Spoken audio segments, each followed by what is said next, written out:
Welcome, everyone. I hereby call this regular meeting of the Villa Park City Council to order. Jared, will you please call the roll? Yes, thank you, Mr. Mayor. Council members Colacott. Here. Fasinelli. Present. Nelson. Here. Mayor Pro Tem Barnett. Present. Mayor Mills. Here. Today we'll ask Carl Arnold to lead us in the Pledge of Allegiance. I'll stand, please.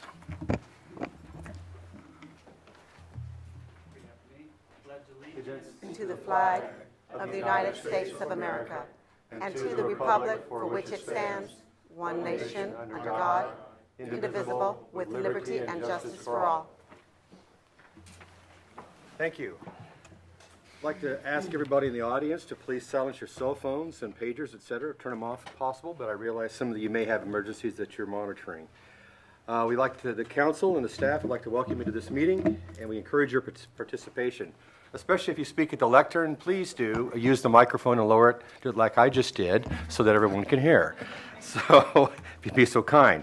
Also, if you want to speak, there are speaker cards in the back. And the reason for this is just so we keep an order of things, an order of people that they can come up and speak. Generally, you have about 5 minutes to speak. And if it's very interesting, of course, we can extend that as well. If you would be so kind, we need to start out with some presentations tonight. Presentation from the Orange County Human Relations Commission. And again, would you please come up, sir?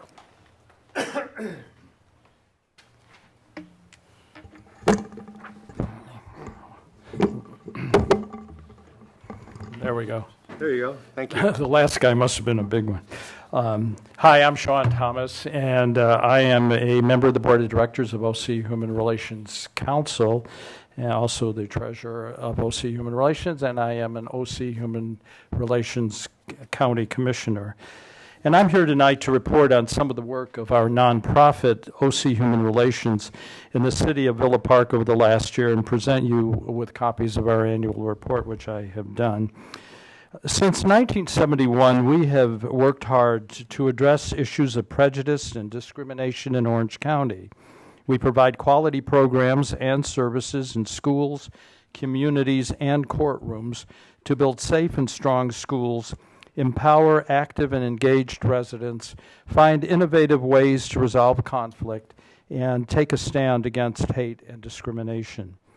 We believe that all people have a right to be free from discrimination, violence, and we present programs to create a respectful community. As our country reacts to terrorism and terrorist violence like the mass murders in San Bernardino with Mourning for Victims and the anger and fear that follows, it is more important than ever to invest in relationship building among our increasingly diverse residents. That understanding can be the foundation for maintaining a sense of community in our cities. OC Human Relations partners with cities to manage challenging issues with meaningful participation of all residents in the decision-making process, maintaining civility and healing as a community in the wake of difficult conflicts. This year, our Bridges Safe and Respectful Schools program engaged 25,000 students, educators, families, and community members in our Orange County schools. We led 102 restorative justice community circles and united 650 diverse Orange County students from 26 Orange County junior and high schools at our Walk in My Shoes Youth Conference. We're holding one next month. It will be at UC Irvine. We've already sold out. 605 students from Orange County schools will be participating. These are middle school kids this year. The past year, our community building team worked with more than 1,500 people through advocacy and support at community meetings, public forums, city council meetings, and board of supervisors meetings to address homelessness issues in Orange County. We were instrumental in helping to establish the Anaheim shelter, assisted by the leadership of supervisors Nelson and Spitzer. And I'd like to thank them for the great job that they did in spearheading this and making it a reality for the homeless here in Orange County. It's just a start, but a good start. OC Human Relations documented 40 hate crimes in our annual hate crime report, delivered 28 presentations to brief elected officials and police chiefs on local hate crime trends and concerns.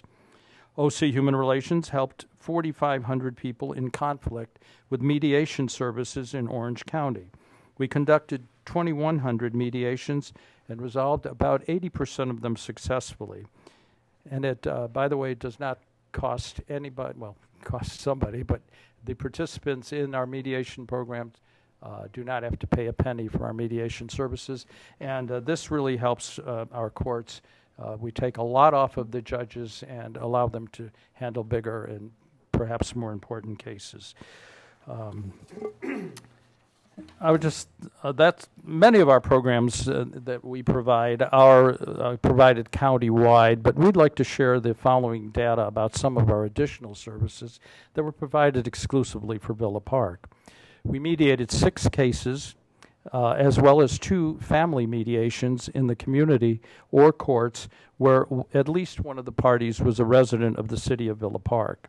In collaboration with Villa Park Police, we're pleased to report we documented no hate crimes or incidents in Villa Park, and we facilitated 2 police community reconciliation cases in Villa Park in 2014. We don't have the information yet on 2015. In conclusion, over the past 24 years, we partnered with OC cities to build understanding and positive relations among diverse residents, bring police and diverse residents together to build safe, respectful neighborhoods. And if I just might add, we've been working with the police chiefs throughout. One of our commissioners is the chief of police of the city of Irvine. And we have some real issues with police and community relations, as you probably all well know. And it's something that I find very important. And we're working as hard as we can with the various police departments. We're working very closely with the Sheriff's Department. The Sheriff Hutchison has been very, very cooperative in helping us to establish programs that where we can deal with the community in community police relations. We work to address tragic conflicts, overcome the divisiveness that erodes our sense of community, and sustain the infrastructure to assist in crisis solutions whenever they occur. And we're there 24/7. You can reach us. We have a hotline, and whenever there's something that occurs that requires our assistance, we're there. Just as important as the infrastructure of storm drains and curbs and gutters are to the protection of Villa Park residents, is the human relations infrastructure of effective intergroup relations programs, trained professional staff, and positive relationship with diverse elements of our communities that can be called on at OC Human Relations. And please do that. And I just I'm going to do a shameless plug here. Our annual fundraiser and award ceremony will be held on May 5th, 2016 at the Grove in Anaheim. And you are all invited to come and participate with us. We would appreciate that. And we're honoring some really incredible people this year. So we thank you for that, and we thank you for being a part of the Orange County family. Thank you. Thank you, Mr. Amos. Sean, I have a question. Sure. I'm looking at your brochure here, and it doesn't list us as a city partner. Is there a reason? I'll be very frank, probably because Villa Park didn't pay dues. Or Okay, all right, that's a good enough answer. I'll let the mayor handle that. Good to know. We are thrifty here. Yes. Yeah. Thank you. Thank you. We'll for look into reminding that. us. But we'll, if you want us to include you next, I will. Yo, make an if we effort. write you a check, we'll put us on here. I'm the treasurer, so I will make a concerted effort to make sure that Villa Park gets listed as a partner. Thank you. Okay? Thank you. Thank you, sir.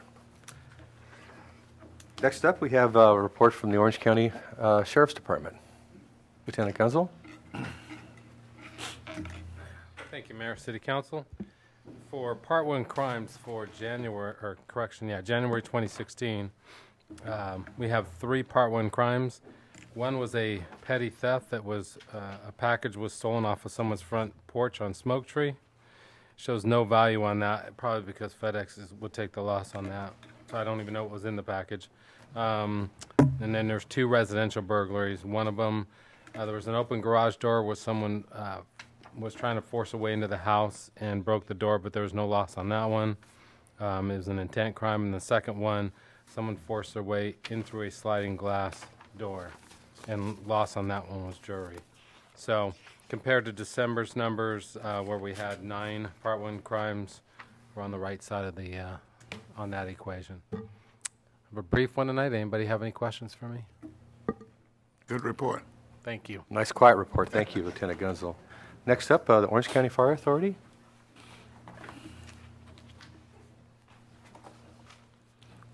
Mr. Mayor, City Council, my name is Kenny Dossie. I'm a battalion chief at the Orange County Fire Authority, and I've got a monthly report here for you. I normally don't work up here, but I've got the report.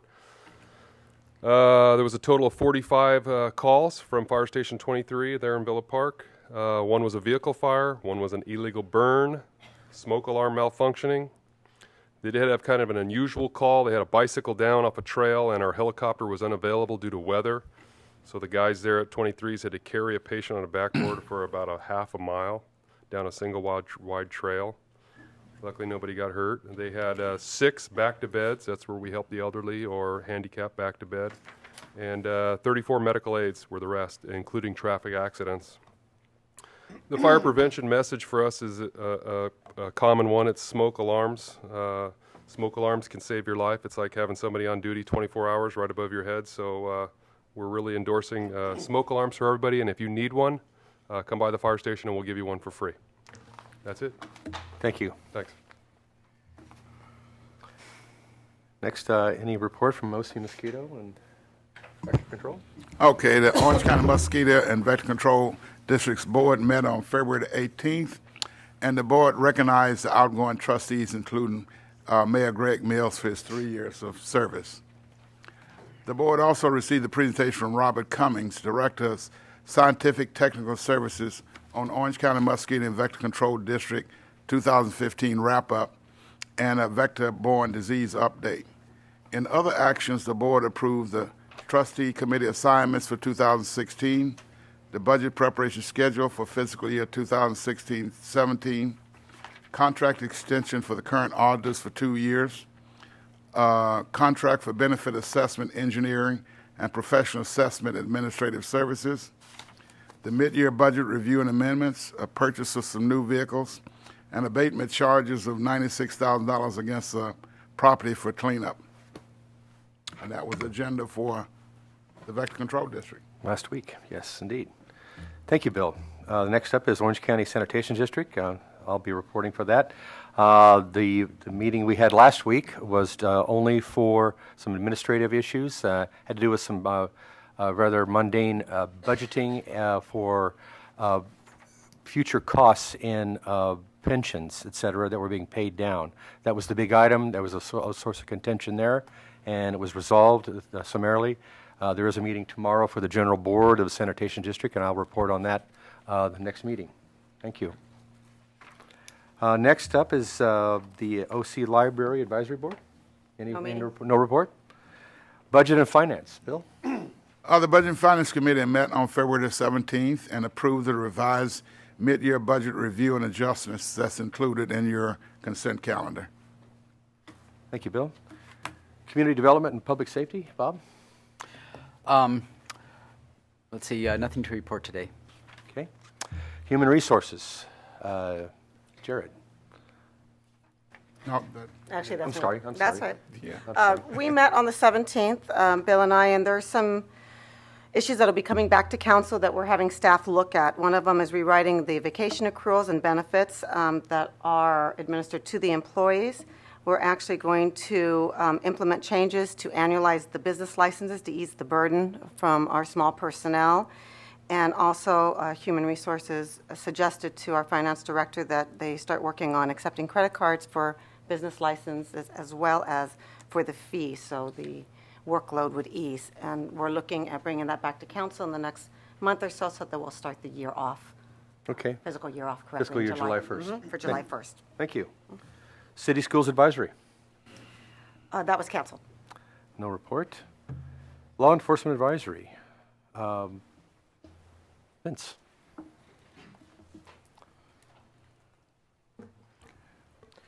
Good evening, Mr. Mayor and members of the City Council, staff, residents, and friends.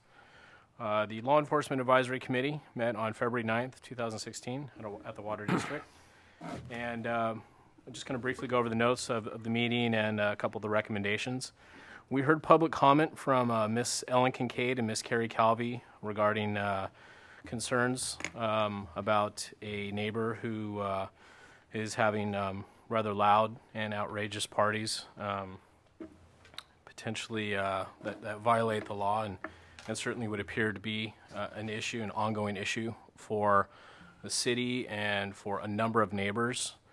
That's one of the issues that's on the city council agenda, so I won't get into that too much further, but needless to say, they have sought a number of legal remedies to deal with this issue. It doesn't sound like they're being very good neighbors, to put it bluntly. Other items that we dealt with was the do not solicit registry. We had a general discussion regarding the program. It's a good program. It keeps folks from having to deal with unwanted guests if they don't want it, and also may deter scam artists and potentially keep away opportunistic criminals from looking to scout for targets for burglary. We wanted to reiterate that residents should look into being a part of that. Recommended to the city manager and the neighborhood watch notify Villa Park residents regarding an ongoing IRS phone scam also that's been going on. Let's see what else here. Monthly crime stats, Sheriff. Vince, excuse me, could you remind everybody what they should do if they receive a phone call? Nothing from the IRS really comes over a phone call. Yeah, the IRS is not going to call you. They're going to send you a letter. They're not going to call you. So anybody that does call you that purports to be from the IRS or an auditor, something along those lines, they're not from the IRS. Frankly, ignore them. Hang up the phone if you want to inquire, document some information, but do not engage in any sort of financials with them. Do not give them any credit cards, any personal information, any Social Security card information, none of that information, no matter how persuasive or demanding they may be. They are a fraud. Do not deal with them. And then, of course, report it to the local authorities if it happens more than once. Let's see here. We also heard concerns about traffic around Villa Park Elementary School. No recommendations were brought forth. We did discuss inviting a representative from the Orange Unified School District to the board, Orange Unified School District Board to a future LEAC meeting, just to see if we can come up with mutual solutions. It's a very difficult situation. We recognize that. We're just trying to hopefully alleviate some traffic on Villa Park Road as well as the adjoining residential streets. But obviously it's not an easy solution. So that's all there is on that. And then the consideration of loud parties and noise control and social host ordinances. The Villa Park City Attorney vetted these issues for constitutional issues and frankly found none. And therefore the Law Enforcement Advisory Committee unanimously supported these approving and recommending the approval of these and sending them to council. Obviously, with ordinances like these, there has to be a high degree of discretion used by the Sheriff's Department, and these are to be used in extremely rare situations. These are not to be used and would not be used except under extreme circumstances and very chronic situations. Let's see here, the Community Emergency Response Program. There are no updates with our CERT program.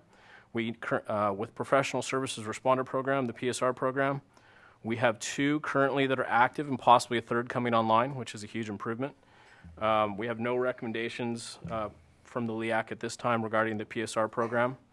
The purchase of the used patrol vehicle is still pending with the City of Orange, and we're trying to reach out to, I should say, through other avenues to potentially obtain a patrol vehicle. The LEAC has offered any and all assistance to help with this, but so far we're at a roadblock. And that's really all I have. Thank you, Vance. Appreciate it very much. Jared, is there any other update on the purchase than what Vince had? We'd instructed you to go.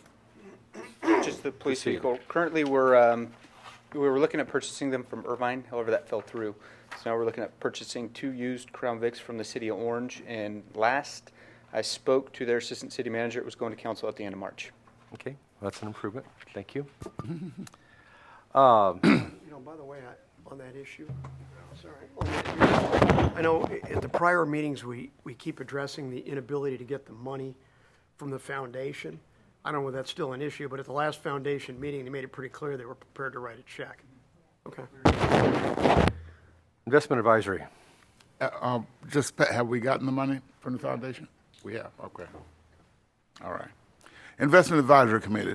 The Investment Advisory Committee task force members comprised of Chair Bill Underwood and Lynn Doty, along with Finance Director Michelle, and myself met with Mesa Water District's Chief Financial Officer, Andrew Hamilton, on Mesa's use of a 115 trust to fund their other post-employment benefits unfunded liability.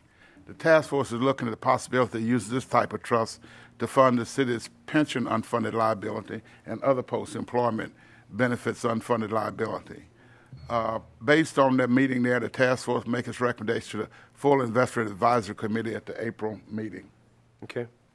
But we're looking at using something like that, and they will determine whether we should go forward or not. Okay, thank you. Very good. Villa Park Community Services Foundation report. Jill, thank you. Jill Kulai.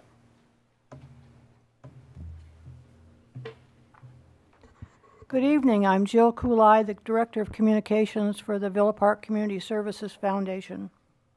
As you all know, but perhaps you don't, the Villa Park Community Services Foundation is a nonprofit organization that's like the athletic and the recreation department and the social kinds of parts of Villa Park. But we need your help in funding those kinds of things. We don't have a source of income that just comes in automatically. And so membership forms have gone out to everyone, and we hope all of you will be part of our foundation. And I have to tell you, we've received quite a lot of support for this year. And I want to thank those people in particular. And they will soon see their names on our website if they've given us permission for that. But what is your money going to buy?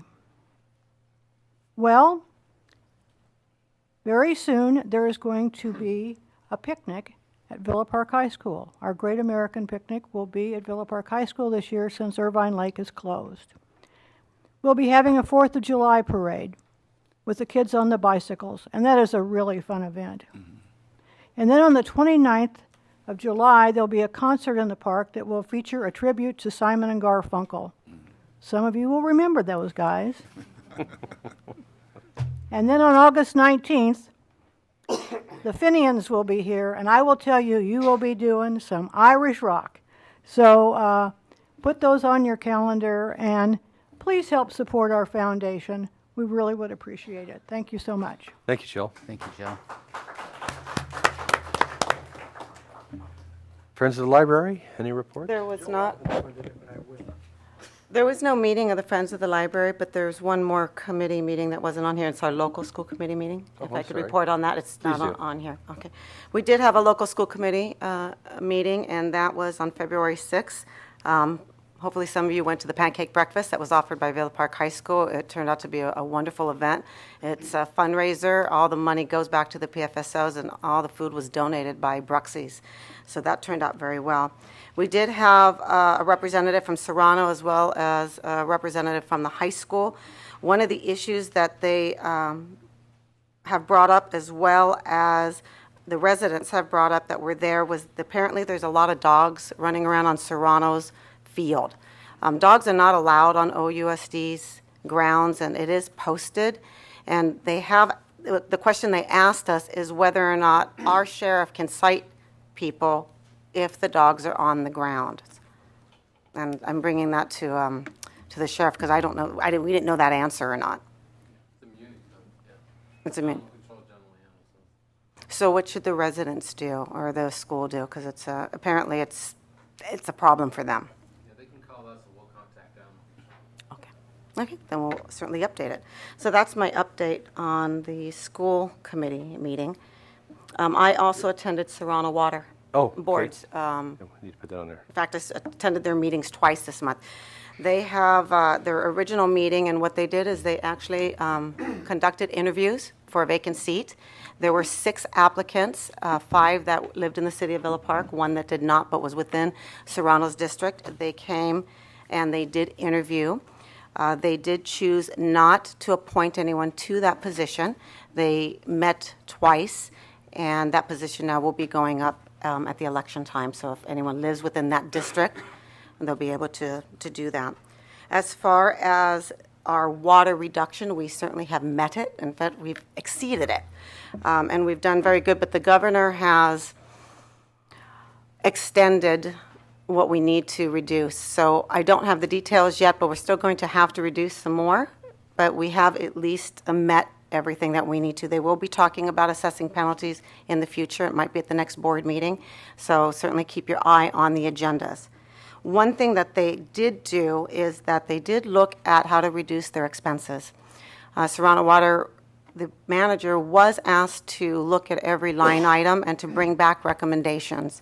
At that meeting, one of the recommendations over the last course of the events has been for them to reduce their memberships in some sort of associations that they feel that they are not getting their benefit from. In fact, Mr. Nelson was there on behalf of the California Special Districts Association because that was one of the associations that Serrano Water did not want to participate in. It was approximately $6,800, and they did not want to renew their membership. Mr. Nelson did come to that meeting and was asking them not to cancel their membership, which I feel was probably not in the best interest of Villa Park because they were trying to reduce their expenses. Ultimately, they did decide not to renew their membership. And that is my report from Serrano. Very good. Thank you, Deanna. I just want to make one comment on it. Yes. I don't think it. I think it was in the best interest of Villa Park that they continue. Okay. We'd like to move on to public comments at this time, unless there's anything else on the committees and other Mr. Mayor, councils. if I could interrupt, Mr. Mayor. Yes. Can I please report out on closed session? Yes. Yes, please yeah, do. We forgot about that. I forgot about that. I'm sorry. The City Council met in closed session pursuant to Government Code Section 54956.9, and there is no reportable action. Thank you. At this time, members of the public may address the council on any off-agenda items. In other words, the cards that you did fill out, thank you for filling them out. If there are items on the agenda, we will address them at each of those as they come up. These are all the off-agenda items unless authorized by law. Comments are limited to 5 minutes per person and 30 minutes for all comments. The first up tonight would be Donna Buxton and police presence in Villa Park. Thank you, Donna. Good evening, Mayor Mills and council members. Imagine my surprise when, I don't know, I think it was 10 days ago or so, at night, I had a police officer at my front door.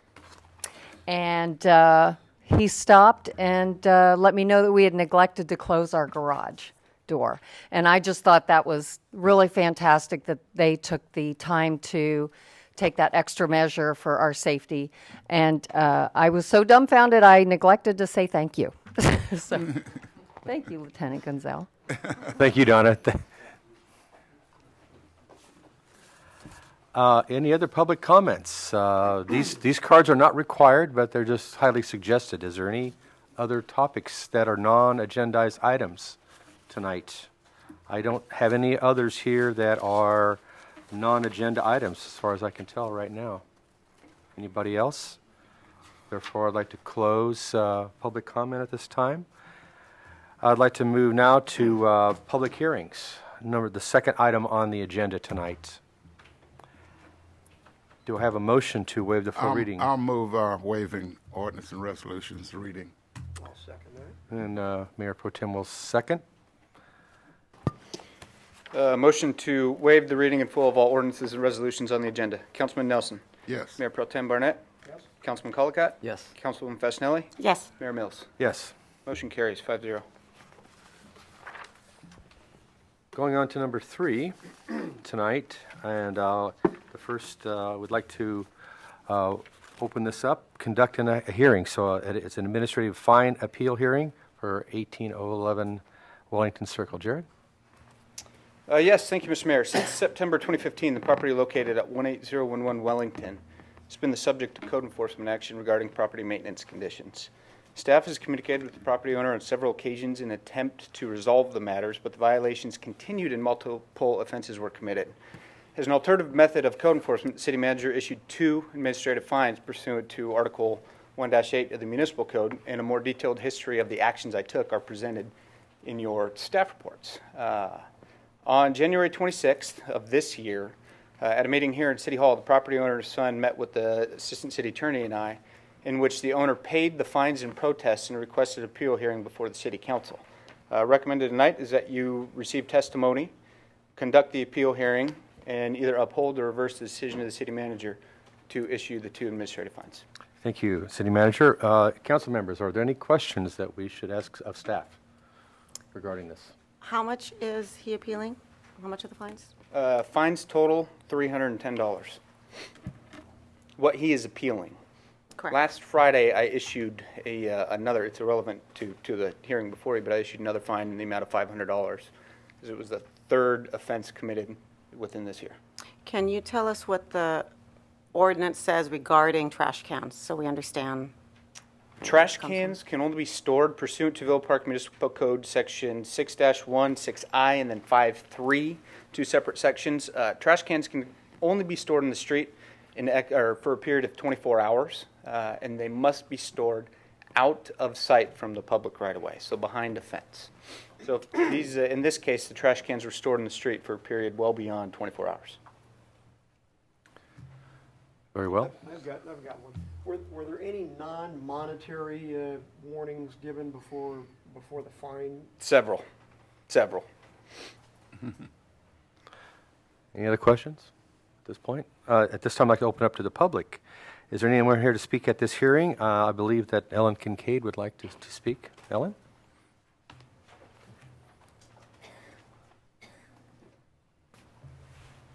Is the homeowner here, Mayor? Is the homeowner here who's doing the appeal? I don't know. I don't see him.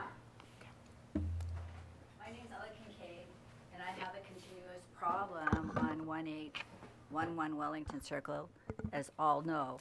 I took the boys of 18011 Wellington Circle to court, which I don't want to go over, but there are some interesting facts that were in and were included, and I think I would like to share them with you. It's about Mr. Falk.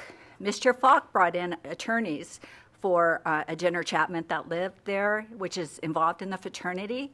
And Mr. Falk said, I got cited for the first time for the garbage cans being left out for 24 hours now. This was on January the 13th of 2016. I have been contacting Jared Hildenbrack since, I believe, August about the trash cans being left out weeks upon end, not even being emptied. They're just sitting out there. And then what the boys will do is they will park in front of the trash cans, and I think I have pictures of where the trash company cannot even pick up my trash because of the way their cars are parked, and they're parked in front of the trash cans. These pictures are back in 2015. And then at the court case, Mr. Falk goes on to say, the last time I was up here 2 weeks ago is the first hearing when I came here, is when anyways, he goes on to say that he never heard from Villa Park and to Mr. Jared over here, which I got angry at Jared, because Jared told me that he had been fined several times and he had been warned several times about the trash cans. And I got angry because I thought he wasn't doing his job. And I really am sorry. Because he was doing his job. The trash cans sit out there for weeks. They're not emptied. I don't know whether the trash cans were paid. I do know my daughters went to the boys and they asked them, do you guys know that maybe you need to pay the trash company and they will pick the trash up?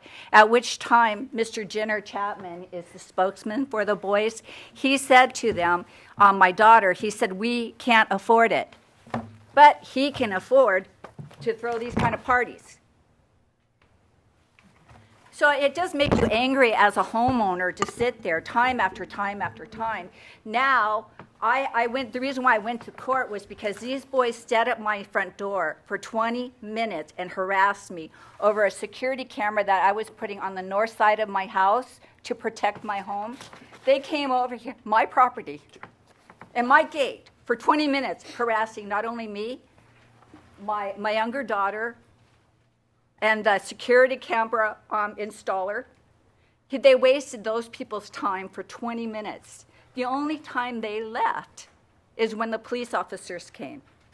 Then they all walked away. The Uber cars came at that time. There was only 2 of them at the time. I think it was Jenner Chapman and it was Nick. I'm not sure of the other boy's name, but the picture is in the picture. Well, they wouldn't leave until after the police officer came. After the police officer came, then you see them go out of the camera range. I don't want to view anything that's going on over there because what's going on over there is nasty. It's nasty. It's public nuisance. It's horrendous music. Little girls dressed in hardly anything. Anyways, I'm sorry. I don't want to take up any more time. It's this little boy's here. His mother came up and asked my husband about the little girls dressed, and my husband at that time said he was not a pedophiler and that he didn't want to see these little girls out there walking around like that. But see, he's upset right now. Maybe he wants to come up and talk. I don't know. But I've gone through a lot with these boys, and Mr. Falk continues. As a matter of fact, during this court case, Mr. Falk came in to protect them. I'm saying, you know, somebody needs to take action. I have a no trespassing sign on my door now because Chapman University, Mr. Berber told me if the boys came over again, that I can have them put into jail. I mean, how terrible is that to have a big red sign saying no trespassing in your property? It's become ridiculous. And I'm tired of these boys and the way they are very irresponsible. They come up and they make you seem like they're very nice boys, but they're not. I mean, why do they lie? And they even said I was running around in my underwear in my front yard. If you had a 60-year-old woman looking like this, running around in underwear in your front yard and with the phones the way they are now, wouldn't you have taken a picture? I have tons of pictures. Where's their picture? Villa Park has got, it's almost an acre going back and forth. Where's their videos?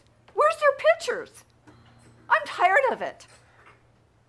I don't want to be Elmer Fudd anymore. I don't want trespassing not on my property anymore. I don't want lights on anymore in my property. I don't want to have to hide my cars in my garage. I don't want to have to put my head down like this anymore. I want to be able to come home in peace and quiet. My daughter over here, her husband is serving in the Air Force. I have a sign where it says, fighting for our freedom. I'm fighting for my freedom right here in Villa Park. Thank you, Ellen. Thank you. Any other members of the audience would like to speak? Yes. Oh, go ahead. Or you can go. No. Hello, my name is Calvin Musquez. I live actually directly across from the house in question at 18012 Wellington Circle. I would just like to say that the allegations made against these boys that they're leaving their trash cans out for weeks on end, I have not personally seen this. I'm home every day. I don't work at the moment. I see all of this stuff going down. I'm impartial to this whole thing. But quite honestly, I've left my trash cans out longer than these boys have. And I've never had any police calls against me. What I seem, this isn't being discussed today, but what I have found to be a far greater nuisance to the neighborhood than anything these young men are doing is the constant calls to the police over every little thing these boys do.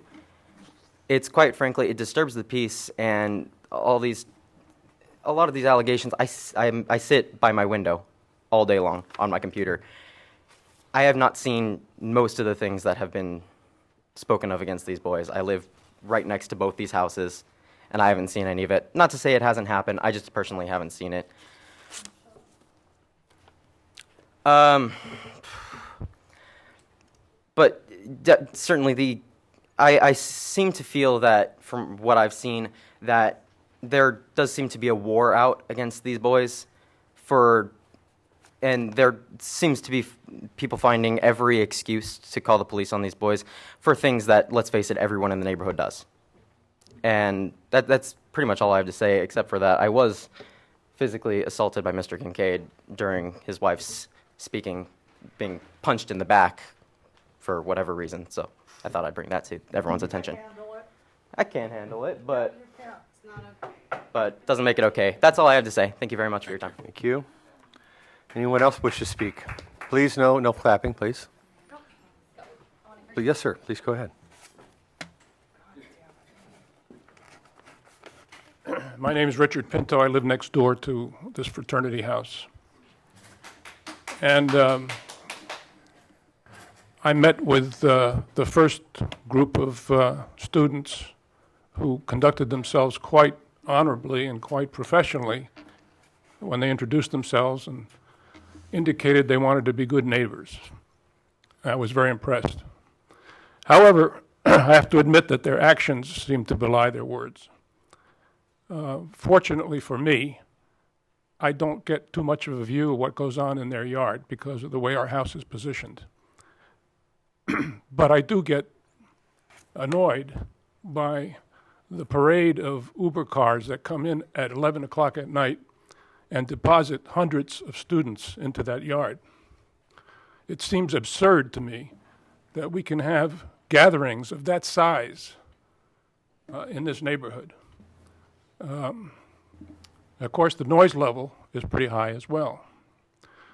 My wife stood by the window and counted the number of students that were being unloaded one evening and stopped after she hit 100. Now, it seems to boggle anybody's mind that those kind of affairs should be going on in this neighborhood. And there's got to be a way that permits should be required for gatherings that size, if they should be allowed at all. And that's not even dealing with the issues of noise, language, and other things that go on that shouldn't go on. So we have a serious problem here. It needs to be addressed.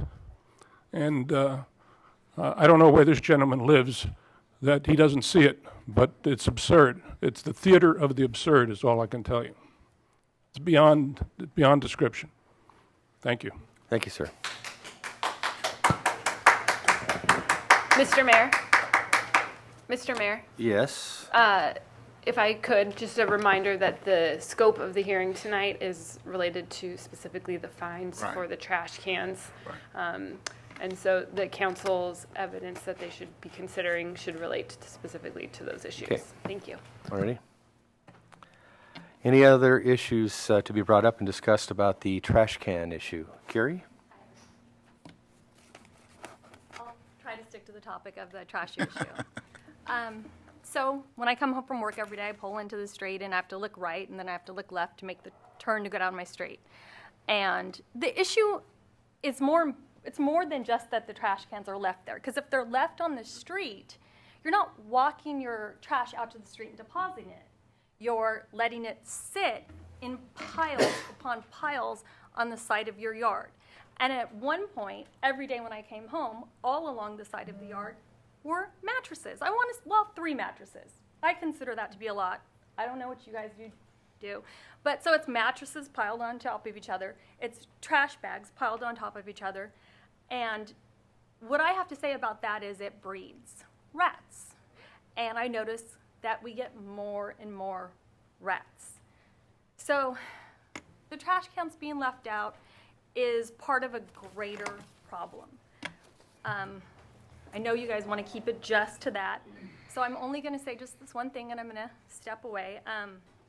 You have a lot of people that are here that basically the property touches their the Wellington House property. So they're invested in this because really it affects the value of our home to live next to a frat house. And I know that, when people think parties, they can't really imagine that, they're getting so excited at these parties and they're so rowdy that they throw chairs over the fence into your neighbor's home.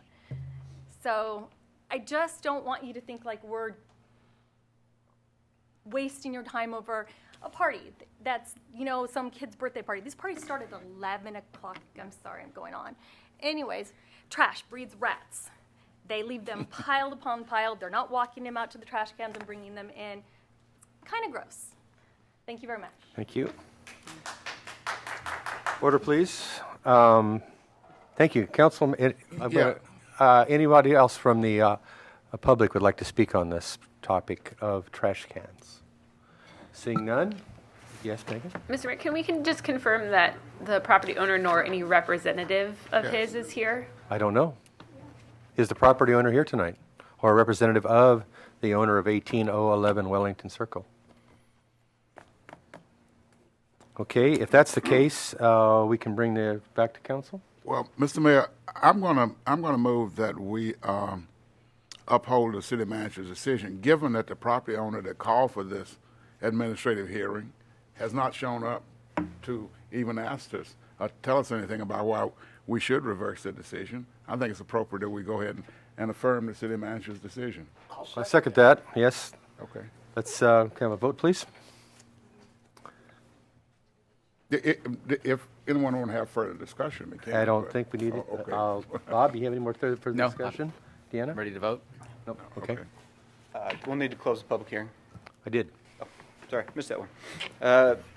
The motion is to affirm the city manager's decision. Councilman Nelson? Yes. Mayor Pro Tem Barnett? Yes. Councilman Colacott? Yes. Councilwoman Fasenelli? Yes. Mayor Mills? Yes. Carries 5-0. Next hearing is consideration of ordinance number 2016-598 and amending section 6-9.1 to 3 of Article 6-9, loud parties of the Villa Park Municipal Code. Council members, do you have any questions of staff? I have a lot. Okay. Please, Councilwoman. First, how many instances has the sheriff been called out to a loud party in the city of Villa Park in a year? Do we have any of that data? I mean, I can go through the blotter, and I went through it this month, and most of them certainly is on Wellington. I do not have the data, but I'll defer to Lieutenant Gunzel. I didn't collect that data because I didn't know that question, but I can look it up. But Okay. I don't have it. It's a valid question I have citywide, because I do look at the blotter, and certainly at one point, I know that you did provide us with some additional data about a year ago of all the calls that came in. So we normally get them around graduation time. I call it the high holidays. I believe this, when I read this is a homeowners association ordinance. Quite frankly, who wrote this? If I may, this is the city's current loud parties ordinance. This has been in our municipal code since 1974, Okay. I believe. The only two changes and revisions that we're looking at this time are the increase to the violation amount from $500 to $1,000, and then the second proposed change is to extend the subsequent response time frame from 24 hours to 1 year. So this municipal code is already in the city's ordinance. As far as the writing of it goes, quite frankly, it's poorly written from a legal document standpoint, and it would need to. I believe it needs to be rewritten. But to increase the time frame from 24 hours to essentially putting an individual's on probation, if you want, I'm going to use that word very loosely. If the officers come to my home and they give me a warning, I now, for the next 365 days, if another person says that they're bothered by this loud party, whether it's a birthday party, whether it's a 50-year-old birthday party, doesn't matter what it is, they're going to come out and they're going to give me a $1,000 fine. And on top of that, by the time I get to court, I'm going to have administrative costs. I'm going to end up with a $5,000 bill. 365 days, and I don't have any due process. That's not what this city was built on. I mean, we are a conservative city, and I find this time frame, quite frankly, and illegal. I'm not an attorney, but 365 days with one warning, and then to have our violations go from 500 to 1,000 when there's nothing that's been presented to us here that the city has a problem with loud parties. I'm not talking about Wellington Circle because that's not what this is about. I'm talking about the city of Villa Park in its totality. That up to this point, nothing's come up to this council about loud parties. I mean, I've been on here 3 years. I don't recall an issue to have something be enforced to restrict our rights so terribly. So without giving us any data, I don't know how we can actually look at this. I certainly am willing to listen to the council. I do want to listen to the public and keep it in mind that we're talking about the city. We're not talking about one house, because the one house, unfortunately, has been a very big issue, and that needs to be dealt with. But this accounts to every single party that you're going to have, if your neighbor doesn't like you, we're going to have a problem, because we know what it's like if they don't like the sound of a basketball. And I say that because we've had that. We've had people come to the community development meeting and they don't like the sound of basketball, and that's a loud noise. Loud noise is subjective. So this is written like this. I'm not seeing what it's going to do. Even in the case of, I'm going to use Wellington as an example. Even if we increase the fines to $1,000, was that going to stop this unruly behavior that these people have, are exhibiting? I don't think so, because I think there are other legal manners that need to happen first. So those are my initial thoughts, but I'd like to hear from other people also when it comes to this particular issue. Any other council members have questions of staff this time? No? Is there anyone here to speak at this hearing? If so, please come to the podium. And first, Ellen Kincaid had their card up first.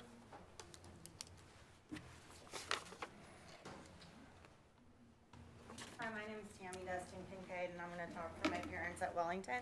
And I think that we, for the future of the city of Villa Park, to prevent, Chapman's going to get another 3,000 students, come in next year, and they're coming this way, and Fullerton or whatever.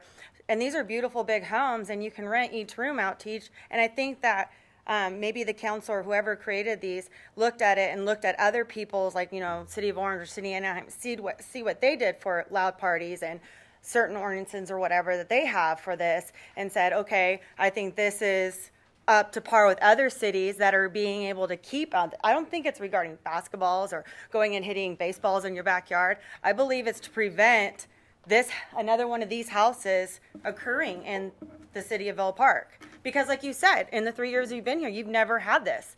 Could you imagine if you had this moved next to you in another year or so? So if you put stricter fines, then you're going to have better tenants come in and move in. That's all I want to say. I think that's why.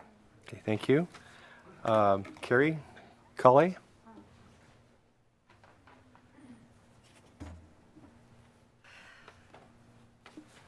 So I've lived here for 7 months, and within that time, it's been one party after another. I want to say the day I moved in, the party started. And we're talking loud parties. I mean, unbelievably, where they rattle your windows loud. And the music, it's foul.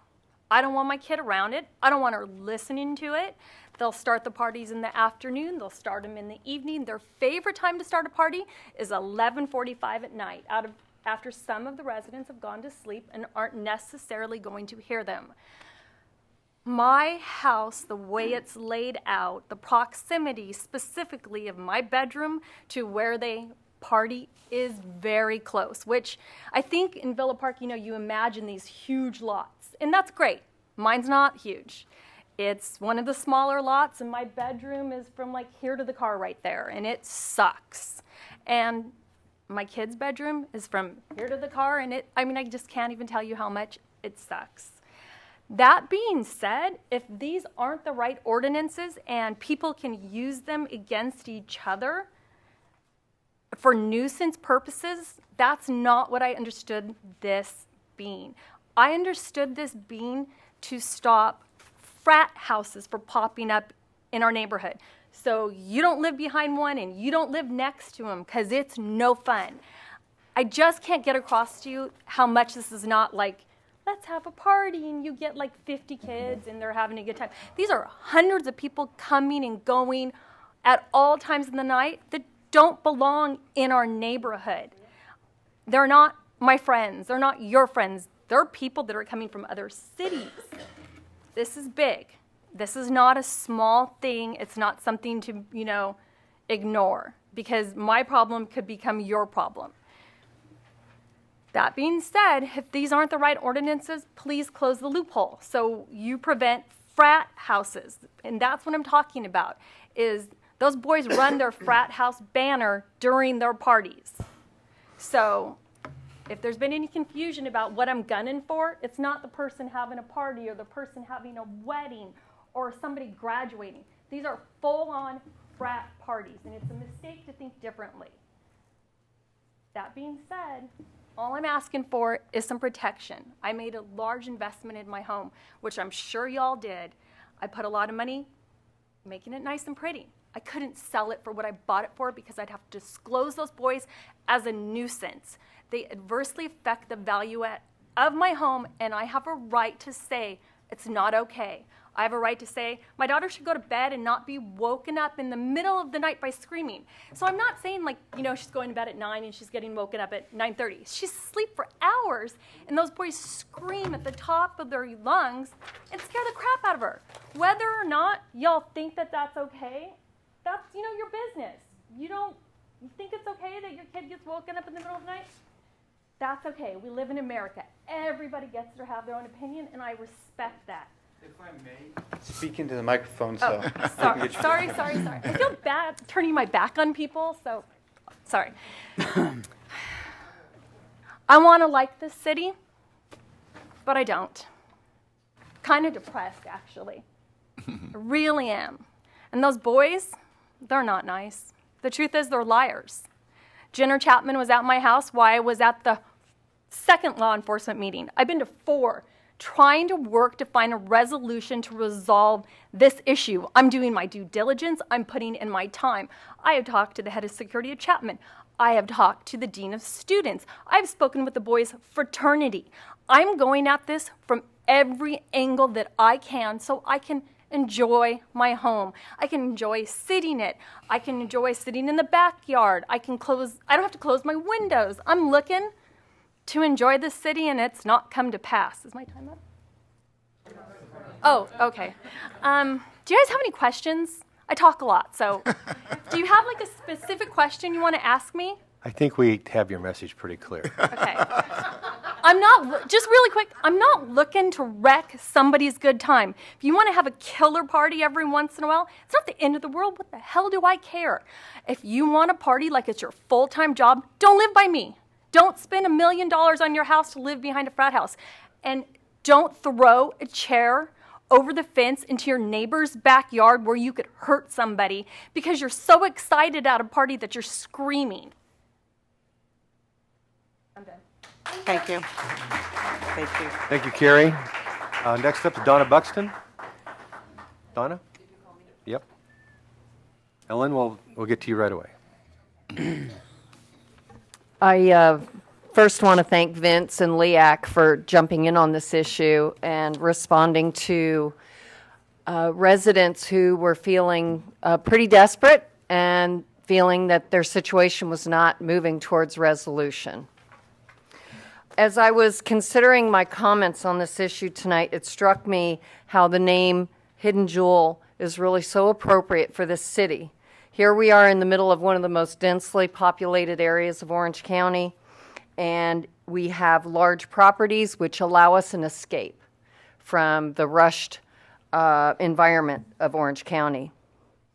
As we are now starting to realize, given our frat house situation, our large homes with many rooms and wonderful outdoor entertaining areas are a perfect setting for college students who can share in the cost of a rental.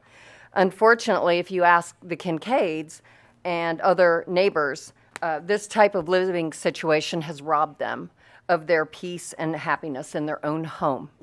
And I don't think any of us can imagine what that's like to not have peace and tranquility in your own home.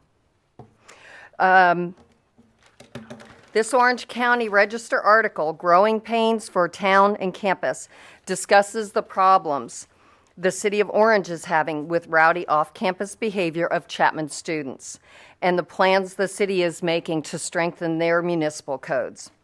This article is dated February 17th. That's last week.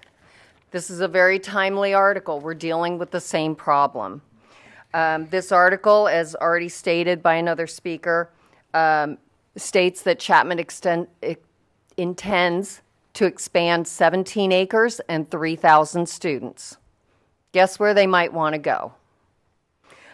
Due to public outcry from Orange residents, the city is expecting to enhance the wording of their laws, including the possibility that all students could be cited misdemeanors for being in attendance at a loud party, considering lengthening the repeat offender clause, which is also what we're talking about here tonight, and also to increase fines to landlord slash owners. The residents of Orange, as I said, are continuing to put pressure on the city. This combined with limited rental availability and increased number of students there at Chapman, and the obvious appeal of Villa Park is going to make us a huge target. We need to get ahead of this problem and be ready. Nobody, including me, has any appreciation for what the Kincaids and their neighbors have been through.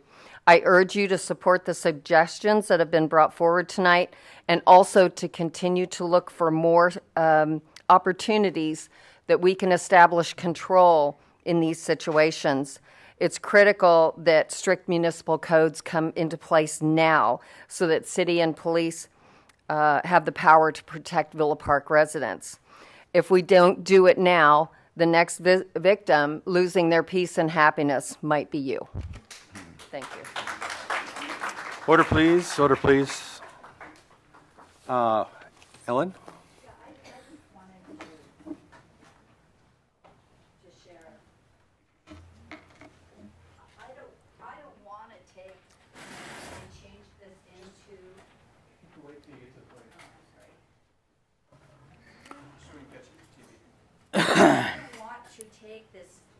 Park and change it into a neighborhood, what is that called? Association. Yeah, association. I don't want that. I just want to be able to come home and have peace of mind.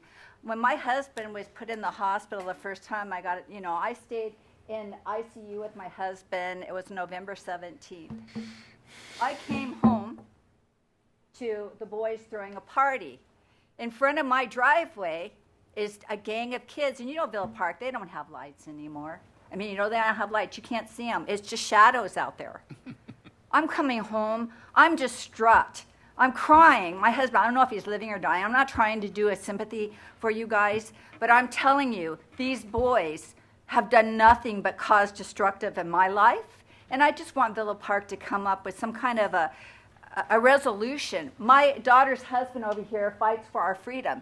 He's going to be going away in March to fight to bring home our injured troops. I didn't know we had so many men over there being injured until my son-in-law one day shared with us. But this is what I don't want to do. I don't want to have to hold my head down in shame to come into my own home, being told that I'm running around in my underwear in my front yard. That's disgusting, my friends. I'm not that kind of person. And for them to go to court because they were allowed to do that with Barry Falk, and right here, the judge 3 times, if you guys, I can let you read this, Mrs. Fasinelli, if you'd like, and all others. The judge in here says 3 times, so you 4 boys, you live at this same fraternity, and one of you is not? Jenner Chapman says, so it's a fraternity house. Chapman says, well, technically, Chapman does not allow fraternity houses. So you went out and you found yourself a fraternity house. I called Mr. Falk 5 times to tell him what was going on at this property. You know what Mr. Falk said during this case? Mr. Falk said I was harassing him to bring it to his attention that these boys were tearing his property up. You know, I agree with you. I wouldn't want somebody that didn't like me calling on me. I want to be able to throw a child's party because I have with my grandchildren occasionally. My daughter, you know, she has 2 grandchildren. We used to, but now I don't feel like I am comfortable because I don't want to take away the peace of my neighbors. I'm ashamed now that I never went around and I said, I'm going to have a pony party over here, or I'm going to have my grandchild that was just 4 years old. I have a nice piece of property. What am I going to do? Turn it into a dorms now? With these boys continuing it? I live on a big piece of property. I don't think you would want me turning it into dorms. Thank you. Thank you, Ellen. I have a question for you. You referred to a judicial proceeding, didn't you? Yes, I took the boys. What kind of proceeding you brought? I was trying to get the boys to stop harassing me because every time I come out, they seem to think that I wanted to be in a fraternity or a sorority sister. I'm not. I'm an old lady. I don't want to be part of a party. I don't want to be their friends. They're only supposed to be there to go to college and to learn. What I would like to know is what type of proceeding did you It was bring it and was what happened? it was a restraining. Did you have counsel? No, I did not have counsel. Mr. Fogg brought his counsel in. I did not. I fought the case myself. And this was an action specifically to do what? To keep them from harassing me. To keep them away from me. Seeking a restraining order? Yes. Restraining order. Okay, and what happened? I got a temporary restraining order, but then Mr. Falk brought in his 1-800 lawyer to protect Jenner Chapman. However, you know, it was going... And what happened? What happened, I didn't get it because what happened is they were advised to leave their house from December the 5th to January the 6th. So by that time, the restraining order had elapsed, so that I had no case because they were advised to leave the property so that he would not be there. You know, and I really think Jenner Chapman wants to be a nice person, and maybe this is not the right place to talk. But I believe in his heart and soul he wants to be a good person, but Mr. Falk made him look bad. Mr. Jenner Chapman seemed like he wanted to be honest and a good guy, and then they turned it into a circus. And I believe it's the property owner. I don't believe it's these boys. I believe Jenner Chapman, honestly, in his heart and soul, wants to be a good person. So you got a temporary restraining Yes. order, but they would not issue the permanent injunction after that? No, because the boys were not there. That's what I was trying They to were find not out. there. Thank you. I could Thank probably you. take them back. Mr. Mayor, if I can, just some points of information to clarify. When speaking, please address the council and not the audience. Proper procedures. And then 2, this ordinance has been on the city's books since 1996, or at least that's when it was last amended based on my quick research. We're only recommending 2 changes at this time. That's Yes. the increased violation 500 to 1,000, and then the second subsequent response. It's addressing loud parties, not basketballs, not, you know, kids playing in the street, specifically loud parties as defined in the definition section. Generally, kids' birthday parties will not be considered a threat at the officer's discretion. Generally, a one-time wedding that you're having will not be considered a threat. This will address ongoing loud parties. Order, please. Order, please. Go ahead, Jared. That's all I had. You know, it's up to the officer's discretion. And typically, Exactly, whenever that's- somebody requests a wedding, we have them inform the neighbors, we inform the sheriff's department. The sheriff's department knows what's going on, so at least they can make, you know, relay the information to the complaining party. Yes. It could turn into it. Absolutely. Absolutely it could. But generally, it's not going to be considered a threat by the officer. You know, we also, of course, the officers have a lot of discretion in this, and that's why it's designed that way. Would anyone else like to speak tonight? I would. Okay. Just a second, ma'am. Well, Mr. Kincaid. My name is Doug Kincaid, and personally, I live at the house in Wellington, and you listen to my wife, but I'm getting tired of being bullied. I'm getting tired of being bullied by these little jerks. I'm getting tired of being bullied by Barry Falk. I mean, that shyster is going to come after me, and there's nothing I can do about it, but we're prepared for that. And I am fed up. I'm tired. I live in Villa Park. I want to love living here. And I don't want any malarkey from some people that aren't vested. They're renters. They don't give a damn what happens to this community. They care what happens to them today. That's all they care about. They're narcissistic little jerks. And they're a waste of the human race. Thank you. Thank you, Doug. Please, ma'am. Hi, my name is Sam Hishma, and I am a resident of Villa Park. You had said something a moment ago about loud parties, weddings, not to be a nuisance, or they're not a nuisance.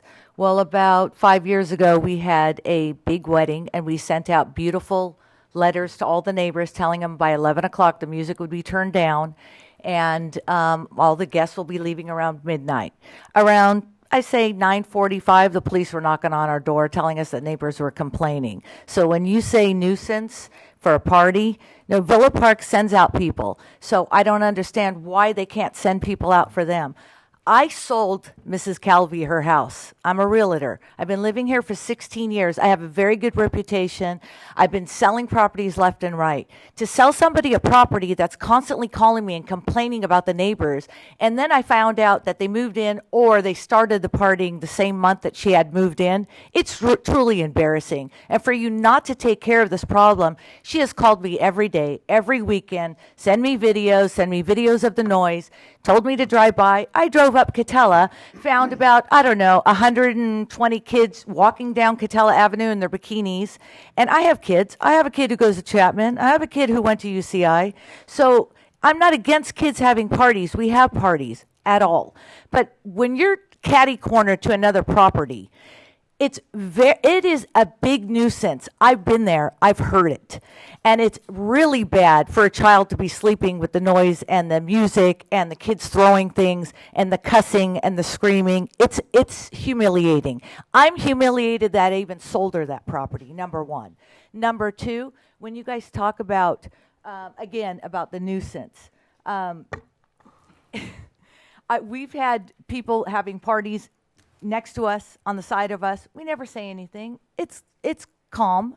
It's people park. They have valet parkers. We had valet parkers. That's a normal party. This is not a normal party when the kids are parked in Villa Park High School, in the Rouse Shopping Center. I've seen them parked in the Rouse Park. And then I asked the kids, oh, where's the party from? Oh, we're from UCI. And then the kids lie. I just wanted to find out where they were from in the beginning. They said UCI. Then they said, they make up all kinds of stories. So when they said that they do lie, they do lie. I'm not complaining about their kids themselves. But let me tell you something. You wouldn't like it if they were next door to you. You're sitting there pretty, and you would not like it. You would not like it if you were the one who sold the client the home. And third of all, you would not like it when your property value is going down. Because let me tell you something. Every one of those people who live on Wellington or live on Prado or live on Prado Woods, they have to disclose it, and their prices are going to go down. So you guys have to take care of this problem, because guess what? It's going to happen to you, and you. Every one of you are going to have a frat house on your street, and you're not going to like it either. Thank you, Sam. Yes, please. Hi. We've lived here for almost 14 years now, and we've had birthday parties, a beautiful wedding, and we're not partiers. We have 3 children, and we're pretty calm, normal people, but we've had the police out on several occasions before 10 p.m. We're not blaring the music. And what I found bizarre twice is they wanted to know what the occasion was. And I found that not to be of their business. We were just having a get-together for the children. So we have had the police come out to our house on several occasions. We did have a situation with a neighbor that was nasty, and any opportunity he got, he would call. We have an 8-year-old, a 14-year-old, and a 19-year-old, and 2 of them are musicians, and they like to play their music outside sometimes. Luckily now, we were able to move on with a neighbor that we had ongoing issues with for a long time. So it was really nice, though, to actually be able to work that out on our own as adults. And actually we became friends, and we would babysit each other's dogs. He's since moved. But, and now we have a situation where the neighbors are calling repeatedly because our RV's out front. We're at the end of Ludwig, and our driveway's steep, and we can't get it up there. So we try to be as courteous as we can, getting dirty laundry and whatnot in and out of it. But the police are coming out now, and because another neighbor doesn't like it. And we explained we can't get it into the driveway. We've tried to put wood planks and different things. So you're going to, with a situation like this, it could really be abused. And we don't want to have to tell the kids, on a summer evening, I'm sorry, you can't practice your flute outside because if someone can hear it from 50 feet away, we can have a warning and possibly not have a wedding that's coming up because, these fines can just add up. I think, I agree with you, Diana, 100%. I see it exactly the same way you do. It seems like a very slippery slope. And to that, I don't understand. If there already are laws in place, why hasn't anything been done to help these neighbors? I don't understand why they haven't been able to get any help or relief from the legal system that we already have in place. They have, but that's not up for discussion here. Okay. So unfortunately. Okay. Well, I just wanted to throw that out there I want because to make sure you know that. I'm really, that baffles me that this has been going on for so long and they haven't been able to get any help. So anyway, with that being said, that's it. We had a gorgeous wedding a few years ago. Police came out. Luckily, they were kind of decent about it. They've come out several times. And, the fact that we could be fined and put on probation for 365 days doesn't make any sense to me. This seems like this is just a separate matter. And there's only 5% of homes that are being rented right now. So it's really a small amount of homes in Villa Park that are being rented. So I don't foresee this becoming some kind of big epidemic. I just think the law that's already here needs to do their job. And if a chair goes flying over the wall, you would think there's a law in place that, takes care of that issue. So. Well, thank you. What's your name? Amanda Alsborg. Thank you. Thank you. Order, please. Yes, sir.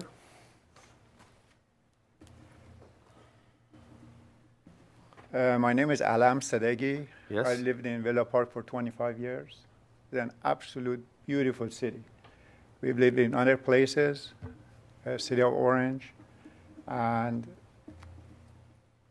what amazes, we've had parties, our neighbors had parties, and everybody is neighborly, and if the music is a little bit loud, we notify each other, and if the neighbor has a special party, I tell my wife, close the windows, people having a good time, and when we get our turn, so they will have understanding. But what amazes me, after living 25 years in Villa Park, that somebody changes 24 to 365. Who did this? Who did this? This is amazing. As a Villa Park resident, this just baffles me. That somebody just changed a number from 24 hours to 365 days. Basically, you're taking every one of our rights away to have a decent party. What I see here is local to a certain neighborhood. Some people, some kids that are unruly. Now, coming up with an ordinance to apply this to all residents of Villa Park is absolutely unfair. And I would really like to know who comes up with stuff like this. This is we don't live in a police state. By giving the police the right to intervene in a nice, quiet party, giving a notice, and a second notice, not 24 hours away, not 12 hours away, not the same evening, 365 days, all of a sudden you face, maybe it starts at 1,000, then it can go up to 5,000, and God knows where it's going to end. I don't expect that from the city of Villa Park. I love the city. My daughter was born here. I want to live here for as long as I live. That's what my plan is. But facing ordinance like this, to be changed like this, is unbelievable. I think somebody is trying very hard to take our rights away, and I'm against that. Well, that's why we have these hearings. That's why we have them. Thank you. Thank you. Order, please. Yes, miss.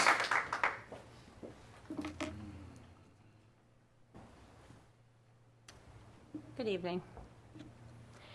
I'm a resident here. Name, please. Christine Thomas. Thank you, Christine. I'm a resident of Villa Park. My husband's lived here pretty much all his life. I'm fairly new to the area. However, from listening to everything that's been going on, one of the things that I see is pretty clear is increasing fines doesn't seem to be the ultimate deterrent for what's happening. I think the boys need to be responsible for their actions as well. I think the city needs to hold them accountable as citizens of Orange County. And if they're violating other people's rights and they're careless in their actions, I don't think as a city that we're teaching them what it is to be a good citizen and respect our neighbors, no matter where they are. So I think by increasing fines against the current ordinance, because obviously this is still continuing. I mean, I couldn't imagine if I had my kids and that was happening. So it sounds like it's Havasu, but in the middle of Villa Park with a little puddle in the back. Okay? Not to be frank, because I am.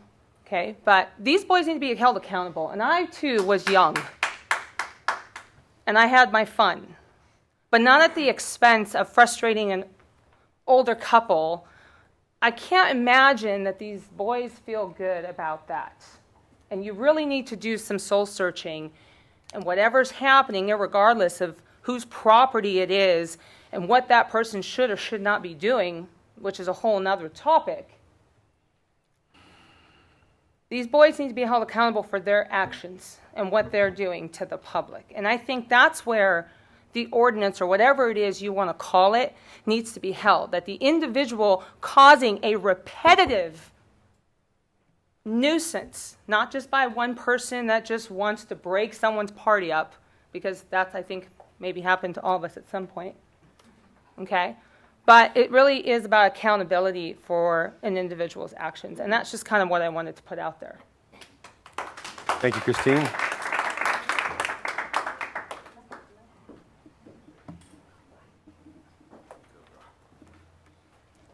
Evening. Hello, my name is Riley Sanchez, and I live at 1800 Prado Circle. And I wake up to go to school at like 6:30 in the morning, and I am growing and I need my rest. And it does not help when the boys wake me up at 12 in the morning. And it's just their music is horrible, and we have just started renovating our house. So we haven't gotten to the windows yet. And I have sliding doors for one wall of my room, and the music just totally comes through. So that doesn't help either. And, I mean, I don't know what to do for this problem. So, thank you. Thank you.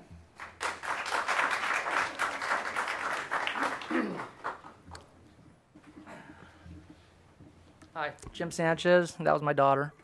Her room is actually at the front of the house.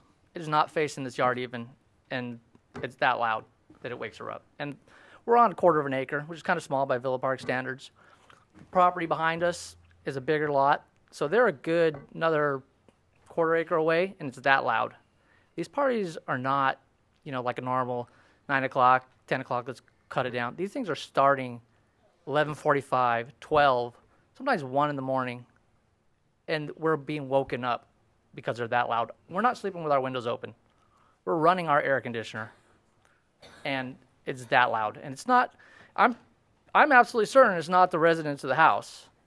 They have parties full of people that they cannot control. You've got people screaming as loud as they can at 1 in the morning, like, woohoo, that kind of stuff. I'm sure they're not stupid enough to do it, but they can't control 100 people in their backyard. There's no way 4 guys or 5 guys are going to control 100 to 300, 400 people. And that's what's going on. So, and it seems really outlandish. I mean, people get emotional, and it seems like they're exaggerating. They're not exaggerating. It's actually like that. So, that's what I want to say. Thank you. Vince, yes. Good evening, ladies and gentlemen. Vince Rossini. I just wanted to reiterate my support for these ordinances, for the amendments, as well as the adoption of the new ordinance. With all due respect, this is not about a bouncing basketball. This is not about adults playing tennis on their tennis court at night. This is not about boys and girls getting together and young men and women playing poker or a Super Bowl party or a wedding reception. Yes. Have the Sheriff's Department probably come to some wedding receptions at homes? Yes. Have I heard a single instance where the Sheriff's Department used improper discretion and cited the homeowner? No. They paid him a courtesy visit. That's what they're there to do, to keep the peace. I trust the Sheriff's Department. I trust their professional discretion. And to say that this is about a bouncing ball is inaccurate and disingenuous. We have children who can't sleep in their own homes that are growing, as this young lady just testified to. We have people who are nursing people back to health. And we have somebody who is an absentee homeowner, a landlord, who's renting a home out for profit without care or concern for his neighbors. It's obvious. I've seen the photos. I've heard the audio recordings inside the homes of these parties. And with all due respect, it's disingenuous to say that this is about a bouncing ball. It's just not. It's just not. So these ordinances are here to protect the residents of Villa Park. Great care and concern was thought about to protect those people that do choose to rent their homes out to people. But let's just call it what it is. These are ridiculous parties that don't meet any definition of civility. They're occurring at random hours, and oftentimes they're probably after parties that are occurring at 12, 1 o'clock in the morning. Amplified music. Red Bull trucks pulling up in small cul-de-sacs. 300 to 400 people. Look, probably quite a few of us went to college. I did. I attended fraternity parties. I know what they're like. Would you want one next to your house? And with Chapman growing, and it's growing by some estimates 5 to 10% a year, and there is an acute shortage right now of housing, and really, frankly, no significant plans to increase housing in the city of Orange. In fact, the city of Orange is fighting them on that. Where's it going to go? It's going to come here. Do you want to have one of these houses next to your home? I don't think so. So let's think about it. Let's really think about it. Let's think about who is affected, the residents that are affected here. With all due respect, these need to be approved tonight. Thank you. I appreciate your time. Yes, sir.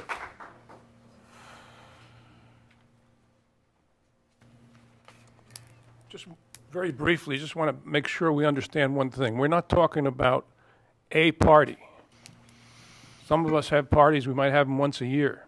We're talking about something that's happening 2 or 3 times a week, usually starting at around 11 o'clock at night. This is way outside the bounds of any normal social behavior. Let's keep that in mind.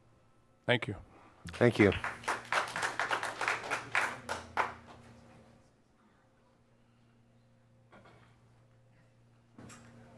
Good evening, Crystal Miles, 12-year resident of Villa Park. I came a little late, so trying to catch up. Real quick, may I ask who wrote the ordinances? Jared? The ordinances are a combination of several cities' ordinances crafted and specifically tailored to Villa Park. This one was modeled after, the city of Chula Vistas. So is that where the 365-day penalty came? Sorry for the correction. The party one's been on our books since 1996. The idea for the 365 days came from the city of Chula Vista. So I have a question. Why can't I've heard a lot of good comments. I like Christine's a lot as well. We're holding the individuals accountable. I think I had mentioned, you have a party, everyone likes it, it's fun. You're celebrating something. But the next day you have a responsibility to go to your neighbor or neighbors and say, hey, obviously we had a good time last night, everything okay? What happened? Kind of do a check-in or a check and balance. That's one way to handle it in a polite, mature manner. Doesn't always happen, but it would be the right thing to do. But I don't understand why the ordinance can't get rewritten with the input of both sides of the people here, where we could still have the ability to have a good time and have that party or have that wedding reception or baby shower or graduation, but still be respectful of the fact that, if we have them again and again and again and again, and we're affecting a lifestyle, an emotional state, then it becomes the nuisance. So how do we go about doing that and being able to rewrite it and get the input of people here? Well, that's why we have these hearings. That's exactly what we're doing tonight. This is a proposal that came through, and so we put it here tonight. It went through a couple committees as well, and it seemed reasonable for the actual issue at hand. But there are other issues because we don't want neighbor on neighbor either, because I think that's what you're saying here, and several other people have said the same thing. So that's why we're having this, and we want this to have teeth in it too. And the discretion of the Orange County Sheriff is typically, they're excellent at doing that here in town. So that is why we have these hearings. So we're glad to hear your comments. And I know that we all appreciate it as well. I just don't like to see people feeling upset on either end. And I do think, and I do appreciate the sheriffs and their discretion, and I have full trust in them as well. And I'm sure it's a fine line and hard. But if you're getting called out to the same house. So I know there's two issues. One is this local neighborhood issue that I hope gets addressed and some moral input gets taken into account. And the other one is this, the ordinance and having a penalty of 365 days. And that just isn't going to work for anyone here, I don't think. Well, what this really means, and I think council should tell us what the cycle is. I mean, the reason this came up is because there would be a time span. And this way, if it's repeated violations, it could be compounded immediately for effect. But not currently. That's why these changes are here. So now we're talking about that. Megan, could you see a little more on that, please? Sure. The way the ordinance, as it's currently enacted in our municipal code, works is that it's a 24-hour cycle. So if the sheriff shows up on Saturday night at 9 o'clock and issues a warning citation, if the next party starts on Sunday at 10, we have to give another warning citation. We can't give a fine issuance. So the change in the date is intended to capture that issue. It's intended to be able to give the warning notice, and then the next time it comes up, if it's a week later, the sheriff has the authority to issue the citation. So understandably, this is a balancing act that the council needs to consider, and the appropriate time is something that is within the council's discretion to decide. The other part of the teeth is that if there's a warning at 10 and 2 a.m., they can get the citation. Well, and I think everyone agrees with that. But I think there is that fear that it would become kind of that, police state. Nobody wants that.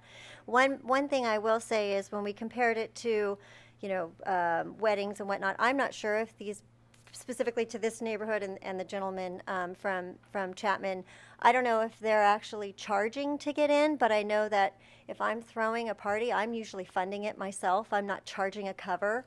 And I think that has to be written somewhere too, maybe on what considered a nuisance, if they're making money on this party. But I appreciate your time, and I hope that we can all come together and let people not be bullied and let people sleep and enjoy their homes, but also be able to have a celebration. So, what was your name again? Crystal Miles. Thank you, Crystal. Thank you.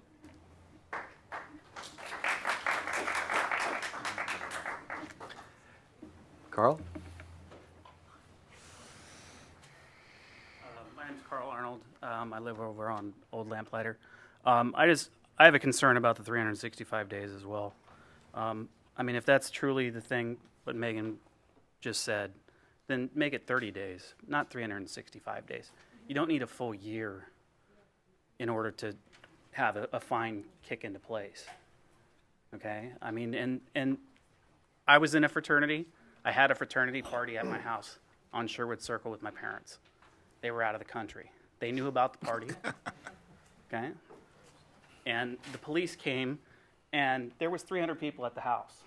We bust everybody in. Nobody was driving. Okay? But the police had the ability to shut it down right then. There was 2 cars in Villa Park at that point. There was 6 cars that night. Okay? Because we went to the neighbors and let everybody know that, hey, we're going to have a party. But, I mean, they have the ability to shut that place down if they want to, or if you guys want to. But I think that 365-day thing needs to really change. Thank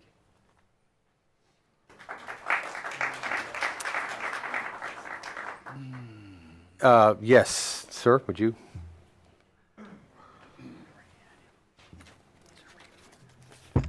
Hello, Calvin Musquez. Again, I live at 18012 Wellington Circle.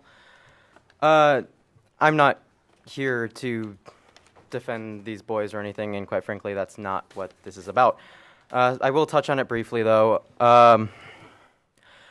When they first moved in, these parties were happening fairly frequently, and in the beginning, the majority of the time they were having these parties, they did go around to the at least immediate neighbors, as far as I know, and let them know, hey, we're having a party. This is going on. This is roughly how many people we're anticipating to be there. Just letting you know, if you have any questions, you can call us at this number. Everything. They've been pretty good about it. I'm not always happy they're having a party. I don't particularly like parties. I have insomnia. I'm up every night when they're having these parties, so it's loud to me too. But at the same time, every time my family has had an issue, we've told them about it, and we haven't had that issue again. I only bring it up because I think we'd be kidding ourselves if we tried to pretend this wasn't directly related to this situation. As for the ordinance, the 365 days is ridiculous, quite frankly. My family, who consists of my parents, 2 middle-aged, a man and woman, myself, a 20-year-old, a 13-year-old, and a 7-year-old. We've had parties, certainly not at that scale, certainly not at that volume, but loud-ish parties within the past couple months. What I want to avoid is if, let's say, we have a neighbor that doesn't particularly like us, who decides to call on us every time we're making what they consider to be a nuisance noise, and if it's happened twice in a matter of, say, 3 months. I think that's a pretty large amount of time in between these things happening, and for us to be slapped with a $5,000 fine because we're having some people over in a matter of a few months is ridiculous. If you want to extend the time period, I think that's an amazing solution. But make it a couple weeks, make it a month. This a year just opens up. Sure, it's not meant for the purpose of busting every little thing that happens, but what it does is it opens the door for that kind of thing. You can say all you want that that kind of thing isn't going to happen, but you can't be sure unless it's directly written in such a way that avoids that sort of thing happening. So that's really all I have to say. Thank you for listening.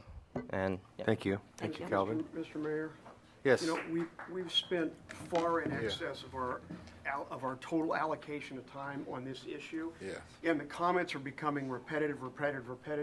I would like to ask that we terminate this unless there's someone out here that has something distinctly different to say, because I've heard all these issues again and again. So my suggestion is that... I like hearing them, though. I think that the people came out here. We've allowed... I understand that that. we If should anyone hear has them. anything different to say, that makes sense. But to just go repeatedly through this, I already know where I'm at on this issue. Well, so... Okay, order, please. Order. Sir, order, please. Sir, could you please approach the podium? No, we're going to let these people talk. Yeah, my name is Jack Ferraro. Thanks, sir. I just have a couple of questions. The 365 I agree with. The sheriff has a lot of authority to shut the party down. He also has the authority to make sure that there's no underage drinkers there. They can be arrested.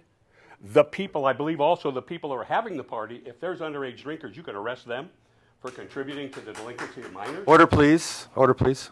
You have a fire issue there if there's that many people. So there's another issue. So I think you have a lot of latitude that, as far as the sheriff does, that checking for underage drinkers, and if they find them, the people who own the house or running the party or whatever, they can be thrown in jail.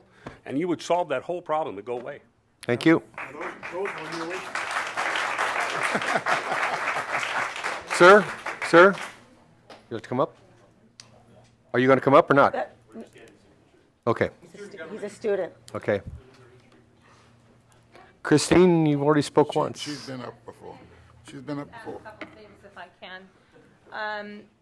I'm not going to be repetitive because I do agree, Mr. Barrett, that it can become a circular conversation. I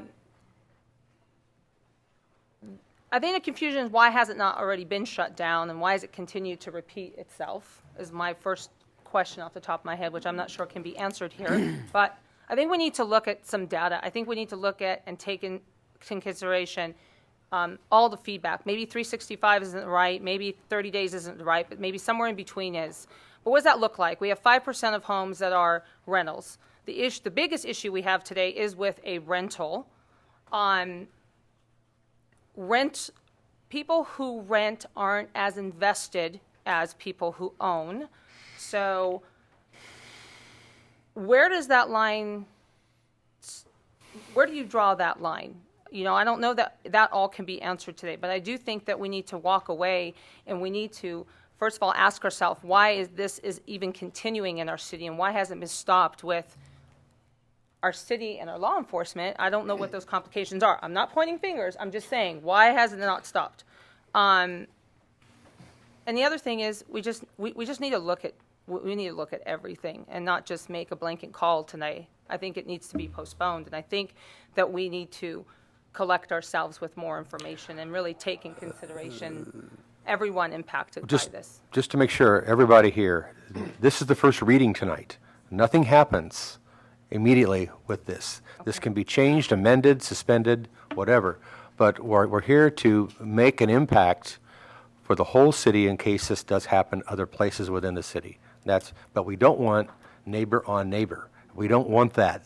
Correct. Especially homeowner on homeowner. Exactly. That's loud and clear as well. Exactly. I just think the issue's just bigger than what even the ordinance is today. I think irregardless of whatever is written, that the enforcement seems to be, I don't know who, again, I'm not pointing fingers, but the enforcement seems to be missing if it continues. So we can write orders all day, but at some point it needs to be stopped, and there has to be some law above our city that, you know, enforces that, I guess. I don't know. I'm not a politician, but I'm just a resident here, but I know that if that was occurring to my family, there has to be something over that is repetitive. So I guess maybe the key word in the ordinance has to be, you know, a provable incident, right? Not just a hearsay, but a provable incident that reoccurs, you know, with so many complaints that, you know, it then goes to trial or however it works.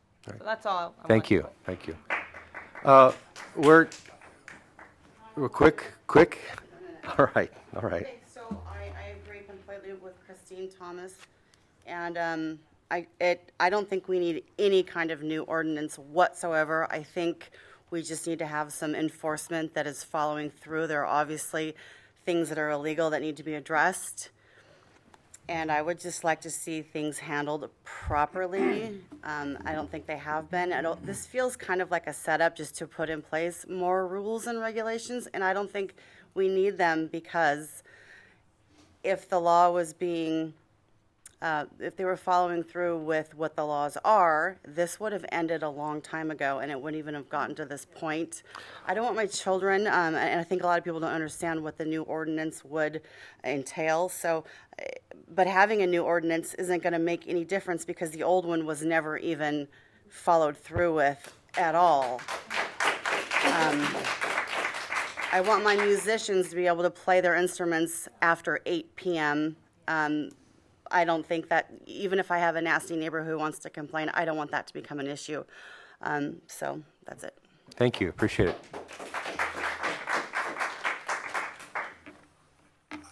Hopefully is that the last public comment?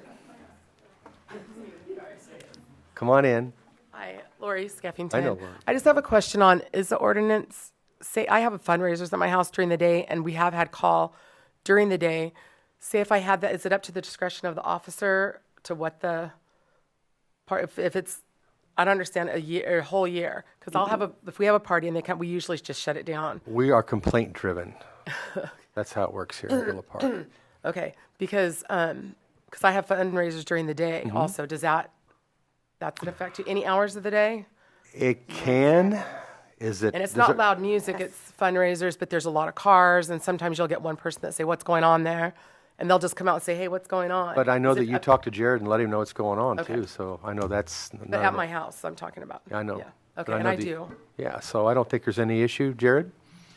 No, if I may, there's been a lot of misinformation tonight. Yeah, that's with what I regard just to don't this ordinance. understand. So This ordinance seeks to combat loud parties. Okay. When an officer responds, they have to determine that there's a threat to public health and safety. Generally, a fundraiser, a wedding, a kid's party is not a threat to public safety. Okay. A loud party with 300 or 400 kids in the back and a DJ who may or may not be charging an entrance fee is a threat to public safety, especially when chairs are going over the rear yard. If I may. The sheriff has been out to this property several times. They've broken up several parties. But the ordinance as written is weak because we have to serve a notice. The first time we go to a loud party house, we have to serve a notice, turn down your music. That's what's written in here, which allows the 24-hour time period that the assistant city attorney was talking about. If they have to respond a second time, then we can charge. What we want to do is extend that second time from 24 hours to, council, this is your decision, 10 days, 30 days, 365 days. That gives us some teeth. So now, if there's parties back to back to back weekends, we don't have to serve this notice anymore. The sheriff can immediately go out and break up the party. Not the way that the ordinance is written. Wait, order, please. And I understand that because we had a house next door that did that, but we would call them first and they would shut it down immediately. But I just want to make sure it doesn't affect like just our normal day-to-day living, like what we do at our home, you know, if it's, okay. Okay. Generally. Okay. Generally Yeah, not. see, We can't prevent anybody from calling Well, right. on you. I mean, Right. it's impossible. Right. The officers have a lot of discretion, and past history in Villa Park has proven to be pretty fantastic. Yeah, by our and they're deputies. usually pretty good. We about haven't coming out issued a citation ever. I just didn't we want have that weddings every situation. weekend. Yeah, Like, but see that. we haven't had the ability to issue a citation based on the current code. I understand. So we need to amend it. So the I just order thought it pl- was going to concern all of our stuff. Which But we're we- trying to do Excuse with this me. code. Sorry, Jared. If we could please have decorum in the council chambers and let the speakers talk. This is the first about heard about this was today actually. So I saw it and I thought, wow, am I going to not be able to have our fundraisers and people, you know? I don't you can. But they're it's not gonna be crazy. an issue. But we have, everyone's of age that comes to mind. But, okay. Thank you, Lori. Quickly, sir. Unfortunately, the problem Wait a I second. have, Order, please. the problem I have with this is open to interpretation. I'm sure that Villa Park Sheriff Department have been excellent because in the last 25 years, I've never had any problem with them. And there are a lot of good, decent citizens in Villa Park. But the way you write something, you don't copy Chula Vista ordinance. You write one for Villa Park. And for Villa Park, maybe you have to completely scrap this and write something new. Because the way this one is open to interpretation. And when something is subject to you have to write it the way insurance companies write it. Yes means yes, no means no, this means that. Otherwise, I have to leave it at the discretion of the officer that shows up or somebody, and we don't want that. So you've had this ordinance for all this time. How come it has never been enforced? You're asking for some more teeth, but I don't think this is the answer to it. Council, if I may, this ordinance has been on the books as is since 1996. I changed 500 to 1,000, 24 to 365. I haven't rewritten this ordinance. Well, you got our attention. 365 days. You got our attention. That's why everybody is here. I'm glad. If you wrote 5 days, nobody would have been here. But when you start 365, it means basically you prison us in our Okay. house. All right. Thank you. Thank you for your comments. Appreciate it. Okay. Council members, is there any discussion regarding this item? Yeah. Mayor Pro Tem I've been Rick. sitting here for the first 45. Order, please. Order, please.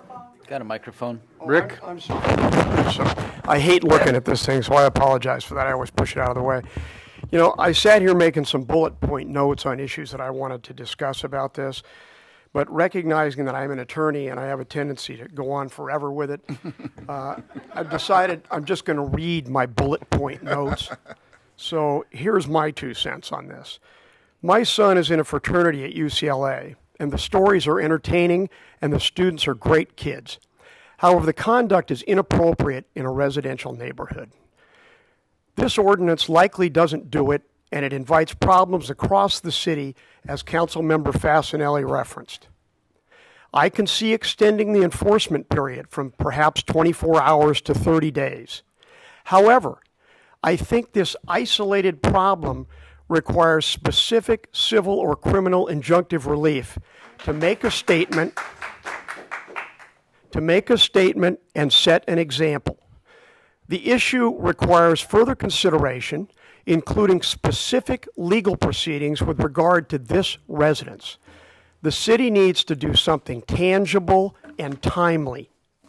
I'm not anxious to substantially rewrite our codes over the next couple of months to address this isolated problem. I would prefer to address this issue head on and now. It needs to be addressed in court. Apparently, a temporary restraining order was already obtained by an unrepresented individual, and this city can certainly do better. I suggest we continue these 3 related items and seek tangible legal options forthwith. In addition, although my efforts may be frivolous, I intend to go talk to the students who I suspect are quality but young individuals who don't truly appreciate the consequences of their actions. Thank you. Council? I have a question here. What's come up here is, do we have anything that says if someone has a party where they pay to come in? Okay, so what we have here is we have a huge party. Anything that has 300 people, quite frankly, would require a permit. I mean, I would think. And I'm not, I don't want to put a limit on 100 or 300, but maybe we need to explore that, and that might be a different avenue, because we can't have that and we don't want to see it. So we know that they've charged for parties at this particular house because they post it on Instagram when they invite people and they tell you how much it's going to be. So maybe we should look at the instance that we're trying to deal with and try and combat that, as Rick said, instead of penalizing, the other 5,999 residents here and increasing this 365 days. You can have a family of 5 and you can have a birthday on December 2nd, December 4th, December 20th. And now you just turned around and you can't have a party, because you maybe had an unruly guest. But I think that that's the avenue that we should look at versus changing something that's been on our books now for 20 years, you haven't changed anything. Leave it as it is. And if there's issues we need to enforce them, and let's address this other issue, which is why this has come up. And we still have 2 other ordinances, unfortunately, that we have to deal with that's come from this house. So do we have anything on the books that says you can't pay, to come to a party, or a 300-person party is a nuisance in itself without a license? Mr. Mayor, may I? The city manager and I were just discussing that, and I mean, that's one thing that we can look at is we don't currently have something, special events permits, but that's something that we could look at as a special event permit, where you, based on the number of guests, would require a permit from the city to be issued. Because certainly, if you have that particular home that we're referring to cannot have a 200-person party. I mean, it's unsafe, and And as Mr. Farrar, I don't know if he's still here, what he said is, right now we do have laws on the books to stop it. OCFA could have been called in, and they could have, it was a hazard. And maybe we need to explore those options that are already there instead of trying to penalize everybody. Mr. Mayor. Council? You were going to answer, Councilman? Woman I was just going to say that's something we can look at. We don't currently have that, so we would have to bring back an ordinance on that issue. Bill? Okay, but the party could get shut down if you have too many people in that home. So that's an avenue that hasn't been used yet by our law enforcement, for lack of a better word. Well, I with all due respect, I frankly disagree because law enforcement has shut down several parties. I think we've shut them down too. I understand. We're talking about 5 or 6 different ordinances to solve one problem of loud party. Yes, special events permit, something we can look at. We've tried it in the past, however, it's failed to get past council. Now we're trying another avenue. We can craft 6 or 7 different ordinances, which is what we have before you, a suite, loud parties, noise control, social host.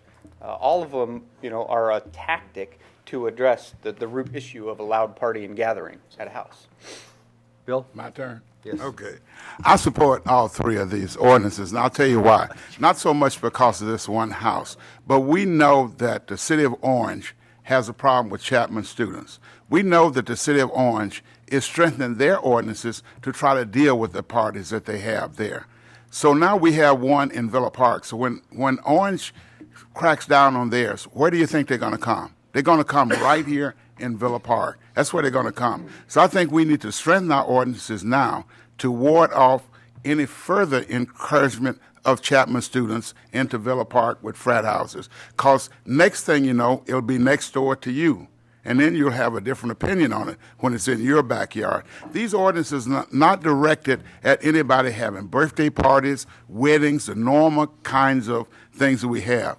And I'll leave it up to the officer's discretion. What Jared talked about, if there's a threat to public health or something, we're looking at these kind of things that's happening on Wellington now. Those types of parties, what these ordinances are directed at. They're not directed at people's everyday activities. And that's the reason I support all 3 of them. Bill, Bob, would you like to say? Yeah. These parties have been going on for some time now, I think since last August. Right? Okay, and they've been repetitive, right? And let me ask Rob. Rob, what have you guys done, and what has been your limitation trying to stop this?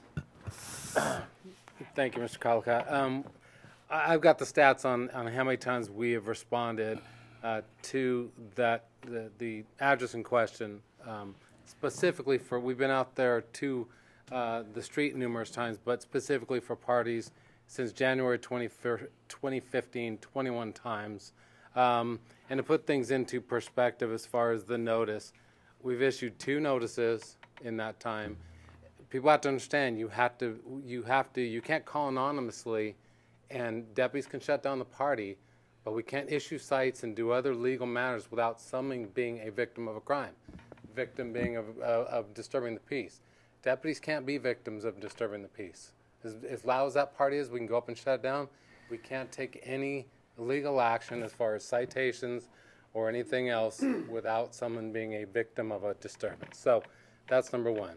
And I think we did some education on that through LEAC and some other means. So we have issued, I believe, 5 cites. We've written crime reports for disturbing the peace because in this situation, if they don't come to the door, we can't kick the door open for a muni code or a misdemeanor to go cite people. So we call gone paper on it.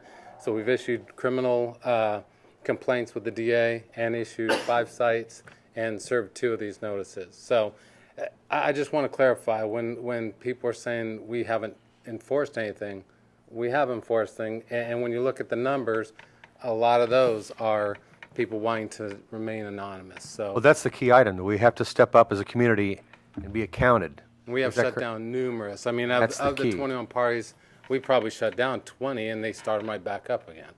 So Now, Rob, or Lieutenant Gunzel, a comment was made by another speaker about, well, gee, maybe, if there's underage drinking, maybe you should go arrest those people, shut things down. Are you allowed to wander into somebody's backyard and ask to see IDs and to see if they're underage drinking? If someone is obviously underage, these are all college kids. And in the one party that came to the council months ago, they're wearing bikinis. I saw the pictures too. Where's your ID? If they go to Chapman, our push out there is to get that party ended. If we go through and start, issuing or looking at every 200 people's IDs to see who's 21, we're going to need a lot more deputies, and we're going to need a lot more time. And our goal was just to get it shut down to quiet down the neighborhood. Yeah. We can certainly do that, but that hasn't been a tack we've taken in the past. So and as far as the topics brought up about weddings and different things like that, and the guitar playing, and yeah, we respond because we're required to respond when someone calls for our service. We've never once issued one of those party ordinances to any of those people. Guarantee it. Under the ordinance that has existed for the past 20 years, could you respond if somebody called about guitar playing or flute playing or whatever? Yeah, and we warn them that they need to keep it down. We don't issue those. In fact, 2 at this Wellington house on 21 calls. That's how rarely we use them.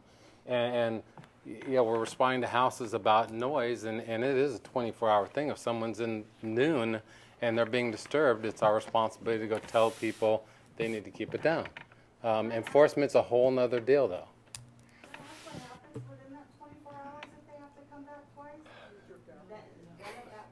Megan? The public comment period is closed, and anyone not at the mic can't be picked up for the viewers at home. So at this point, the people with the microphones speaking need to do so. Right. Thank you. I'd like to make I still have Bob's the floor. still on the floor. Jared, and let me ask this of both Jared and Rob. Is there anything that you could have done to stop these parties and get control of the situation that you haven't tried? I cannot prevent a party from reoccurring. We've gone the public nuisance route, as you've witnessed before you with item number 3. We're still on the public, nuisance route, but this is just another tool that we can try to prevent some future parties. Okay. So where we are right now is that with the tools that we have, we've not been able to Rob, excuse me. Go ahead. Sorry, if I could just add one more thing. And we have met with Chapman University, and as a result of our crime reports and citations, we have engaged with Chapman, and now will allow Chapman University to conduct their administrative hearings for the fraternity in general. So I think it's a multi-pronged approach. The citations, which brings them into criminal court. There are issues with Chapman, which is my direct relation with their police chief and the city fines. That's what we have taken on Wellington. So we have done a lot of things. So with the existing ordinances that we have at our disposal for our city administration and our sheriff department, we've not been able to control this outlandish condition for, 10 months now, or since August anyway, several months. And as we've heard in testimony today, these parties are impacting elderly and disabled people and impacted our children, impacting, from what we heard from the realtor, property values in our city. One of the primary responsibilities of us as a government is to protect our residents. Not our right to party hardy, but to protect our residents. I don't think we're doing that, and we need to do something so that we can get control of this situation and give the residents of the city of Villa Park the peace and quiet and the enjoyment of their property that they deserve. Other cities are. As was mentioned, we looked at ordinances from the city of Chula Vista. They've already adopted ordinances like these to protect their residents. City of Orange, as we heard today, and as was documented in the newspaper article, is also doing what they can to improve their ordinances to get better control over the situation in their city. City of Villa Park has to protect our residents too. As Jared mentioned, the ordinance that we've got was written in 1996. The dollar value, I gather, has not changed for the fine since then. $500 in 1996 dollars is probably $1,000 in 2016 dollars. So basically, we're coming up to times.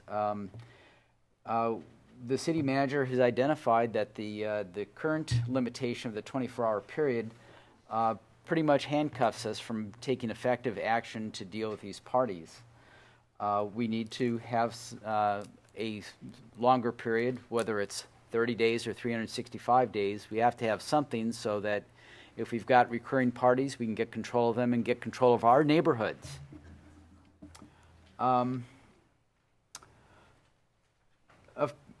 As also was mentioned, we've had this ordinance for 20 years now, and the sheriff department has used good discretion in implementing that ordinance. We've not been shutting down people from practicing the flute. We have not been shutting down wedding parties. We've not been shutting down children's birthday parties or anything else. That's not what's proposed here. What's proposed is to provide the sheriff deputies some teeth so if they've got a situation like we've got down the street, we can deal with it and we can deal with it effectively. Right now we can't, and we haven't. So I think what we need to be thinking about first is protecting our residents, and I support all three of these ordinances. Thank you. Thank you, Bob. Anybody else from the council? Any other questions? I do have some. You got some? I got some. Yeah, go ahead. Go ahead, Rick. I question that we need more laws on this. I do agree that it may be advantageous to expand that 24-hour to perhaps 30 days, and I mentioned that last time I spoke. But the reality is we need to enforce things. We can't just go making all these laws and then let it go. And I'll give you a perfect example. Lieutenant Gunzel just indicated, yes, he can ID people and check for underage drinking, but they don't, okay? And frankly, if you want to get this handled, there's one tool we have right now. If you go through and start screening these people, I guarantee you that school and that house and the community will find out that if you have a party at this place in Villa Park, you're probably going to get busted right away. You're going to get carded. You're going to get cited, and all your kids are going to court. There's lots of parties out there, okay? This is not the party they're going to attend when that word gets out. So rather than talking about all this and putting more and more laws on the books and more crap for the community to deal with, let's enforce what we've got. Card the kids, cite them, and watch how fast these parties diminish.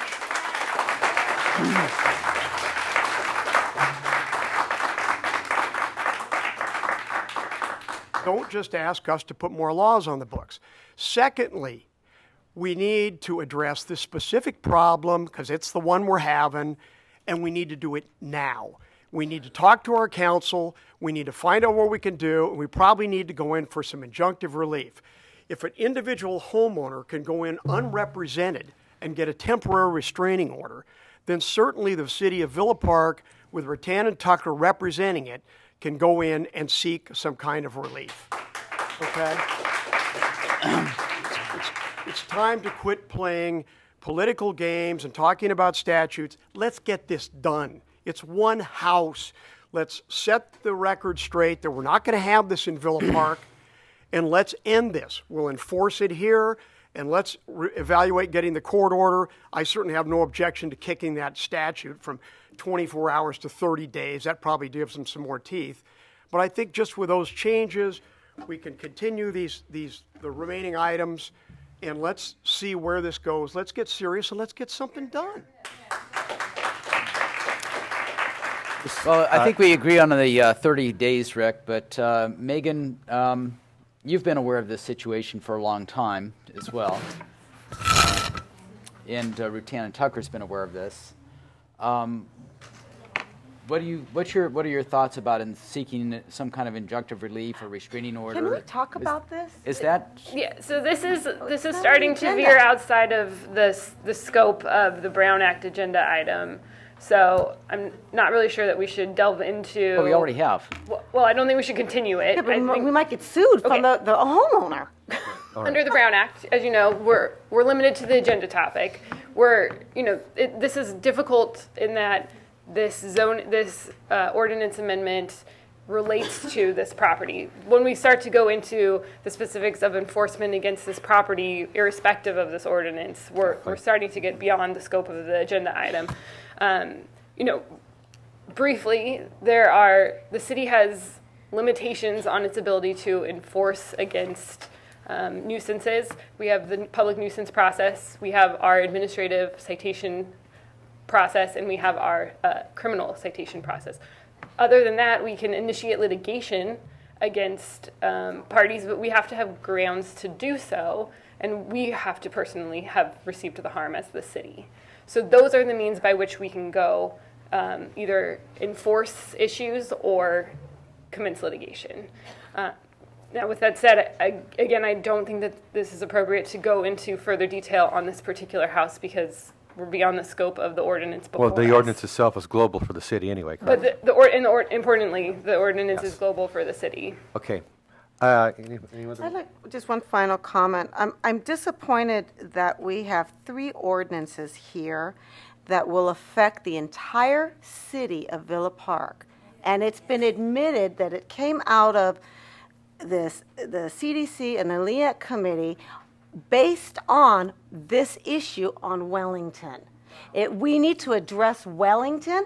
I want to address Wellington, and that's what we're talking about. But to have 3 ordinances and have them affect the entire city because of an issue that hasn't been maybe properly addressed, I think is a crime to the remaining residents and to all of us here. Comments? I had a comment. I want to just respectfully totally disagree. It's not just about this house. As I indicated before, you got the Order, city. please. Order, you please. got the city of Orange cracking down on frat houses. We have the same issue here. When city of Orange cracks down on them, where do you think they're going to come from? They're going to come right here to Villa Park. I see this as kind of preempting this to make sure that we don't have these frat houses come to Villa Park. It's not about just this one, and I don't see how it's infringing on other people's rights because we've already talked about it doesn't apply to normal kind of activities like weddings and birthday parties and things like that. It's only applying to these types of parties that these frat houses have. Okay. Well, we're talking about it does. Order, please. Please, sir. It's in the ordinance. As Jared pointed out before that what it applies to. No, it's not. Okay. Well, I disagree. I think it does. Thank you. Read it. Okay. Any other comments from council? I'd like to make I'm sorry. Go ahead. Go ahead. I was going to make a motion, but if you were going to No, I'm going to speak about this. And I think one of the main things that Lieutenant Gunzel brought up tonight is that when there is a victim, it changes the whole process. Is that correct, Lieutenant Gunzel? And a lot of times people were not unwilling to be anything but anonymous. And that's an issue. So if the city of Villa Park stands up and you are the victim, then you need to say it. And it's going to be in a complaint. And then it gets the wheels rolling with the ordinances we have currently, because even if we do something with this tonight, this will not take effect for another 30-some days. Anyway, and we want something done now. The reasons for this to be brought up is because some people are being very rude, to be quite frank. And I'll leave it at that. So do we have a motion? Yeah, I'd like to move that we amend the statute to change that 24-hour period to 30 days. And that's it on this particular agenda item. So are I'll you second that. proposing to approve it with the amendment? With an amendment to change it from a 24 to a 30-day period. Oh, okay. yes. All right. Instead of 365. Instead of 365. And I seconded your motion. 500 to 1,000. Is 1,000 still fine? Yeah, he said, don't give me any more ideas. No, I'm sorry. What did you say, Rick? Change the time frame. Wait, Jared, could you read it back, please? Yeah, the motion on the floor is to approve the first reading ordinance 2016-598 with the one change of, let me go back, I got to find it in the code here. To stop a disturbance of location within, instead of 365 days, it will now be 30 days of the first violation. I do have one question, Jared. Does the existing statute provide for the inclusion of sheriff's costs as well, or just the $500 to $1,000? The existing statute provides for it. Okay. $500 or more is how it's written, so we can add in the sheriff's costs when they get the full county I response. don't know how anxious I am to see. That's probably No, existing. sorry. It depends. Well, I would like to make a subsequent motion that this Order, please. ordinance not be changed and be left as it has been for 20 years.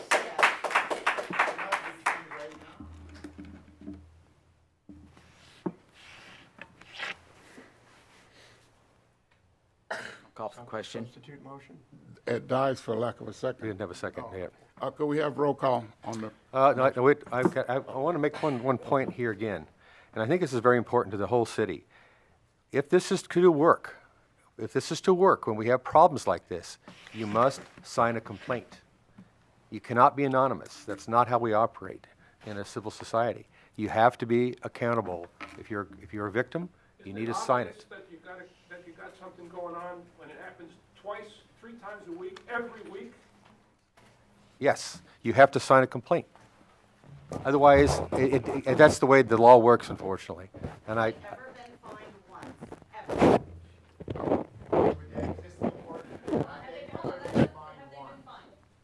Okay. Anyway, roll call, please. Roll call, please. Yes, motion on the floor is to approve the first reading of ordinance number 2016-5, amending sections 6-9.1 through 3 of Article 6-9 loud parties of the Ville Park Municipal Code, with the correction from 365 days down to 30 days. Councilman Barnett. Yes. Councilman Nelson. Yes. Councilwoman Fasenelli. No. Councilman Colacott. Yes. Mayor Mills. Yes. The motion carries 4-1. Oh my gosh, Rick, we At agreed on this something. point, let's take a 5-minute break. Thank you. I was going to ask for that. I was going to suggest that. 5 minutes, please. Guys. Well, it takes a little long. We only got one bathroom. We might need a little bit more.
a cup of coffee?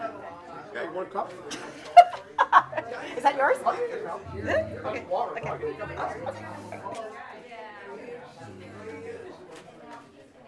Oh my gosh. All right.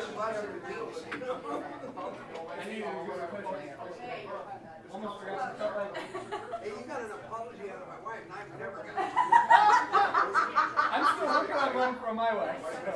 We'll take it from him. Good luck. It ain't gonna happen. 7 years, nothing yet. Even when I had concrete red paint. All right. Well, You got that on TV, but they can't lie.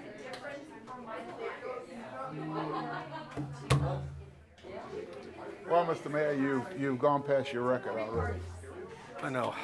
Didn't take long, did it? You broke your record already. Messed up. I knew this would take a while. Huh? I knew this one would take a while.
Please.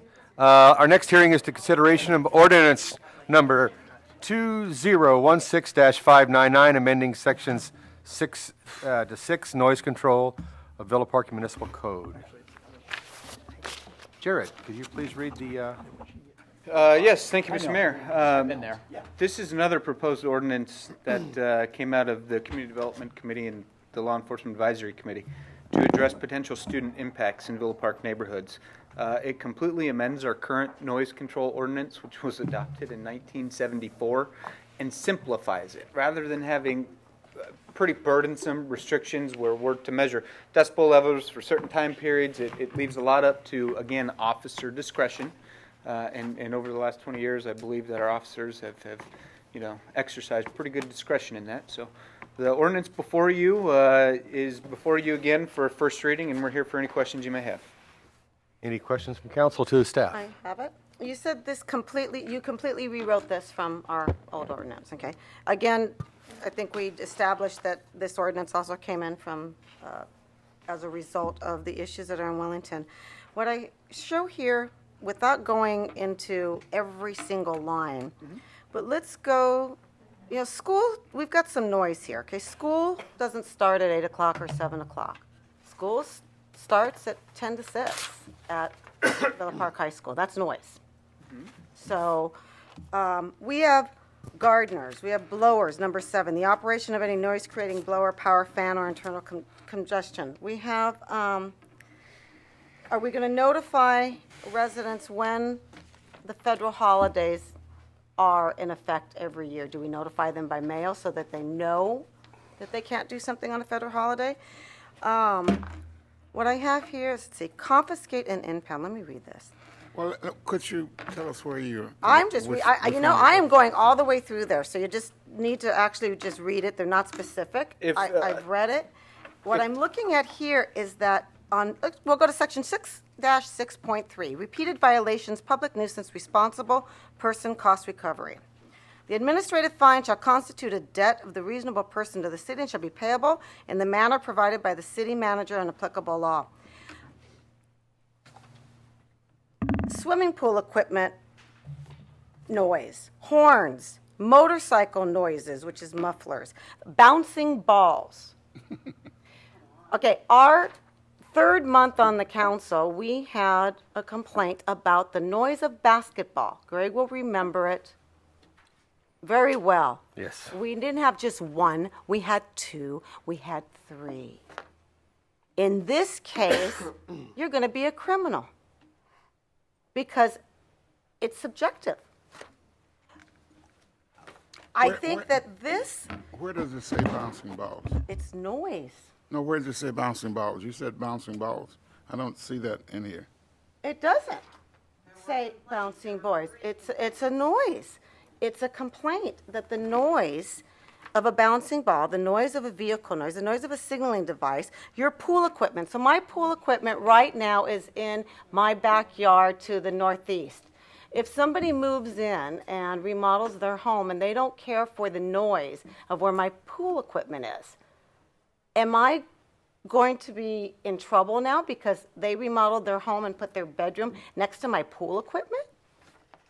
According to this, the answer is it's subjective, but they could make that complaint.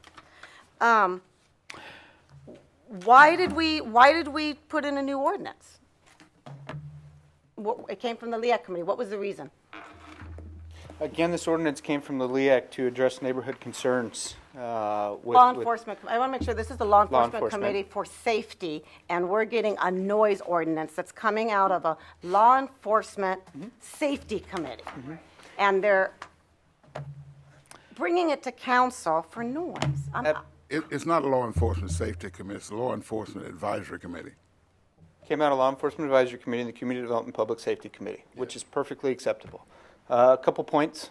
Pool equipment. Standard pool equipment will not be a violation. If your pool equipment's broken, making loud or unusual noise, yeah, it may be considered a violation, but it's unlikely that an enforcement official will actually issue a warning for that. With regards to construction, number 8, 6-6.1C, number 8, construction noise associated with construction repair. That is currently in our municipal code and has been since 1974. Number 9, right below that, property maintenance. Currently in our code, has been since 1974. Where are you? Yes, well, the code was, it's on page 2 of the ordinance near the bottom, numbers 8 and 9. Okay, there we go. Construction, property maintenance. I haven't touched that. Everybody who does construction in the city of Villa Park is pretty much well aware of that, because whenever you pull a building permit, the building official gives you, a quick fact sheet of what our rules and regulations are. We do make some exceptions, which are, again, were brought over from our code. On the very last page of the ordinance, school bands, school athletic, and school entertainment events are exempted from this provision, because we recognize that the Villa Park High School band does start early in the mornings. Always have, never been an issue. And I don't see it to be a continuing issue. Sure, somebody may call about a bouncing basketball. If it's 3 o'clock in the afternoon, I really don't see the enforcement official, addressing the matter. If it's midnight or 1 or 2 or 3 in the morning, sure, they may do something about it. Again, it's subjective. It's up to officer discretion. But, again, past practice has shown that we've had pretty good discretion. And So Jared, I'm on asking, what was the reason that the LEAC committee wanted to rewrite the noise ordinance. What occurred for them to want to rewrite this? There was a complaint of student impacts affecting Villa Park neighborhoods. One example is that there was a DJ at a party. This ordinance will give the sheriff's deputies the ability to confiscate that noise-making equipment. Are they going to, are deputies or enforcement officials going to confiscate a basketball? Highly unlikely. DJ equipment where there may or may not be, several hundred people at a gathering, yeah, I can absolutely see it. Excuse me. Please come to the podium and speak when the time is called. Okay, so this came out of... Again, this was a tactic to control student impacts addressing Villa Park neighborhoods. And Jared, I just want to draw everybody's attention to item 6-6.1, which gives the items to consider in taking any type of enforcement action, including the time of day or night the noise occurs. If somebody's got a basketball court right beside my bedroom and they're playing basketball in the middle of 3 o'clock in the afternoon, no big deal.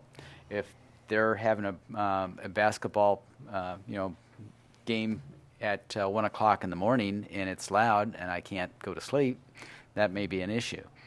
But those are all things for the sheriff deputy, whoever responds, to consider. It's not just blanket.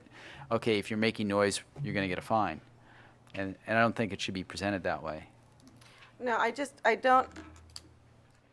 I object to this being rewritten with no issue being brought. One issue with one house to rewrite an entire ordinance for the city. It wasn't necessary. We shouldn't have taken staff's time, shouldn't have spent the money, and we shouldn't be subjecting our residents to it. And that's about as much as I have to say on it. Well, in my opinion, it's very well needed. Again, it's the whole issue about frat houses in Orange. With Orange cracking down on them, they're going to come here. So we better strengthen our ordinances to make sure we have the tools. You'll have your turn to speak. It's my turn to speak now. We should strengthen our ordinances now to make sure we protect ourselves, that we don't have them moving into Villa Park. One of the missions of this council is about the quality of life in Villa Park. And I think this is one of those quality of life issues. We don't want frat houses here. We don't want them to spill over from Orange. When Orange cracks down on them, the next place they're going to come is here. And we need to take a proactive approach to making sure that that does not occur. And these ordinances are one of the proactive approaches that the LEAC committee thought would be appropriate to deal with that. But where does it say in here frat houses? I'm not afraid of the other people coming in here frat. It's not here. It doesn't address it. It doesn't say frat houses. It's a ordinance for the entire city.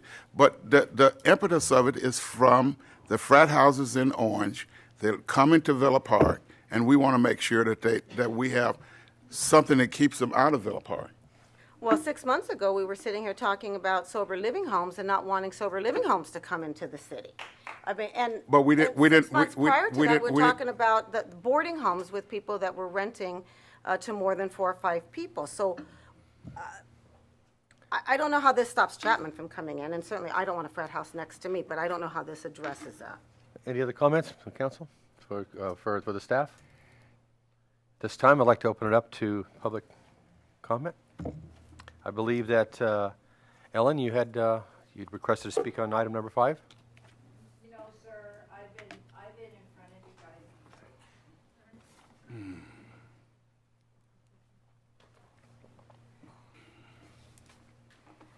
I have been in front of your council so many times now, and I'm embarrassed to even go to Ralph's because I've been here in front of your council begging for help. LEAC has come in. I don't know why you should be even opposed to somebody that is devoting their time freely to come in to help a homeowner like me. I don't want to put stipulations on a homeowner having parties because I enjoy parties myself. I have 2 small grandchildren that I can't even have come over my home now. LEAC had come in and they stepped in when no one would listen to me. This has been going on since August. We're coming on almost a year now, and I have there's no relief. I have signs up on my home now that says no trespassing because I was advised by Chapman College police that I can now, if they should come to my door, I can now have these boys cited and are, what is that called? I'm sorry, Cited. not cited, but they can be put under arrest, a citizen's arrest. You know, they can now be arrested. Why do I have to put signs, no trespassing, on my property to get peace of mind? I'm sick. You know, my husband's sick. We just want peace. We want to be able to drive into our home, not be intimidated, and not to be under fear of resolution from these kids. It's not just the mere boys that are living there. There's 100 to 200 students that are coming there. We don't know them. They're Uber drivers coming in and out. I can show you on I can show you on my drive over here where I have lights flashing in my house every 1 minute. And I have come in front of this council. I mean, even you, ma'am, you shoot me away. You said I was not here. It was not the proper place to bring this to. So I sought, where is the proper place to get help? You know, I have gone everywhere for help. I've gone for the police. I can show you where I've signed tickets. I've taken pictures. I've taken where the videos of the noise are loud. I want peace. I live in a big piece of property that I don't think Villa Park wants us to turn into a fraternity house. I mean, I just want some relief. And I don't want to put any pressure on these poor people back here. You know, I don't think their neighbors care if they have parties or noises next door to them. I don't think they care. But I do care if there's like 100 people coming in. I don't know their names. I don't know their addresses. I don't know where they're coming from. You tell me at what point, ma'am. You tell me where to go to get help. I have tried everywhere but underneath the rock to find help. I've lived in this home for 25 years. I have a very sick husband that I might lose any time. You tell me, where am I going to get help? I've come in front of you now. How many times have I come? You guys know me. I mean, I'm telling you, I'm embarrassed to come over at Ralph's because people watch on the video. They watch me pleading for help. You know, and they go, oh, I'm sorry for you. Yeah, you're sorry, then why don't you step up? Why don't you say something? Because people don't want to be in my position where they have to hold their head down and walk like this if they go into Ralph's because they need bread or they need milk. You tell me where to go. I started with Jared over here, poor guy. You know, he doesn't need some old lady after him. That man works hard. I've seen him at LEAC. I've seen him doing endless hours of helping, trying to find a solution for me. And for you to attack LEAC, ma'am, I mean, they have been my help. They've been my savior. They came in and they helped me. They gave me a solution, and I thought the solution was here. I thought you cared about Villa Park residents. I raised my daughter over there in Villa Park. Do you know she cried one day so bad she had ulcers on her eyes from those guys next door? But you don't live next door to it, so you don't care. My daughter went to Villa Park. They also have a business in Villa Park. No, you have it it's in Orange. Anyways, I don't want to mention, I mean, you know, I'm afraid that Mr. Falk now is going to come and attack me, you know, financially. What have I got to give him? I've got to give him my home now because he will come after me, ma'am. You're not protecting me. I went to the court system. They're not protecting me. The police officers, you know, they tell me, I've learned through the system, you have to sign a petition. Why didn't they tell me that from word go? I have come to each one of you individually for help. I've been pleading. I don't want to get emotional because I live in Villa Park. I'm paying taxes. Those boys that were sitting back there, they're not paying taxes. This little lady right here, I'm embarrassed for her. She bought a home 7 months ago. A home now that she's invested $200,000 more in, she's not going to get out of it. Because don't you have to report this house as a nuisance? Isn't that like somebody dying in your backyard or in your home? No, I mean, you're laughing at me, ma'am. I'm You not tell me laughing where at to you at go. all, ma'am. I'm not. I would not want. I'm not laughing at you. We're on a noise ordinance right now. I am not laughing at you in any shape, way, or form. In fact, embarrassed. in fact, I brought up a different way to try and handle your problem with the city manager. And Well, I did that last time. I hope somebody is listening to me so I can take off my signs. Everyone, we're all listening to you. We're all listening to you. I want to be able to walk into Villa Park. I want to be able to go to Ralph's. I don't want my daughter anymore having to go to a doctor. We're all listening to you. Are We you- have to are you, represent. ma'am? We You have to work with LEAC We to have come to and help me. represent 6,000 people. I'm sorry? We have to represent all 6,000 residents. And That might be true, ma'am. But why aren't they stopping this problem over there? we're going to try. You're we're not. trying. My home is not worth anything now. Are you unwilling to sign the complaints? I signed it. No, It's right over she's there. She did, what she said was they didn't instruct her that that was necessary at first. So there was time lost, right? I've learned. I've Okay. learned over. All I've right. learned over the My system. understanding from our sheriff was that we haven't been able to get people to sign the complaints. Sometimes. No, I've learned through this Carrie over here that moved in 7 months ago because she's got an invested interest. You know me, sir. I've lived in Villa Park for 25 years. My home now is not worth anything. It's paid for. Is anybody going to buy it? No. I will. You want to live? Yeah, move a frat house in. I'll buy it too and move 7 students into it for $9,000 a month. I was trying to Okay. break the stress a little. Well, I'm sorry. I'm open heart surgery, sir. You're not breaking any stress here. Okay. Can we get back to the noise ordinance? Thank you, Ellen. Carrie?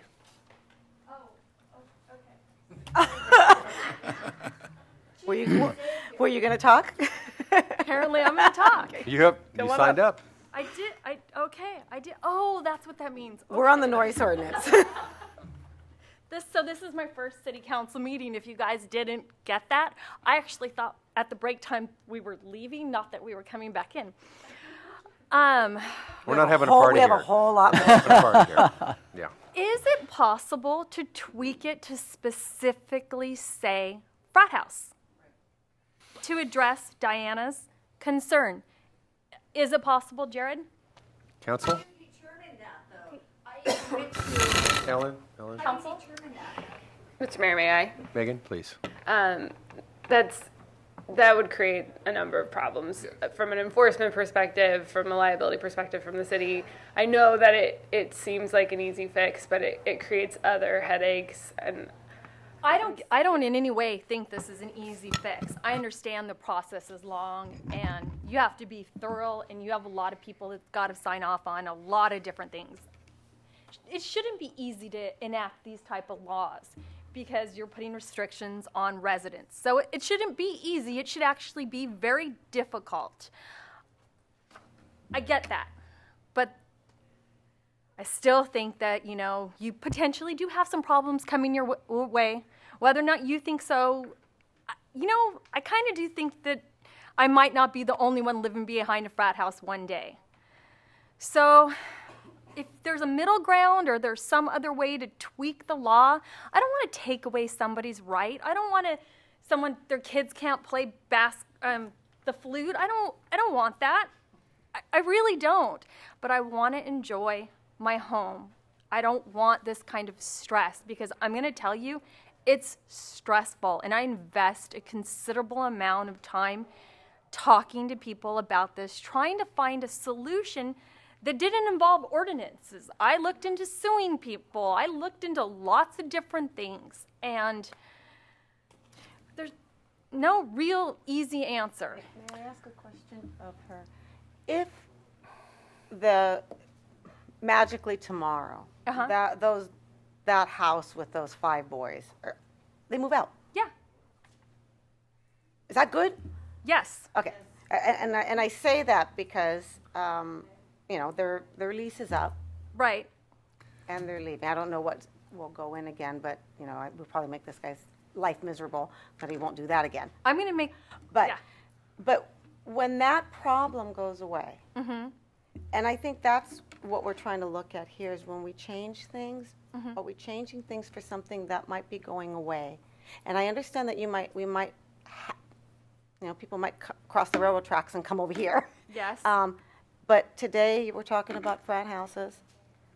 We're also talking about sober living homes. We're talking about rehab centers. We're talking about, we have all those issues that you don't live next door, but we do have a lot of residents who live next door to them. So that's important for us just to remember that when they leave, that problem goes away. And I don't want to change things or have everybody be affected if that problem goes away. We need to address that house, and that's what we need to address. I think that you have it's not that I don't think you have a point. It's not that I don't think everybody has a point. And they have a right to their own opinion, and I try really hard to listen and absorb what everybody's saying because I don't think I'm the smartest person out there. I think there's somebody smarter. So if you're listening, you can try to do better. Sure. And yes, the problem could go away. But perhaps you might want to do a little something to give the next person that potentially has this problem a leg up. So you don't think it's the 365 days. That's fine. I don't care. I really don't. I mean, but perhaps something more than what's on the books because it didn't work out so good. And I'm going to tell you, I had no idea I had to sign that paper. I never once did an anonymous phone call. Every single time I called in, I said where I lived, and I said my name. That in no way makes me anonymous. Every time my husband called in, he said his name, and he said where he lived. I don't understand the whole anonymous thing. They never... No, Christine, please, no. Go ahead. So I never felt like I was being anonymous. I felt by giving my name and giving my address, I was taking a stand. And half the time my husband called. Okay. So only one time recently did dispatch say, do you want to file a complaint? And I went, oh my God, yes. Honestly, I'm a put up or shut up. I don't want to waste anybody's time. I'd have signed the complaint in August. I would have signed it in September. Again, this is continuous partying. It doesn't let up. Do you have any questions? No, that's okay. No, but I But I think the point is made that we need to get the community to understand. Do you file a complaint? Absolutely. Because honestly, the officers don't have any more work. They got plenty to do. So maybe it just they forget sometimes. So I got it. I'd have loved to have known in August. I'm telling you, I'd have signed it then. Okay. That's the key. Yeah. Thank you. Thank you, Carrie. Donna? Where are we coming up with these concerns that nobody will sign? Everybody that stood up has offered to sign. Donna? I just wanted to say that whether that house keeps those guys in there or not, we really need to see this as an exposure for the future, and it needs to be addressed still. Thank you. And Mr. Calvin Musquez? Yes, he left. So, take it back to council. Oh, I'm sorry. We have a couple.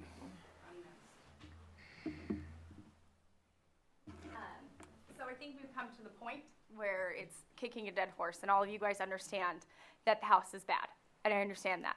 But you have to realize I've had a business in Orange for 10 years. Okay, I work with, I have female athletes. I'm a huge supporter of the University of Chapman.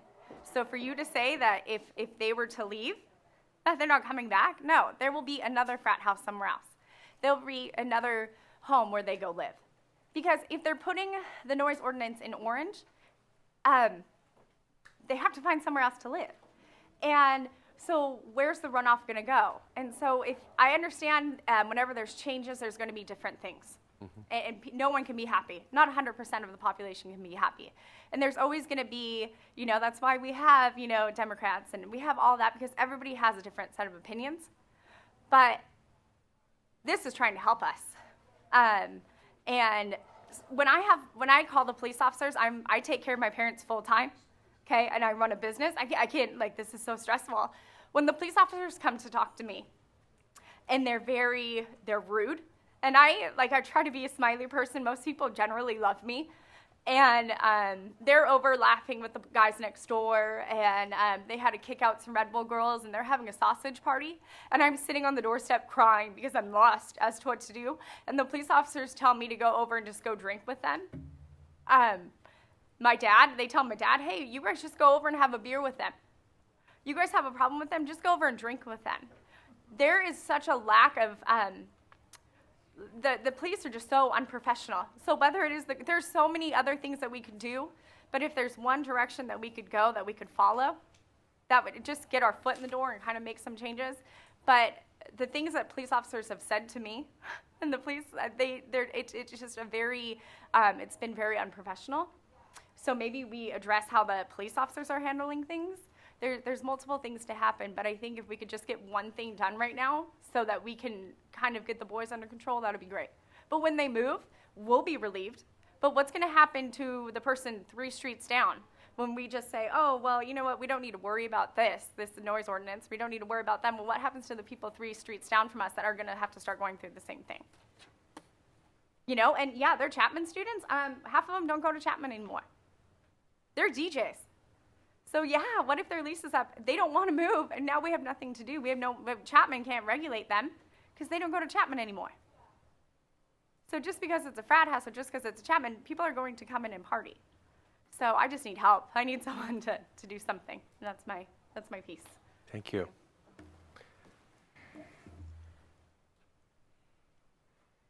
Hello again. Hi.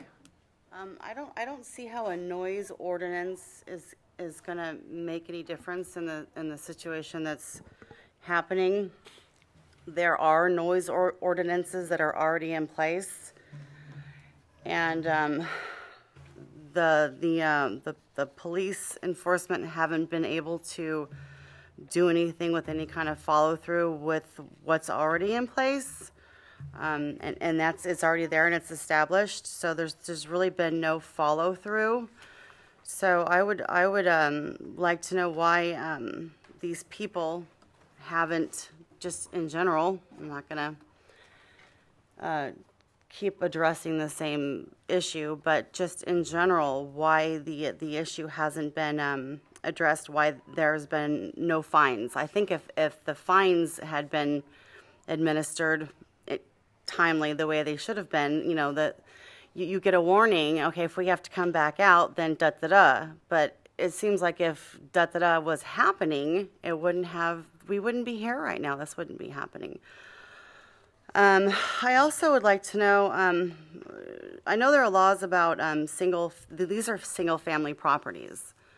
So there's got to be something there with regards to, I know that people rent out rooms, but if the owner of the home isn't in the home, and then a lot of rooms are being rented out to different people, I think that might, I know we need to find legal solutions without trying to add any more laws, because the solutions are here. They're just not being addressed. They're just not being followed through with, and for some reason not taken seriously.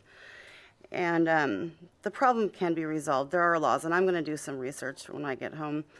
And today's the first I've heard of any of this situation, but it definitely hits home with us, because when I see the 8 p.m. noise ordinance, we have kids, and they're colorful kids, and I don't want my children to be raised in a silent graveyard. It's already too quiet here, in my opinion. Every once in a while, I'll hear a basketball way off in the distance, and I think, wow, I hear life. It's very rare that I hear just like joy and life going on. It seems a lot of this is precautionary. Oh my God, they're coming, they're coming, they're coming. Don't quite understand what all of this fear is about, and why all of a sudden all these new ordinances need to be put in place just because some people are afraid and think that they're coming in droves. I don't understand that at all. There are a lot more inexpensive places to live. Doesn't make sense to me that college students would be picking one of the most expensive cities in Orange County. Makes no sense to me at all. So, thank you. Thank you. Anybody else? Please, no clapping, but anybody else? Public comment? Seeing that, I'll close public comment and bring it back to council. I had a comment. Yes, sir. Irrespective of the frat house or anything else, if you look at our noise ordinance, I think Jared indicated it was done in 1974. Just based on that alone, we should update our noise ordinance. For example, it's to read something from it, the current one says, the manner of enforcement. The Orange County Health Officer and his duly authorized representative are directed to enforce the provisions of this section. It doesn't even provide the sheriff with enforcement. With enforcement of this. Well, plus it takes repeated instances with a decibel meter. Right, it takes decimal meters and things that Yeah. you know, just by the very nature of it, it needs to be modernized and updated, you know. And it doesn't provide, as far as I see, it doesn't provide any fines in here. And it also talks about, Phillip Park has a noise variance board. You know, an appeals to the noise variance board. We don't have that. No, we need, if nothing more, we need to just modernize and bring up to date our noise ordinance. Well, Irrespective of what else is happening in the city, we need to do that. Something that's 40 years old, totally outdated, non-workable, you know, from 1974, we need to update it. anybody else, council? Yeah, I got a comment, but I do agree with Bill on that. That is a logical comment in my mind. You know, this proposal's a specific response to the frat house. Your microphone. This proposal's a specific response to the frat house, and we have other options at this point that should provide more immediate relief. I'm opposed to any more bureaucracy than necessary. If this ordinance becomes necessary, I'll vote for it at that point, however, probably not subject to the 365-day limit. This ordinance also imposes vicarious liability on property owners, and I have concerns with that provision. It also has police confiscation provisions. Further, this will not stop frat houses from coming into the city. It may trigger more neighborhood bickering. However, if the other options don't resolve the problem, I will be willing to revisit this ordinance. That said, I do tend to agree with Bill that it doesn't make sense to have an outdated ordinance. However, I'd like to view it in that context, and I didn't come into this looking at that. I came into this on a broader picture, and if we're going to do that, I think we take our time, go through it, and see what we can do with that provision. And I'd also like to add that after hearing all this testimony, these community comments, I'm having trouble reconciling the previous allegations that we can't act because we can't get people to sign complaints. The two people that have been up here have both said they've signed and been willing to sign complaints. So I'm having a little trouble understanding why we haven't been able to do some stuff already. Well, I think a lot of it has to, that they didn't realize they needed to. They signed them. They just But no, said Rick, that. but early on. I'm listening, Rick. Early on. So since January and December, they started signing them. That's true. And what's happened now? With That's the what's sign? happening now. Now they're signing them. Now they're Right. realizing. So where's the action on the sign? But this whole episode started in August. Right. So where's the action on the signed complaints? It's What coming action now. has It's been taken processing. It's on doing the it. signed complaints? It's doing now. It's It's doing. processing, Rick. They Okay, just Rick. did it. Okay. They just You have comments? They're processing. Okay. Bob? Well, I think, personally, I'm embarrassed that the city has not been able to get control of the situation that has been going on since August, and it's been a pretty extreme situation. And I personally apologize to the families that are affected. It's unacceptable. Every city that I'm aware of, and every county I'm aware of, has some kind of a noise ordinance. That's just basic to maintaining civilization in our modern society. If our existing ordinance, noise ordinance, was not effective, right? So it needed to be fixed. We weren't able to address the noise emanating from one particular residence with our existing noise ordinance. Correct, Rob? That's correct. Jared? Correct. So we need to fix it. And, so whether it's you call it an update or whatever, we need to make sure that we've got a noise ordinance with some teeth in it that can be appropriately administered by our deputies so that we can protect our residents and their peace and enjoyment of their property. Anybody else? What is under section 6-6.3, section C? What's Government Code section 38773? And then and other applicable laws. We're talking here, this is where we've got the 365 days to control the threat to the public peace, health, safety, general welfare, quiet enjoyment of the property, and the imposition of the liability for cost recovery shall be governed by the provisions of Government Code section 38773. We've got it in here, but there's no definition as to what it is. We're pulling up the government code so we can read it to you right now. In the interim, is there any other comments from council? I'd like to know, I thought in Villa Park typically that between 7 a.m. and 10 p.m., Monday through Saturday, you could pretty much do anything that's reasonable. But now I see that's 8 p.m. here for musical instruments. This means parties in backyards. And this is something we like to have a joyous community, but that seems like it's a little too early. But I understand that if neighbors should be talking to each other if there's an issue in the first place. So I'm just curious about that. Why it was at 8 o'clock, and also it includes confiscation of that said equipment. So I'm curious about that. You know, I realize you did a really good job writing this. This is good, but there's some things I'm curious about. Generally, quiet hours are 10 p.m., but, you know, as identified with loud parties and throughout this education, your peace can be disturbed at any time. It can be noon, you know, and your neighbor can be playing the drums too loud, which is disturbing your peace. Say you work at night and you sleep during the day. You know, essentially, you could call the sheriff's department for disturbing the peace. They will respond. You sign the 415 citizen's arrest. Now you're in civil courts. 8 p.m. is just an arbitrary number. If you don't like 8 p.m., we can put it to 10 p.m. No problem at all. Just a number that was identified. But generally, yes. I mean, quiet hours are 10 p.m., but it's just, it's... It's generally like 10 p.m. to 6 a.m., generally speaking. All right. Did you find the 38773? Yes, Mr. Mayor. It's the summary nuisance abatement law, which allows the city to the person that is creating the nuisance to impose the cost of the abatement Remedy? on that person. Okay. Any other comments from council?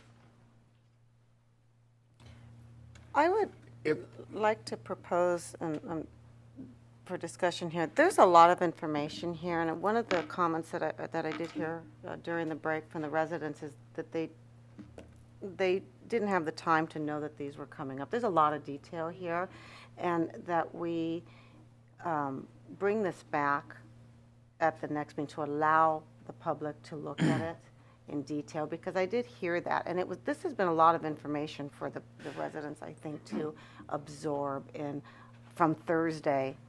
I mean, it's a lot for us to also do it as far as That's true, but I think also this is only the first reading. Yes, this is only the first And we reading. can pass it tonight or deny it, and it can come back again with more comment. And people, it takes a while for us to disseminate. That's why we do this. Megan? Yes, Mr. Mayor. That's true, although any substantial revisions on the second reading would effectively require like a first reading. So, right. So small changes to, Scrivener's errors, those things are allowed on the second reading, but otherwise substantial changes would. Or we just get rid of it. We can do that too. Mr. Mayor. Yes, sir. Again, I think that given we have a 42-year-old ordinance, I think we ought to update it. I think this is an appropriate update. I'm going to make a motion that we pass the ordinance with 2 amendments. One, to amend it to the time you talked about from 8 o'clock to, say, 10 o'clock. Mm-hmm. And the second amendment is for the change of 365 days to 30 days. And I think that makes it a reasonable ordinance for noise control. much so than what we currently have on the books now. Because what we have on the books now is totally unenforceable. It's totally unenforceable. That's true, It's that's true. outdated. So at least we'll have a modernized one on the books. All of these things, if they don't work, you can come back and change them if they don't work. Oh, yes. That's But- that's why we're here and talking Right. about this. That's why we're doing it. But But, that's- before you go over your motion, Yeah. I have a question. With this, is this going to affect things in the town center here? Remember, we had a lot of issues about noise here with that before. I like your amendment. Yeah, okay. This noise ordinance does cover the commercial center, town center here. The town center is also governed by its own performance standards as well. Have we compared the two? Because we worked on that Too long. extensively 2 years ago. So No, do we need to compare the two? We worked on performance standards with regards to zoning, but not in enforcement. The town center says that, if I recall correctly, any business or any noise in the town center cannot be more than 5 decibels above the ambient level.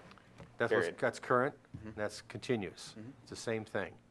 Yeah. We And don't quiet want hours in the town center are 11 I think p.m. Deanna's correct. We don't want to create any extra unwarranted or Absolutely. unforeseen Conflicts. issues, complications. So, Well, I'll second Bill's okay, here we go. motion.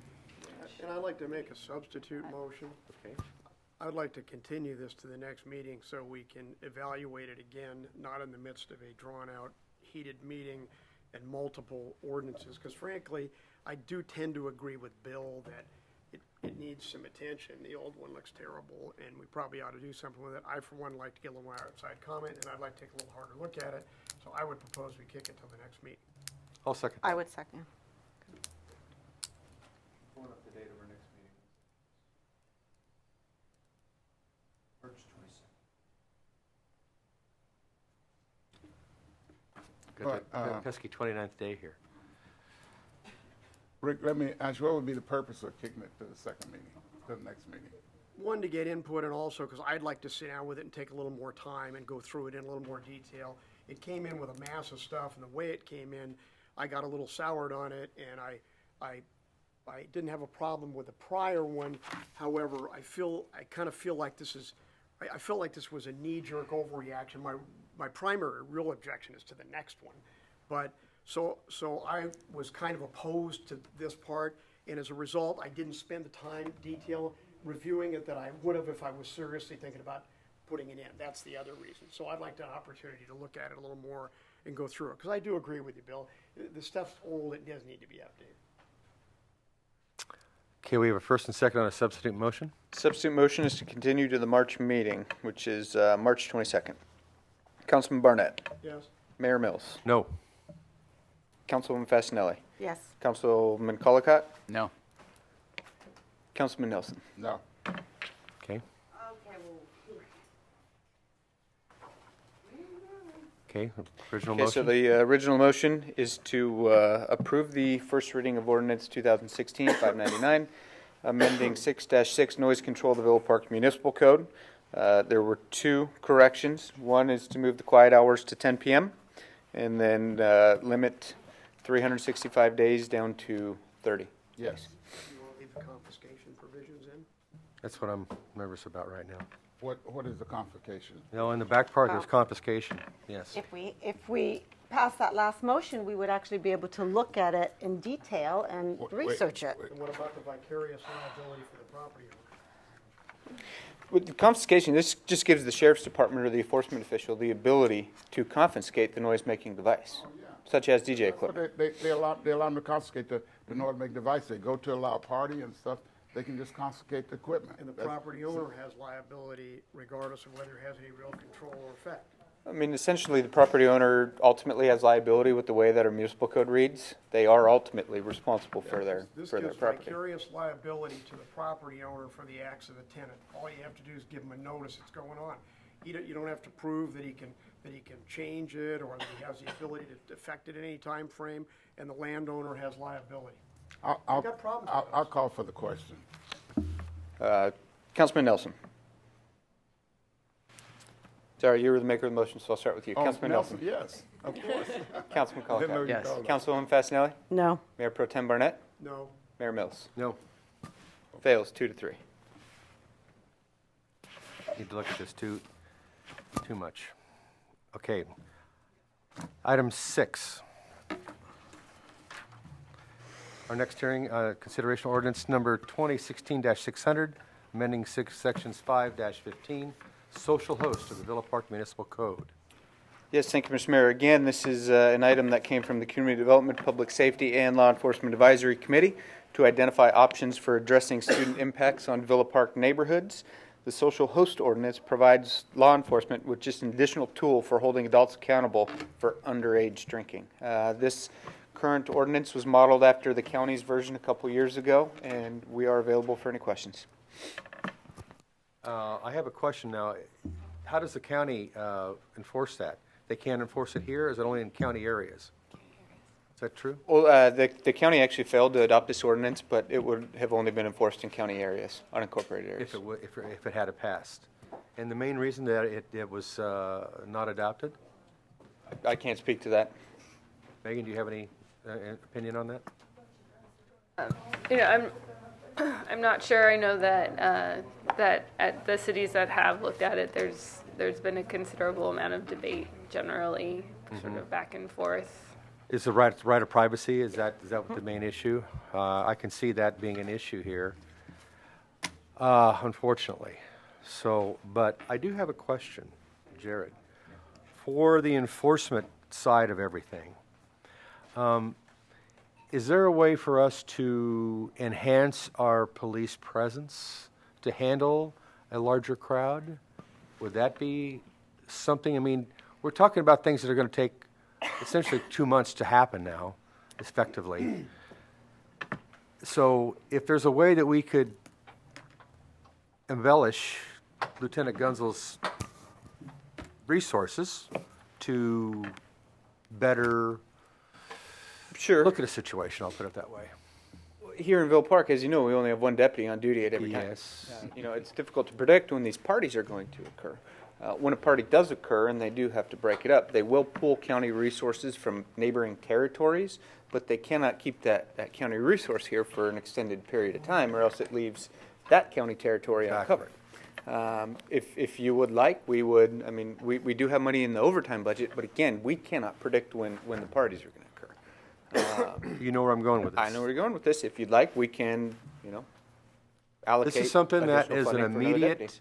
response, because we don't want this activity in our city. I mean, it's nice we've got these ordinances, everything, but in fact, I think the folks here made a good point that we have not been able to tweak what we have to work.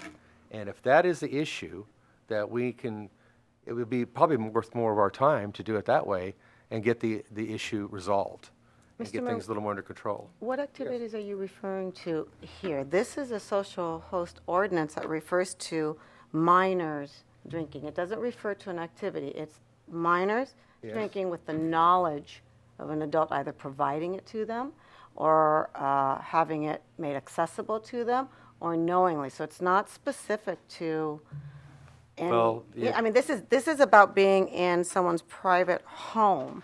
And in this ordinance here, it even puts morality issues in it, which is kind of different. There's no specific issue. The sheriff has to date acknowledged that he has the ability to implement this policy, and he's not doing it now. There's laws I on the don't know why books. we would expand it to this, and I will tell you also that I have a Rick, serious concern. Can I just, the laws exist, and they're very clear. You cannot provide alcohol to a minor. You can't serve alcohol to a minor. I mean, they're very specific. And if you're caught doing it, you're not just going to get a ticket. They're going to bring you in. So writing this, I mean, does it make us feel good to write it? It violates a lot of rights here, but the laws are there. And they've been there for a long time. The feds will come in. The state will come in. So this does nothing except add paper to our code. If a minor is being given alcohol by an adult, they're in trouble. And they get caught. This doesn't do anything. The law's there, and it's very intense. So why would we, again, write something, and it's very clear, just to help them. This doesn't help them at all. This is almost a civil issue. If you go to a bar, if you give too much, if you give alcohol to a minor and they're in your house, they go out and they do something wrong, their parents are going to sue you. Someone's going to sue you. That's already there. Why do we have to add to it? Any other comments? Before we take it to open it to public comment? My concern is this: to the extent that this even expands on that liability, this just doesn't apply to fraternities. This applies to everybody. So everybody in Villa Park who's got a minor kid, college, high school, whatever it is, if something happens, somebody's drinking, somebody gets in a wreck, and it turns out there's a violation of this ordinance, that may be a play in there, you're going to have the homeowners getting sued on this. So, because, correct me if I'm wrong, Megan, but if there's a violation of a law and that triggers damages, that's a basis for pursuing a liability against that party, regardless of negligence or anything else. It's a statutory basis for liability. So this expands the exposure of every homeowner in Villa Park or every adult resident in Villa Park for auto accidents, drinking, their kids, anything else, and I am not going to sign on this one for that reason. And I agree with you. The laws are there. We already have them. We're not enforcing them now because, and with all due respect, I kind of got on the sheriff's department for, and indicated that if they would enforce what we had and check the underage drinkers, that it would dissuade, people from coming to these parties, which I stand by. The sheriff's office has a concern because of staffing abilities to do that, and I understand that, but passing this ordinance isn't going to solve the staffing problem. So if that's something we want to do, we should be doing it already. Maybe we need to fund it some more, get more people. But this, to me, creates potential problems for the homeowners across the board and doesn't add anything to the mix. More bureaucracy and exposure. Council? Rob, do you see any value of this ordinance from a law enforcement perspective? I haven't read the entire thing. The only thing I can comment on is confiscation of property. If it's a disturbing the peace crime, This is the underage drinking ordinance. Oh, I hadn't read that one yet. So that's sitting here. I was outside fixing another problem. So, but let me. I'll take a look at it. Jared, what was the object of this ordinance? To combat against underage drinking in households, and the Lee Act took a look at this, reviewed it, and suggested that it would be another tool for our law enforcement officials. Mm-hmm. Is this something that would be typical in your experience, and Rob, in your experience, is enforcement of this type of an ordinance across the board in every situation the normal approach, or is it used, is there any discretion used by the sheriff deputies in enforcing this kind of an ordinance? I'm sure there's discretion used in enforcing this ordinance, and the city attorney and I were just discussing it in Laguna Beach. They went through, I believe, 6 months worth of public hearings prior to adopting it. Since adopting it, it's been extremely difficult to enforce. It's another tool should our deputies need it. That's why I brought up the other issue about, Lieutenant Gunzel, we are a thrifty bunch here, no question about that. And if there's some way that he could get some more resources, you mentioned overtime budget, whatever, if we need to bring some extra folks in for a couple hours or something like that, I think that's more of an immediate fix that we need to address certain situations. Because I can't really say much other than that without violating all sorts of other legalities. If I can add to your comment in defense of the sheriff, that incident that most of us are referring to, I think there were several hundred kids. And if I remember correctly, Lieutenant Gunzel said the purpose there was to disperse the party. Mm-hmm. I have to truly believe in trusting the officers that if they saw underage drinking, if it was in their eyesight, which is where it has to be, that they would have done something about it, okay? They weren't holding a beer in front of them. And I truly believe that if they were, that the officers would have cited them or what have you. So I just want to make sure that we say that. I don't think their eyes were turned away. Well, this is a very difficult thing. I know that, so. But this isn't about that party. No. This is about our homes. Yes. and- Anybody with comments before I take it to public comment on this? Yes. Yes, please go. Yeah, I can't see how anyone could be against regulating underage drinking. But I want to ask Rick a question. You said something about liability, that this provides us liability or someone liability. I didn't quite follow that. Yeah, I mean, council may want to double check this, but as I recall, there is doctrine out there that says if you violate, a statute, and as a consequence of that violation, some accident occurs. Kid gets drunk, crashes into somebody else, okay? Big damages.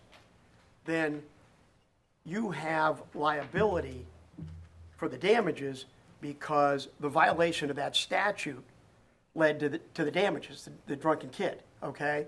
Normally, if you don't have a statute, you'd have to show negligence. You'd have to show, if you want to get this homeowner for liability, you'd have to show he screwed up, did something stupid, and there was a basis to impose liability. But if you violate a statute, you can be tagged with liability by virtue of your having violated the statute, and you essentially have strict liability. That's my concern. But isn't there already statutes regarding underage drinking on the state There may level? be, but then there's an issue of, is there a culpability issue? What does that No, but statute say? How does this differ from this statute? Because this one is a already- strict liability. It just basically says you don't let them do it. But even if you were right, Bill, and there wasn't a difference, then you don't need this statute because you already have the statute. How many laws do we want? Well, I don't know if under the other statute, under state statute, we have the right to fine people for it. Under this one, you do. I'm not sure. Oh, you do. They have a right to arrest. I mean, underage Criminal drinking violation. is illegal. It is illegal. Clearly It's illegal. it's illegal for the minor. It is illegal. I'm saying for I the didn't adult. know whether the city has the right to fine them for it under this statute.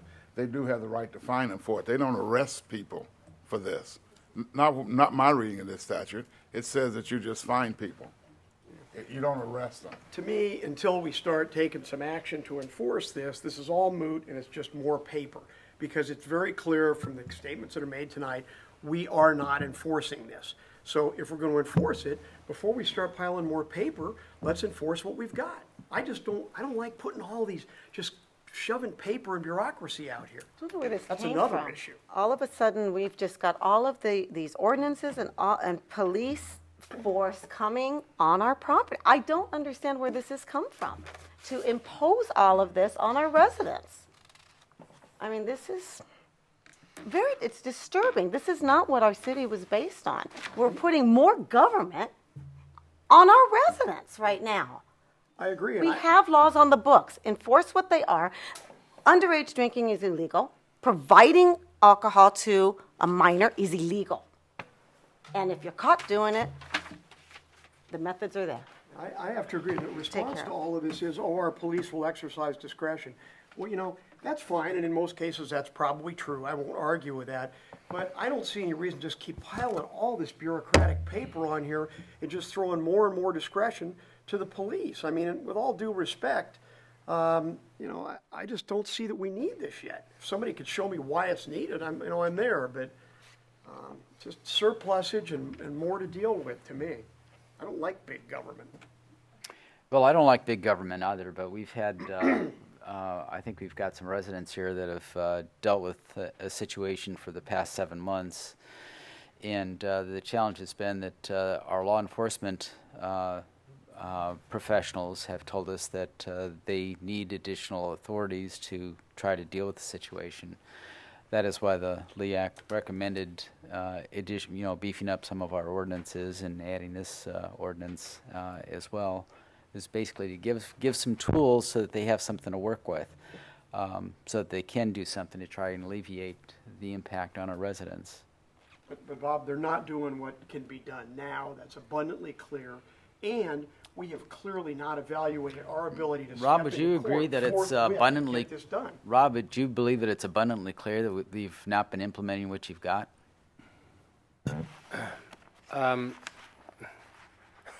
That's difficult for me to answer.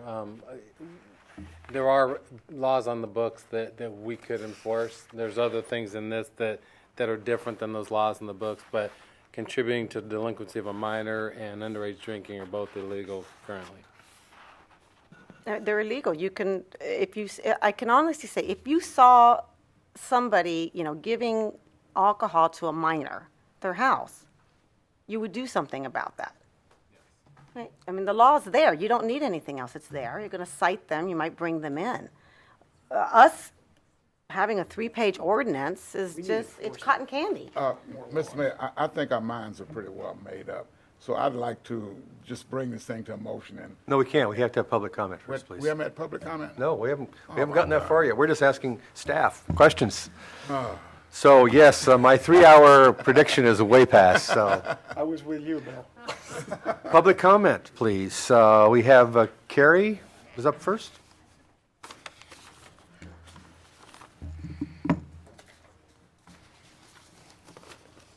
So specifically about this issue, the drinking, I tried addressing that with the cops because we'll come home at 11:30 at night and have to go drive through drunks, students or young kids walking down the street. Not one. We're talking groups and groups of drunk, stoned, young-looking kids walking down the street, 11, 12 o'clock at night. I talked to a cop, one of your sheriffs, extensively about the fact that I believe those children were underage. They told me they couldn't do anything about it. I haven't said anything else like this. This specifically, I can tell you, I really asked for help with that I didn't believe these children were of age to be drinking like that. And they told me there's absolutely nothing they could do except call Child Protective Services. So you're right. They're not enforcing it. And I didn't understand, because they told me there was nothing they could do about it, I didn't understand that they should have been. So in this case, they really failed us. There is a good mix of underage drinkers and drinkers. I'm telling you. They told me flat out no. So in this way, they failed us. And they lied. And I don't like it, because had they come across and maybe towed the line, we wouldn't be in this place. Because I get it. You don't want more rules and you don't want more bureaucracy until this ends up behind you. And I hope it doesn't happen to you. I really do. I wouldn't wish this on anybody. The police, they lied. They really did. And I'm kind of mad about that. So,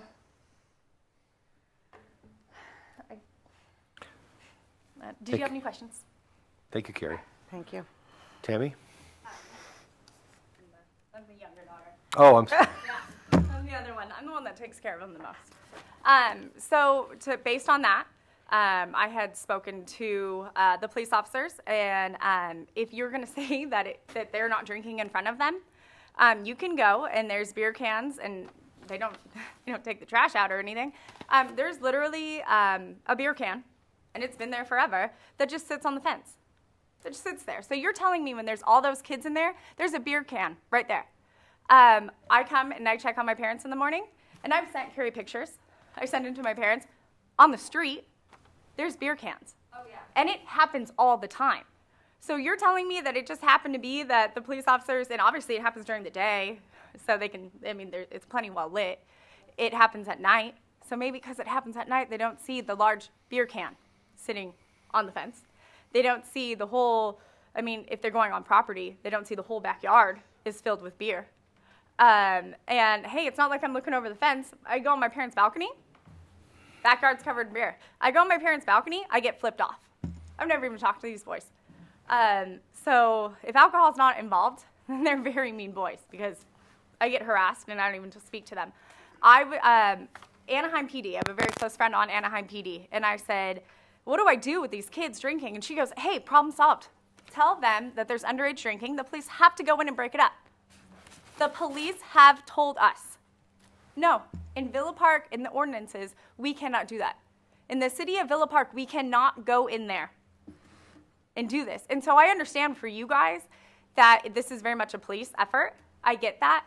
But and I get it, there's no solutions, there's no anything. But the police in this case have completely dropped the ball, and I get that we're unincorporated, so they don't understand the laws because every city has a different set of laws.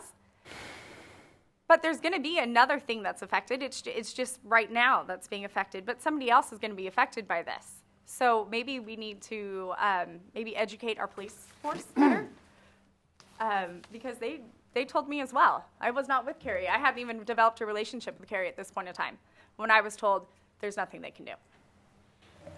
Thank you. Thank you. Ellen? I'm sorry. I hate my name. Everybody knows it. But I just want to say that I'm really sorry to waste all you guys' time because of transients. You have to remember that these people are transients. They are not members of Villa Park. They are transients. They live in Washington, they live in Nevada, and they live in San Francisco. They're all transients. And they're coming into our city, and they're doing underage drinking. They have little girls that are over there that are going to be harmed, and they're not even concerned about those little girls that are in their backyard. What's going to happen to them when they're leaving that backyard? You know, they have no concern about anything but what they're doing at that period of time in their life. You know, sirs, I know we all are getting to our golden years. I happen to have already arrived at my golden years, and so has my husband. And we just want peace of mind. And when I'm sitting here and I see these young men still hovering, I'm afraid to leave here. They're still hovering. Why? Why aren't they getting up here and are leaving Villa Park? They are transients. And I want you all to remember that. These people that are in this house are transients. They're only here for maybe a couple of years, and they're gone. But when those two are gone, they're going to be replaced by another two. And I'm going to be here, what, another year again? If I make it. You know, I'm getting tired of coming to LEAC. I'm getting tired of coming to these committees and watching you guys fight among yourselves. I mean, I want answers. I want LEAC to be a positive thing for the community, because really they're the only ones that have come here to help us. The police officer here, his hands are tied. I want his hands untied. I don't want to be sitting here while these transients are doing this to my life, because they're only here for a couple of years, and they're doing this to me in my life right now. I want to be able to go to Ralph's. I don't want to come up to you again, ma'am. I don't want to. I don't want to go to LEAC again. I don't.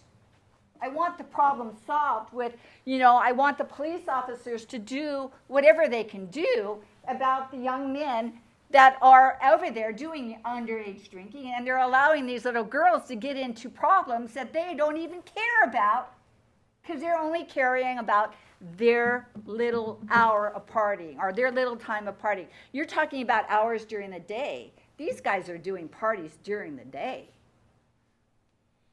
You know, I don't know what the answers are. I just have to apologize. And I want to apologize to all of you, because I believe you guys are attacking a very, very solid thing in our community, and that's LEAC. They have come to my help. They have come to strengthen me. They've come to help Jared over here do his job. And I'm getting tired of them being attacked. You know, I wish somebody would stand up for something positive in this community, and LEAC seems to be that. Whether they need to be a little bit tweaked here or there, because I believe they're new to Villa Park, I don't know. But I believe Jared needs the power to be able to do his job. The police officers need to have power to do their job. And please, everybody come together with LEAC, because they're a positive force. I'm not as educated as you guys are, and I'm not as educated as the young men back here, because they're very educated in the fraternity. They will come and they will be smiles with their teeth bright, and they will give you these things that are saying how positive they are, and then the very next day, they're doing the same thing. I want you guys to get together and start working with LEAC and get it together. Help me. Help Carrie. She has an investment. These guys are transients. They have no investment in Villa Park. Remember that. And obviously the homeowner doesn't care. Thank you. Thank you, Ellen. Donna? No, I'm fine. Okay. I have anybody else? Yes, sir. Please come up. State your name.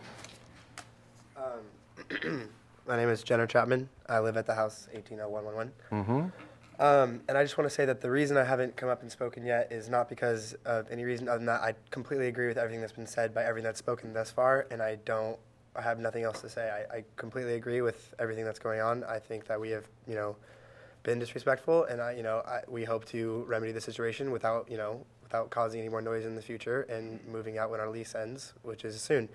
We've tried to move out many times before, but we're locked into a year-long lease, and unfortunately our landlord wouldn't release us from it. So again, I agree with everything that everyone has said, and I hope that the situation is remedied as soon as we leave this room, because we're not going to have any noise problems, nor are we going to, we'll be moving out in 2 months. And again, I just want to let you guys know that's why I haven't come up, but I totally agree with everything that's said, and I appreciate everything that's going on. Can I ask you something? Yeah. Did you just tell us that you're going to cool it and we're not going to have any more of these issues pending your departure? No, Put your hearing aid in. You heard that. I just wanted to clarify. I think more what I meant was that. You agree, but you're not going to do anything about it? No. I agree, and I think the reason that we're here, and the reason that we came is not to be, disrespectful or for any other reason other than that we want to be here and we want to understand the situation, and I think we haven't understood the situation until right now. And I know that might seem like I'm, creating excuses or whatnot. I totally understand that. I think more so, we really just want to not have problems like this, and that's why we're here. We want to understand the problems and what the problems we were causing. We understand that by having people over, we've caused a lot of neighbors some distress, and we completely, I'm not trying to say anything. So are you saying you're not going to have any more parties? Mm-hmm. I mean, I'm not trying to hold myself accountable for anything, but I will say that I will not be causing any more noise, nor will I be causing any more problems. I'm not up here to make some promises and stuff and hold myself, accountable for something that I may or may not be able to. So what are you telling us? I'm telling you that. Are you apologizing? I'm apologizing. And that's okay, it. that's nice. But you've got 2 months to go. Right. What are you going to be doing over the next couple of months? Are you going to have more parties? You're going to have more complaints? No. Is No it more gonna be parties starting at 11:30 at night. Is it going to be quiet for your neighbors? Yes. And I would have loved to have come up here and say this earlier. I honestly just, I don't really know what's going on. I'm not as educated as it may seem. I don't really know the legal proceedings in this situation. That's why we're here, to hear what's going on. So again, I guess what I'm here trying to say is that, the reason we haven't come up and spoke is not because we don't want to we have nothing to defend. We completely agree with everything everyone said, and that's, why we're here. That makes sense. We want to be helpful and good people, not, yes. I appreciate you coming up here, but I think that you are educated and you look to be a very bright young man, and this has nothing to do with this agenda, but I think you have a bright future ahead of you, and I think we've made it clear up here that if you don't cool it for the next 2 months, I'm talking as a mom here, you're going to be in some trouble. And we don't want you to be in trouble, and it's really important because, for you to maybe understand what's happened here, that the entire community has been talking now for 4 hours almost. Right. And I'm glad that we actually saw your face, because I don't know. We've seen your face here in the crowd, but I know you should have got up there earlier. I know, I totally know, I understand.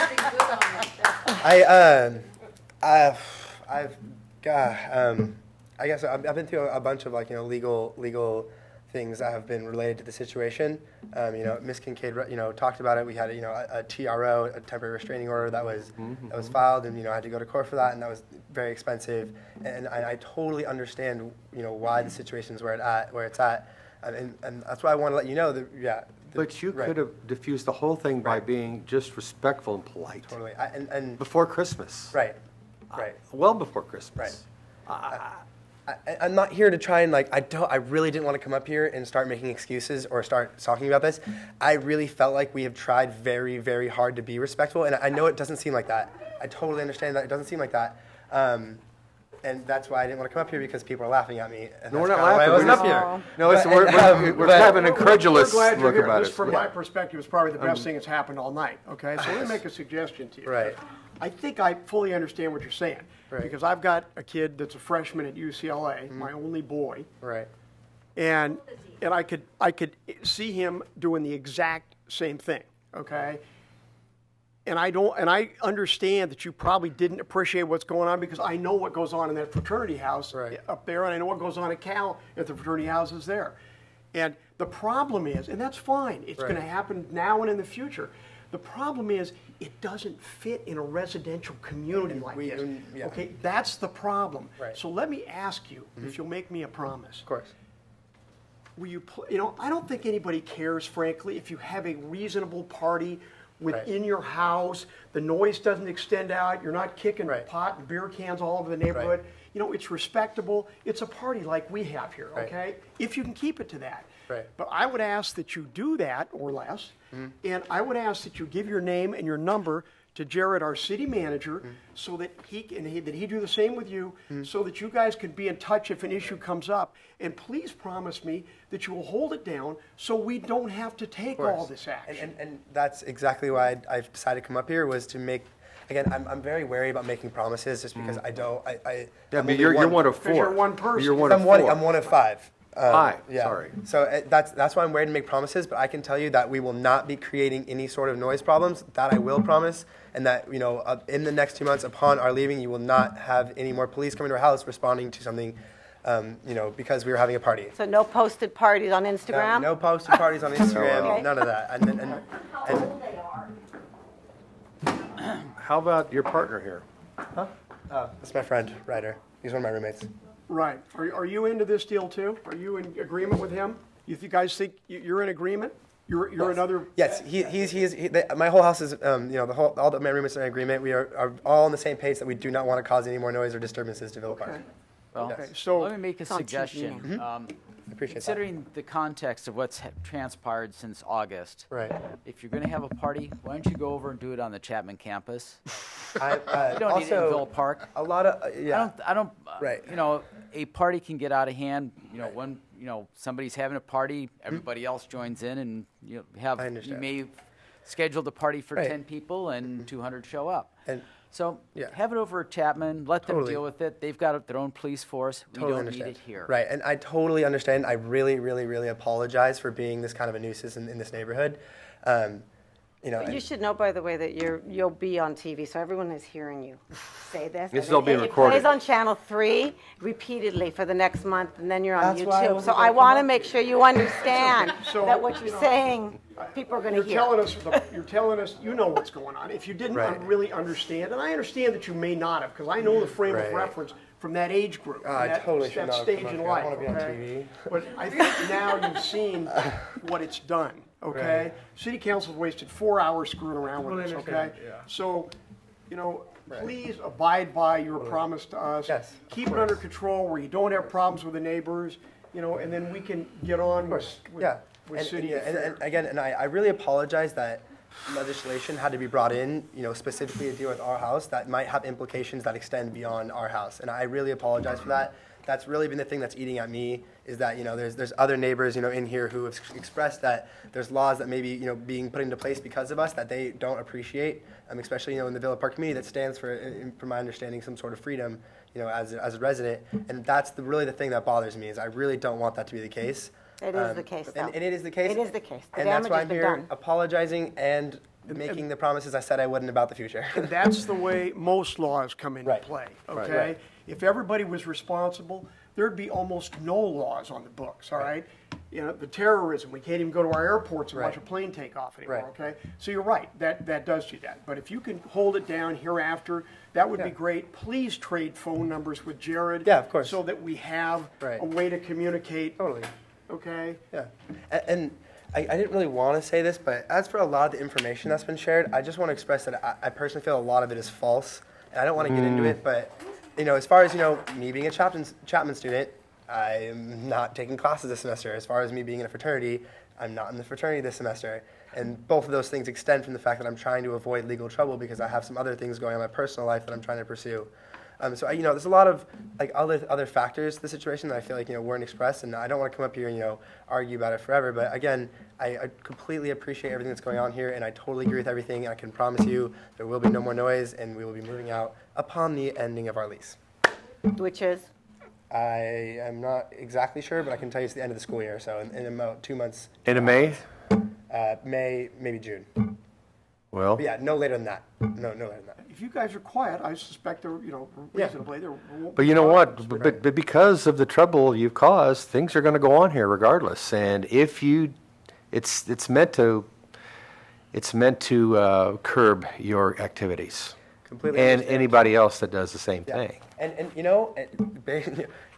based on your the comments that were made about other Chapman students moving in and causing a similar disturbance like this, I think that's totally a viable discussion that needs to be had, considering the Chapman situation, the expansion. I know that it's I agree. I think that maybe there is some room for conversation about other Chapman students potentially moving into this neighborhood as renters, and I completely enthrall that conversation. But again, I apologize for our actions and can promise it won't happen again. And yeah, that's all I want to come up here and say. You confirmed my suspicion that it was a good group of young guys, and it's a fraternity.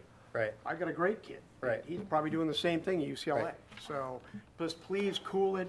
Please Yeah. trade numbers. Definitely. And that way there's communication, and if something does come up, we can deal with it. And Definitely. I move think on, okay? And if you guys, all 5 of you. Yes, of course. and if you guys carry out as you say, there shouldn't be any issues, even if we do implement it. And our actions will speak louder than my words, and that's kind of what I wanted to do. And that's why I was kind of wary about coming up, because I just wanted to, express how we felt with our actions. But I will follow through with my words as I said them now, and you will see those in my actions. And I think we should probably never have. But you can understand how we're kind of leery about. I completely understand, and that's why I was about also this. wary to come up and make promises, because I know that maybe my word doesn't really mean very much, and But our actions will speak very loudly. We'll be looking to verify what you said. Awesome. I appreciate that. Okay. Cool. Cool. Any more questions you guys have for me? No, you exceeded my expectations, because my quote previously was, although my efforts may be frivolous, I intend to talk to the students who I suspect are quality young individuals who don't truly appreciate the consequences of their actions. And you are correct. So, I hope so. And if this follows through, I'll be even more impressed. All right. And I look forward to impressing you. Okay. Awesome. Cool. Thank you. Thank you. Sir?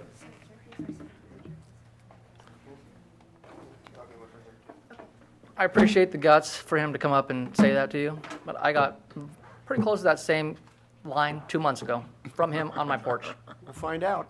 So, and also, getting back to what we were talking about as far as the underage drinking, not recently because it's been nighttime, but during the daytime parties when there's a lot of cars parked even on our street and we're not even on the main street, there's a lot of Villa Park High School parking permits on those cars. So I doubt that they're all over 18. So it is happening. And bottom line is, the landlord knew who he was renting to. When they're gone, what's to keep them from doing it again?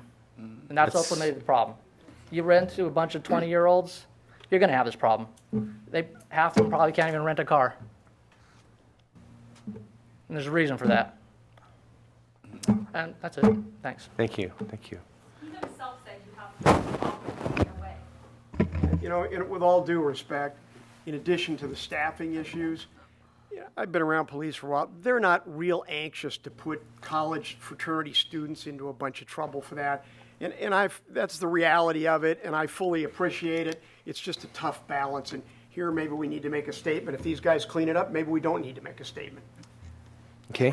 Sir, it breaks my heart that you just said that he's trying his best. I sat in a court case, in a courthouse, bawling my eyes out, okay, begging him to stop, begging. And it is on court documents saying, we promise, we're going to stop, we promise, okay? I was broke down, okay, Villa Park has no lights, okay, broke down on the street. That boy that you say is so amazing drove by me and laughed. That's a great guy. That's a good person. Don't get me wrong. I'm not giving any so guarantees upsetting. it happen. That's why I asked him to trade numbers. I hope it happened. I'm not going to give you any assurances. I don't know. I got my fingers crossed. We're going to proceed to do what we're going to do anyway, okay?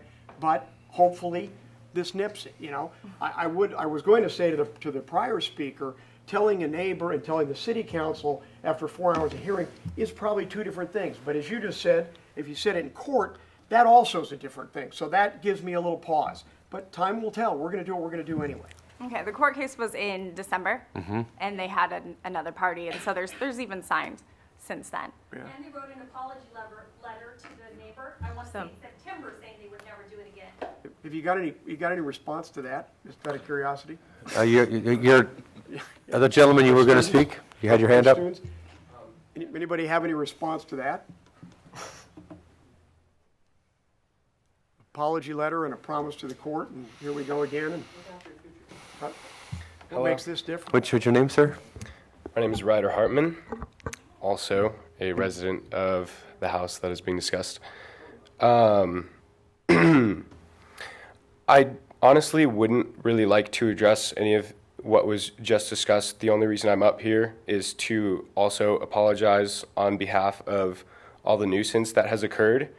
I understand that me just saying this isn't going to entirely make up for our actions, but I do want to guarantee that the future from here on out till the end of our lease, that we are 100% making a full effort to not create any disturbance at all whatsoever. I honestly had no idea how much of a disturbance we were making, and had no idea how much of an effect our social, get-togethers and events were having on our close neighbors. Not to be accusational or rude at all, however, Ms. Kincaid has a past of calling the police very consistently for minute reasons, and the assumptions we made when the police came was that she was calling, and it occurred when we would have, just when, people started coming in, it's like not even loud yet, and, and still, that's no excuse for our actions, of course, but I just wanted to say that. You have a neighbor that supports you in that position. Yes. So yes, I sir. understand that, and I understand what the police say in some of these. I've been through this before. So I think this is water under the bridge. The only thing that's important here is that this doesn't happen anymore. Agreed. Okay? So,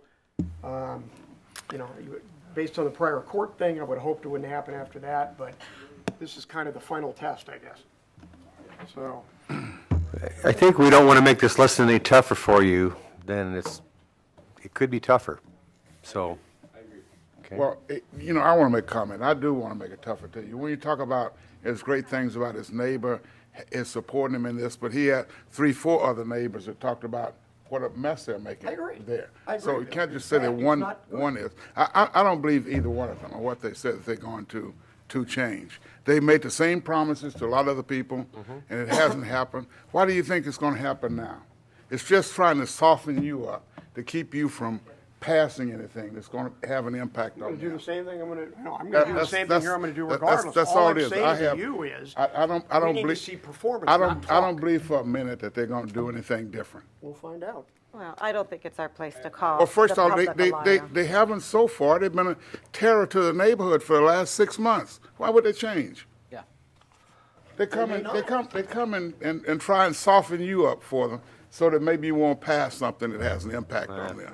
Give me a break. Thank you for voluntarily coming It up. doesn't really matter, Bill, because when they're gone, you're right. They're probably Okay. eventually Well, somebody we're still else. at public comment here. Thank you for voluntarily coming up. As I commented to your buddy, if you're going to have another party, take it somewhere else. It's probably best not to have it in Villa Park. Good advice. Anybody else? Going to close public comment. Back to council. Well, we're still on the social ordinance, Yes. is that correct? Still on number 6. Do we have to? Go ahead. I'm going to move the social host ordinance so that we can get it off the table and Second move it. on Yeah. to something else. What was the motion? To pass the Pass social it. host ordinance. Wait, to pass the, Social ordinance, Yes. yeah. Let's vote and see what we get. Motion on the floor is to adopt ordinance 2016-600, adding Article 5. I seconded it. Is there any substitute motions? yeah, frankly, I'd like to continue it. Continue or table? Actually, you know what, frankly, I'd like to table it. Yeah, I think this is going to create vicarious liability for homeowners. It's a statute that's already covered by other laws, superior laws to this, and I think it's just frivolous. It's just more stuff on the books and more ammunition for plaintiffs to file lawsuits against kids' parents. So that's my motion to table. Wait, to table it versus taking a vote and voting. You got to have a second. No, I want to get a clarification here.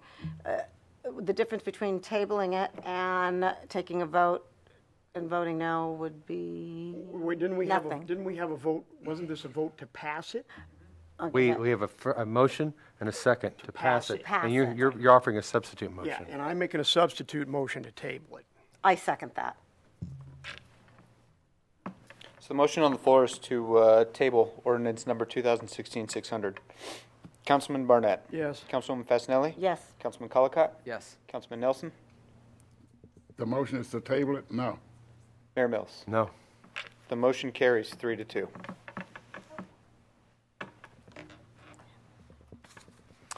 Okay, item 7.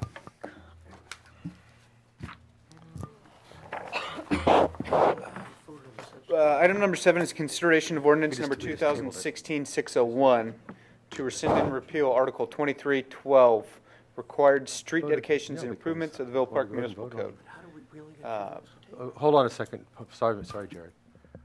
I'm a little at a loss. Because I made the a substitute motion is to table, and that passed. Well, it's tabled till next, no, that's what happened.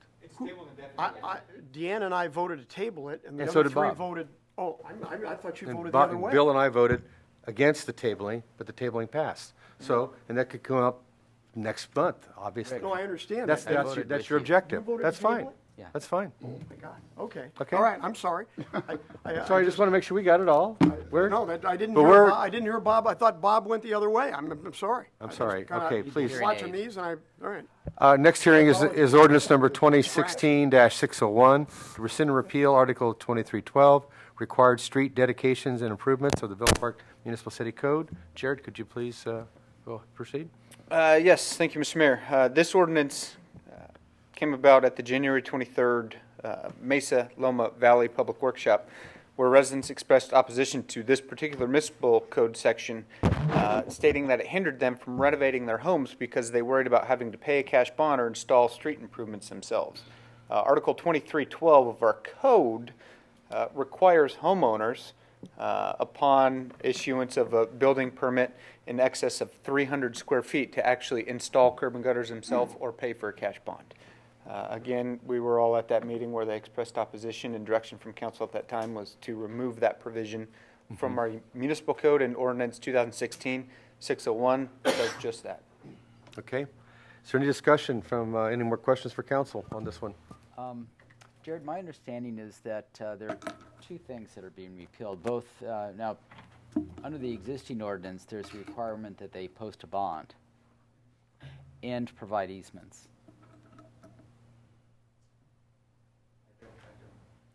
Recall the easements. The easements should already be existing when the tracks were developed. The right-of-way easements are already existing. What we're getting rid of here is the requirement to actually install the street improvements. And to post a bond for that. Okay, it says the property owner must dedicate for public use the street right-of-way or and other easements.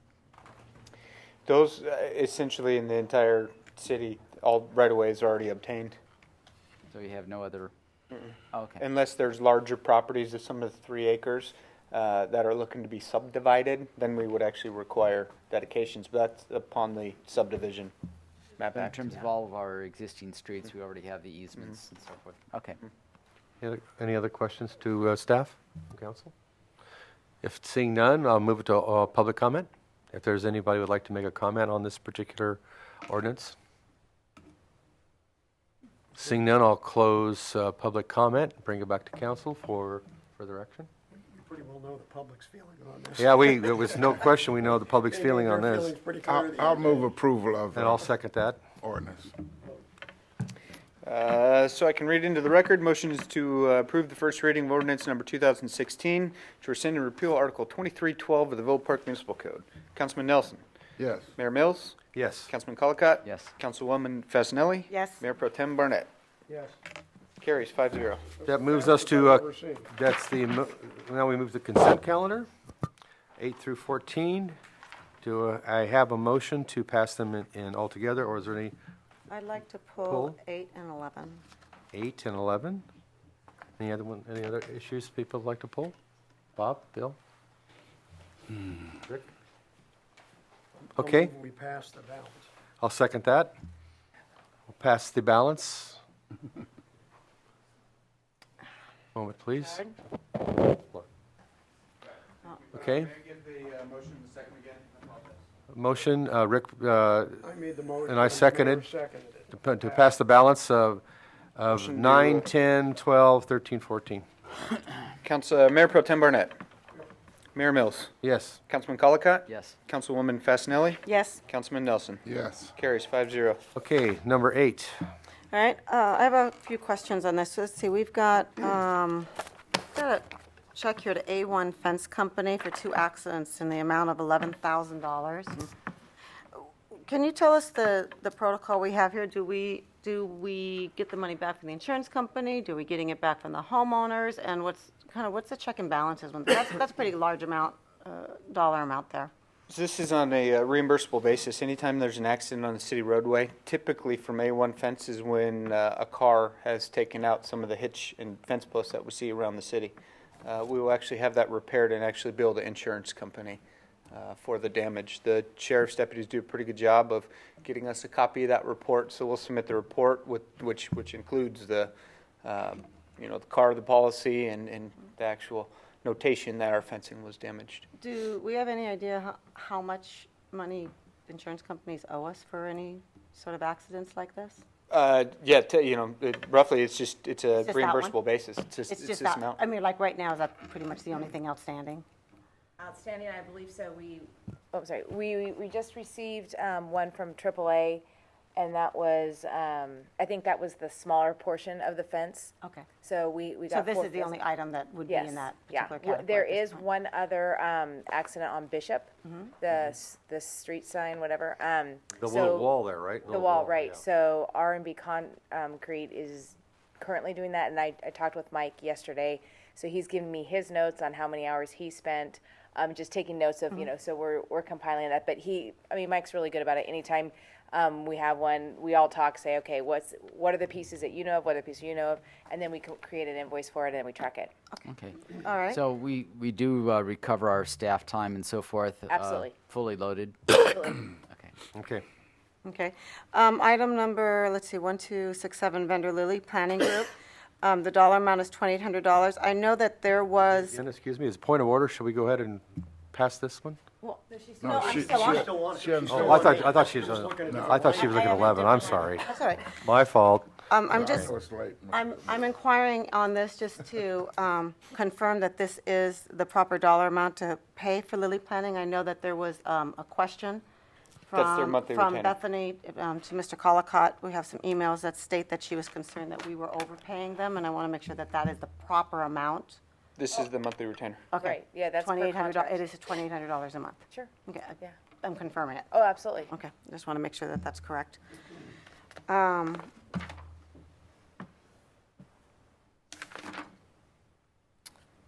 I want to make a note that, thank you very much for reimbursing Mr. John Newland the $2,000. This came out, this was a very positive thing that came out of the meeting on, that meeting on Saturday that we had on the Mesa District. We did have a homeowner remember that she had paid a bond dollar amount. She thought it was a couple $100. When she actually took out her trees and everything, realized that she had not gotten her reimbursement, and it wasn't $300, it was $2,000 that had been sitting on our books. So thank you for getting that back to her. She's very fine. With those questions, I'm good with that. I move to. Second? Motion is to approve the warrants and reimbursements, disbursements. Councilwoman Fasenelli. Yes. Mayor Mills. Yes. Councilman Colacott. Yes. Councilman Nelson. Yes. Mayor Pro Tem Barnett. Okay, that moves us to number 11. Here, I wanted to add, there was a letter that was received from a resident regarding the senior mobility program. It was up here on the dais, and that is not listed here on the minutes. And we had a discussion about this at the last council meeting when there was a letter from another resident, and it had been listed on the minutes, so in fairness to all residents. And I'd actually like to send these minutes back. These are pretty weak minutes. I know that we had discussed it before. We don't transcribe it per se, but a lot happened at this meeting, and if somebody just looks at the minutes, I think we need to have a little bit more dialogue that's on here. This is very, very brief minutes, and most people just like to look at them and get an idea. If I read this, I really don't have an idea kind of what happened. So if you can send it back to the transcriber for just a little more detail and bring it back to us, I'd appreciate that. I really liked that meeting. It was rather short. As opposed to tonight. I like more meetings like that one. Oh, yeah. Is it, Short meeting, short minutes. can I have a motion, please? Well, they need to come back to be corrected. I want to add, I don't So we'll wanna table approve this it till without next the time, or correction. how do you Well, want to? that's at the discussion of the direction of council. If you want, I can send it back to include some more meat. Well, I'd like the correction to be, I want to approve it with the correction also. Would you like to just approve it with the corrections? You can do that too. Well, I want it to be brought back with the corrections and then approve it. I move we continue. Second. Okay. There you go. All right.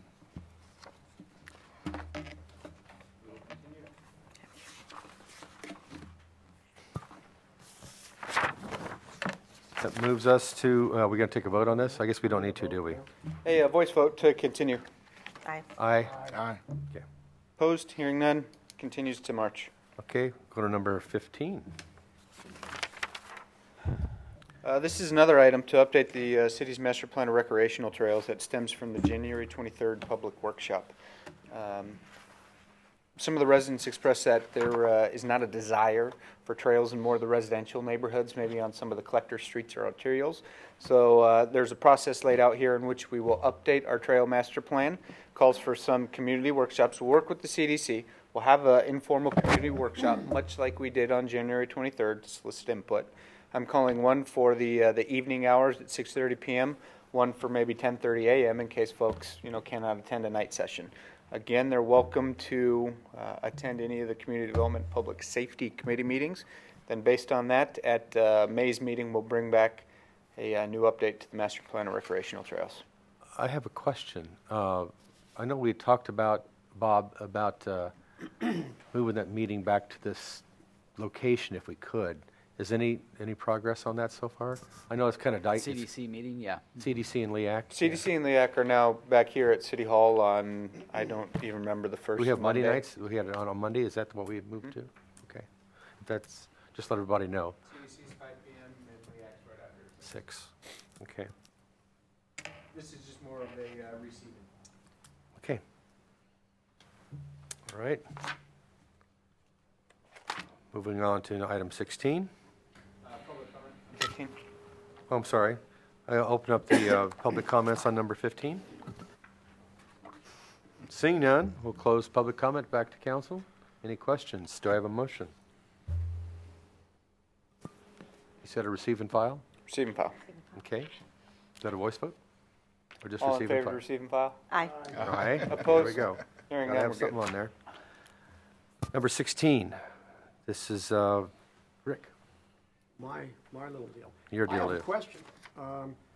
Jared has a little background in here. It talks about the budget study sessions and the dates. Can you just refresh my recollection, Jared, on the budget study? Now, this isn't finance committee. This is an overall council budget item? Correct. Okay. So, and it says discuss, so let me just toss something out here for discussion. We have meetings on the April 12, May 10, and June 7 tentatively scheduled. Last time we discussed this, there seemed to be support for it, and Bill had requested that we do it in conjunction with the budget study sessions instead of doing it, at the time or in conjunction with the hearings. And, I mean, that was fine with me, and that's kind of the way we went. So I guess the question in my mind is, if we do this, do we want to send these little surveys out at the conclusion of the budget studies? Are we dealing with the same issue? If we're dealing with the same issues in all three, then maybe we'd want to send it out before we concluded those, so we had some directions for the final round of budget study sessions. The question is, where would we trigger the community inquiry? I still have questions on what we're doing, because right, this was about if over a certain dollar amount about doing a little bit of a survey. Right. Am I remember correctly? Yeah, no, that's right. I see a pattern coming here, and just I'm opening it up for discussion that the public we're elected officials. They elected us for a reason, and the reason was to make some hard decisions. We need to listen to them, and I'm finding a pattern that every decision that we go to make, we're going back to the community for every decision. And not that it's important to get their input, which is why we have the agenda and everything else, but I want to make sure, they elected us to make these hard decisions. And we shouldn't be going back to them for everything we go to spend, because that's what they put us here for. And I just want to keep that in mind when we're talking about this, maybe raise the dollar level, raise the input. I mean, there are big projects, but everything we do, we can't continue. If we continue to go back or do surveys, then why'd they elect us? Yeah. I don't think that's what I was proposing. My suggestion was very simple. It was significant ticket items, and it was not, frankly, now that you brought that up, it's not something I intended to go out when we're talking about stuff and do all these surveys all the time. I agree with you. So with that in mind, my thought was, when we get up here with something and we're seriously looking to do that and it's expensive, then that's when it ought to go out. And frankly, it needs to be a concise little summary. It doesn't have to be the whole community. I think it should be by email because it's quick and fast and cheap. And I think we should send, and I outlined in detail what I thought ought to be in there, very concise and specific. Fire it out to that group. Those people are not going to show up. They're not coming here. It won't happen. Okay? Well, I think it needs to be You can have all the everyone, meetings though. you want to have. They won't come. So a very concise deal. If it's a significant item, send it out to a substantial sample group. Take a look where we get back, lodge what we got, and then make a call. It doesn't control it, but it gets that input. And I come back to several things. I'll give you the examples again. One was fireworks. Fireworks was unanimous on this council, including Deb Polly. Okay. And then it became a war, including with her after that. If we had done that, we would have had a little more insight. A potential item, these are just ones that come to mind, the $300,000 motorcycle officer one. That's another one, okay? Those type of items, the big ticket items, need to go out, simple little concise deal, get the community look and see what you're dealing with and move forward. If you decide you want to go against it, announce the deal and move on. Instead of a survey, let me bring this up, to me, these three ordinances, even though they weren't money, I think that it wasn't enough time, quite frankly. We do move things quickly in this city, that maybe there is some benefit to slowing it down so that the word gets out, like fireworks. Right. Yeah. Fireworks is a great example. They didn't get it. And I'm going to tell you right now, that's what's going to happen with the ordinances too, which didn't cost money. Slow it down just a little to give the people the opportunity to, half the time they don't know what we're talking about till we're up here. I'd be surprised if it happens on the ordinance. Okay, so Bob what has a kind of comment. dollar value we yeah, have in mind here? I'm I agree. thinking, Go ahead. Yeah, and it doesn't apply to infrastructure, okay? We don't need to go to the community, ask whether we're going to replace sewers, or, the infrastructure, the streets, I mean, that's silly. This is discretionary items. I mean, I would suggest 100,000 in a year, or I don't know, maybe more than 100,000. Okay, cumulative. well, that's a good idea. Bob, you had a comment? Well, I agree with Deanna with a lot of what you say about, we were elected to make decisions, I agree that we should seek greater community involvement in major decisions. It sounds to me like, what you're talking about, Rick, are things that as Bill put it in our last meeting, that we should probably address those things through our budget process. We should make our budget process reach out more to the public and asking them to, if there's some major, expenditure issue, that we should be addressing it during the budget session period. We're there. I don't think that's an issue anymore. I think we've agreed to that. So I don't know what else we need to do here.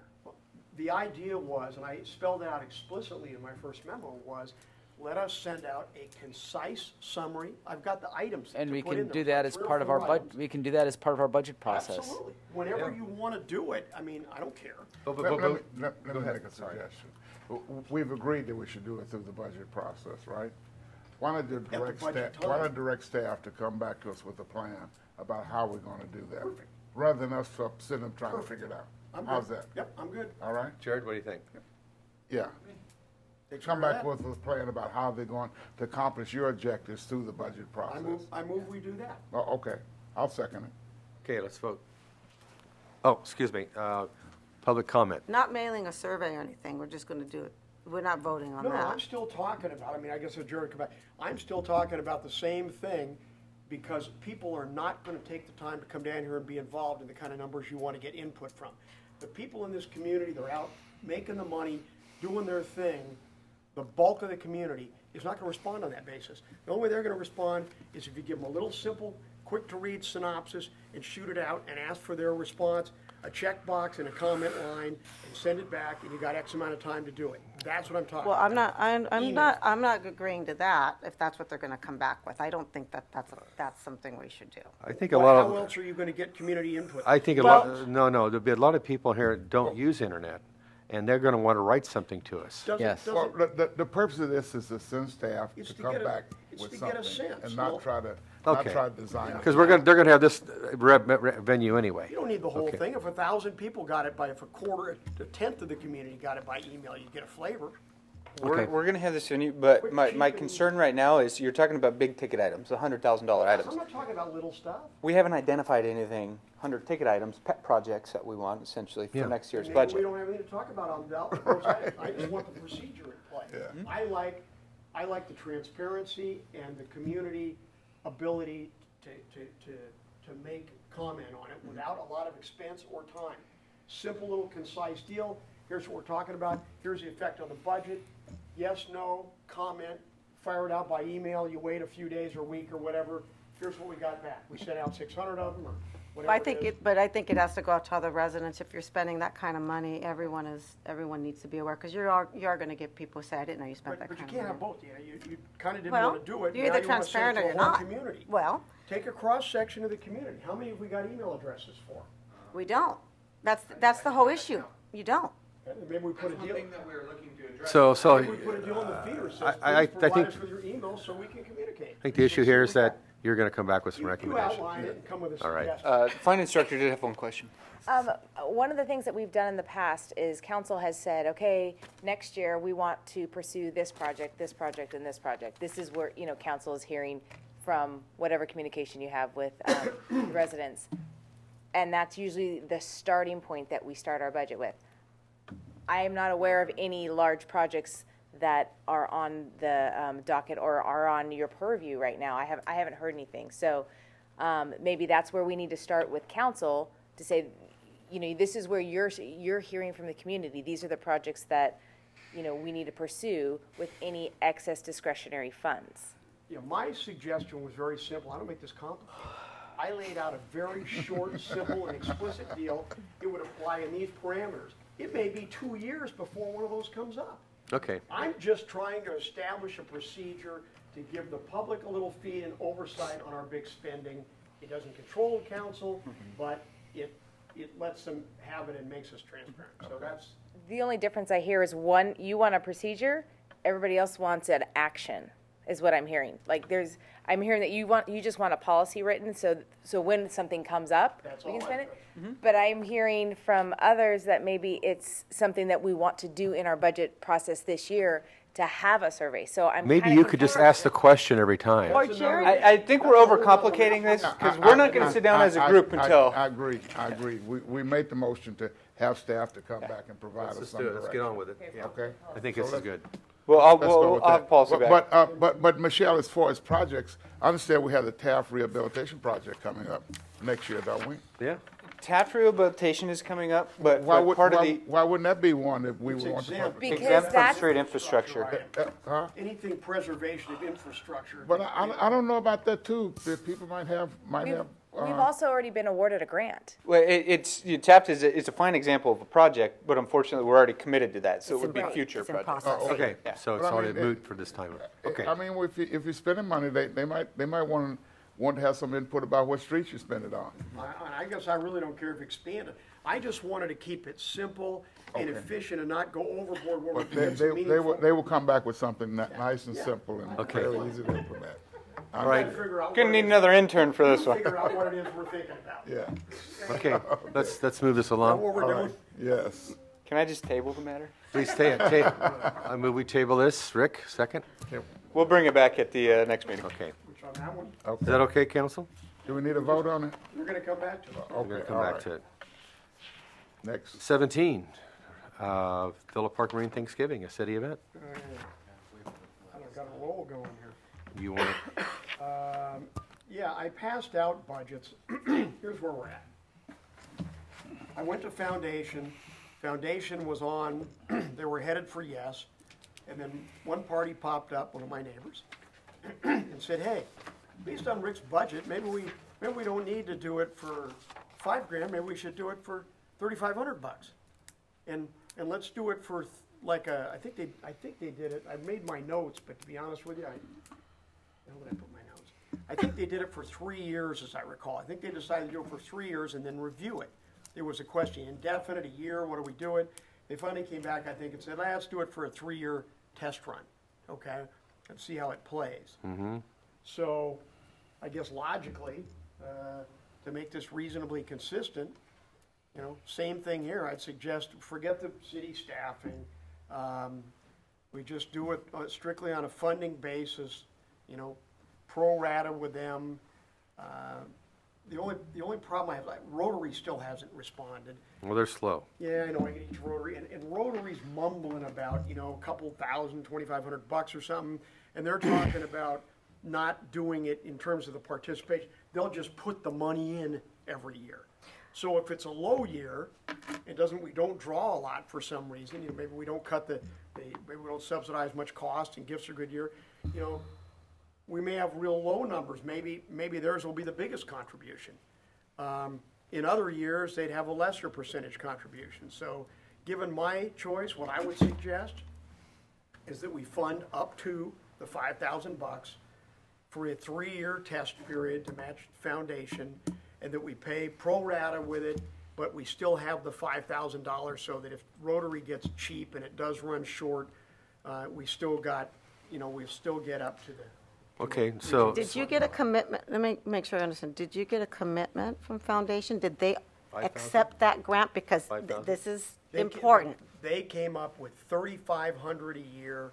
I believe it was for 3 years. Did they approve it in their minutes? Yeah. Well, I haven't seen the minutes. Okay, They so, approved it at the meeting. They voted.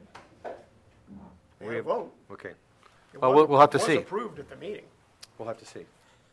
So Okay. we're here to vote on 5,000 for the city. That would be my suggestion. I want to follow up, though, on something that you I asked dropped for in. 5, Right. and they were gonna do 5.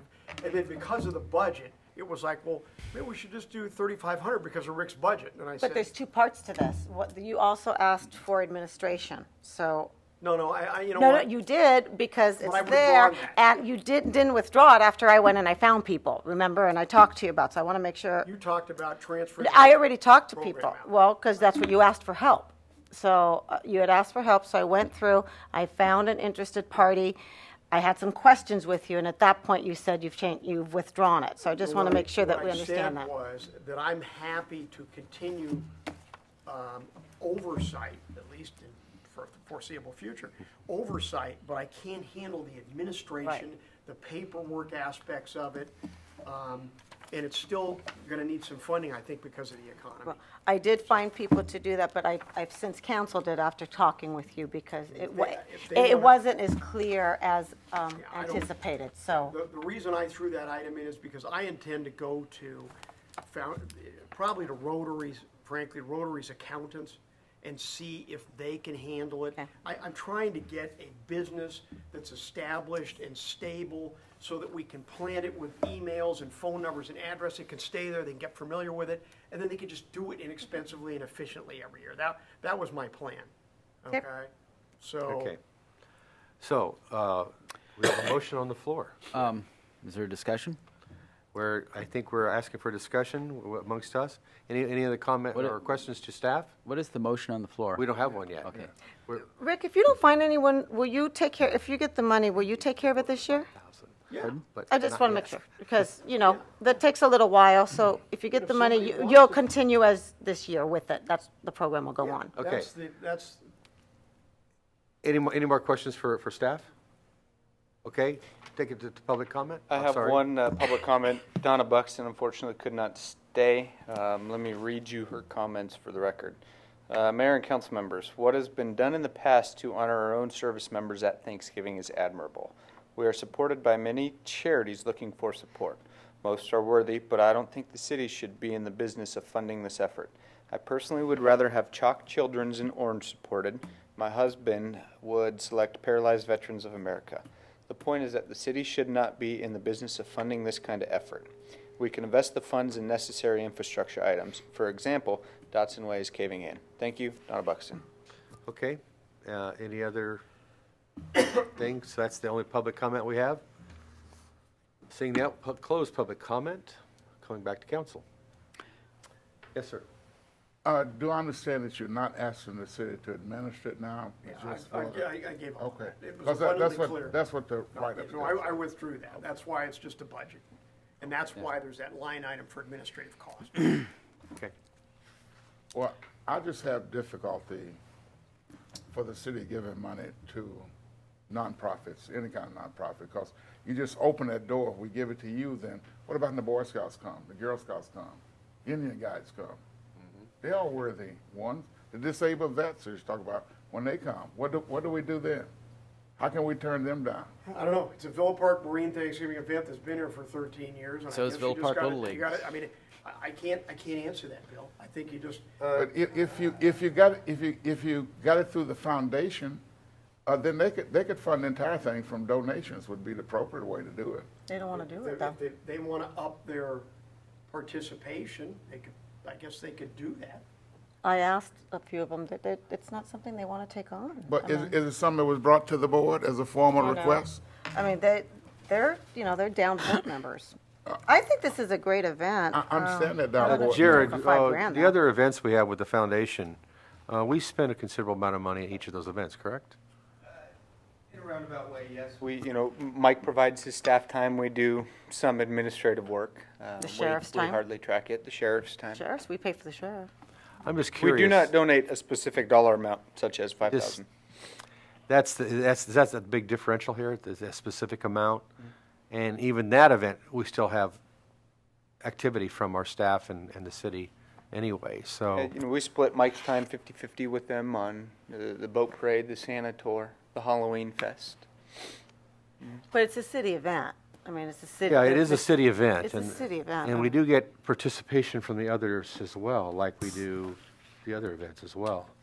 I mean, it clearly is a city event. I mean, it gets plastered all over the paper and the news with Villa Park signs all over it every year. Frankly, whatever you guys want to do, I'm taking my shot. If it goes on, it goes on. If it terminates, whatever. Okay, so is there a motion? Bob, Well, sorry. I'd like to make a couple comments too. I'm pleased that we do have the Marine Thanksgiving event. I think it's a nice community event, and it's proceeded well over the past 13 years based on private donations and private participation. I think that's what's nice about Villa Park is we have a lot of service activities. Just about all of us are involved in one service activity or another. But we have a lot of them, and as Bill pointed out and Donna pointed out in her comments, there's lots of them, and this is no more special than any of the other ones. So I think that we open it up to this one. I can't see how we could deny anybody else. And there are some that are much more, even much more deserving, like the paralyzed veterans. I mean, that's huge. We don't get as much publicity. They could make it seek more publicity for it and say this is headquartered out of Villa Park. But that's not really what we're about as a city. We're, really our mission is to provide for fire and police and maintain our infrastructure. We're not a nonprofit. Anyway, I have a real problem with, particularly in Villa Park, where we want to promote the public to step in and the public to take over or support different organizations. Why would we want to take something that's been working very well by our private citizens and make it just another government program? And that's what we'd be doing. We'd be taking something that has been funded entirely by the people and saying, okay, we're going to make this just another government program, and every one of you residents, whether this is your number one priority charity or not, we're going to force you out of your taxes to pay for this specific activity. I think that my understanding is that this particular activity, the Marine Thanksgiving Dinner program, has been going on for about 13 years, and I anticipate you want to keep this going pretty much in perpetuity. I think it would be nice to see it. I had decided I was. But you'd like to see somehow you'd like to keep it going. The other participants and the community members made it clear to me they wanted to see it carry on. And yeah, carry on. So this seemed to be a way to kind of institutionalize a little bit and preserve it, because it's clearly taken a hit for a variety of reasons. Well, I can give it to you, but I don't think it matters.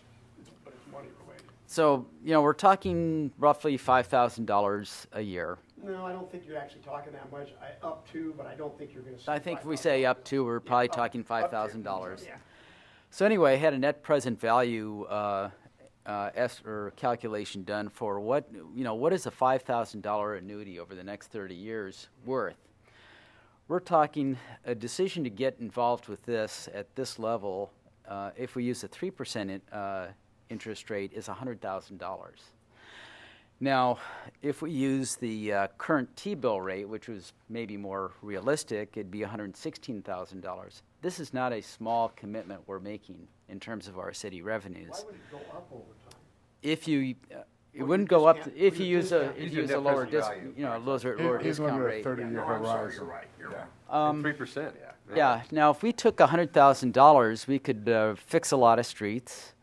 Maybe we could have, if we'd spent an extra $5,000 a year over the past 30 years, we would have avoided Gwen McElhenney's first floor from being flooded with sewage.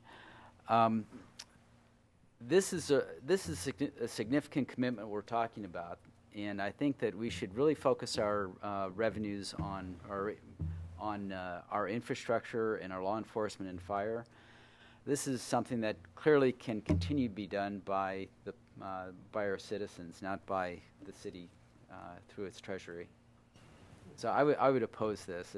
As much as I support the Marine Thanksgiving event, I support Little League. I support the baseball boosters over at the high school. I support Girl Scouts, Alzheimer's, a lot of the other ones, but I would not recommend that any of them be funded by the city treasury.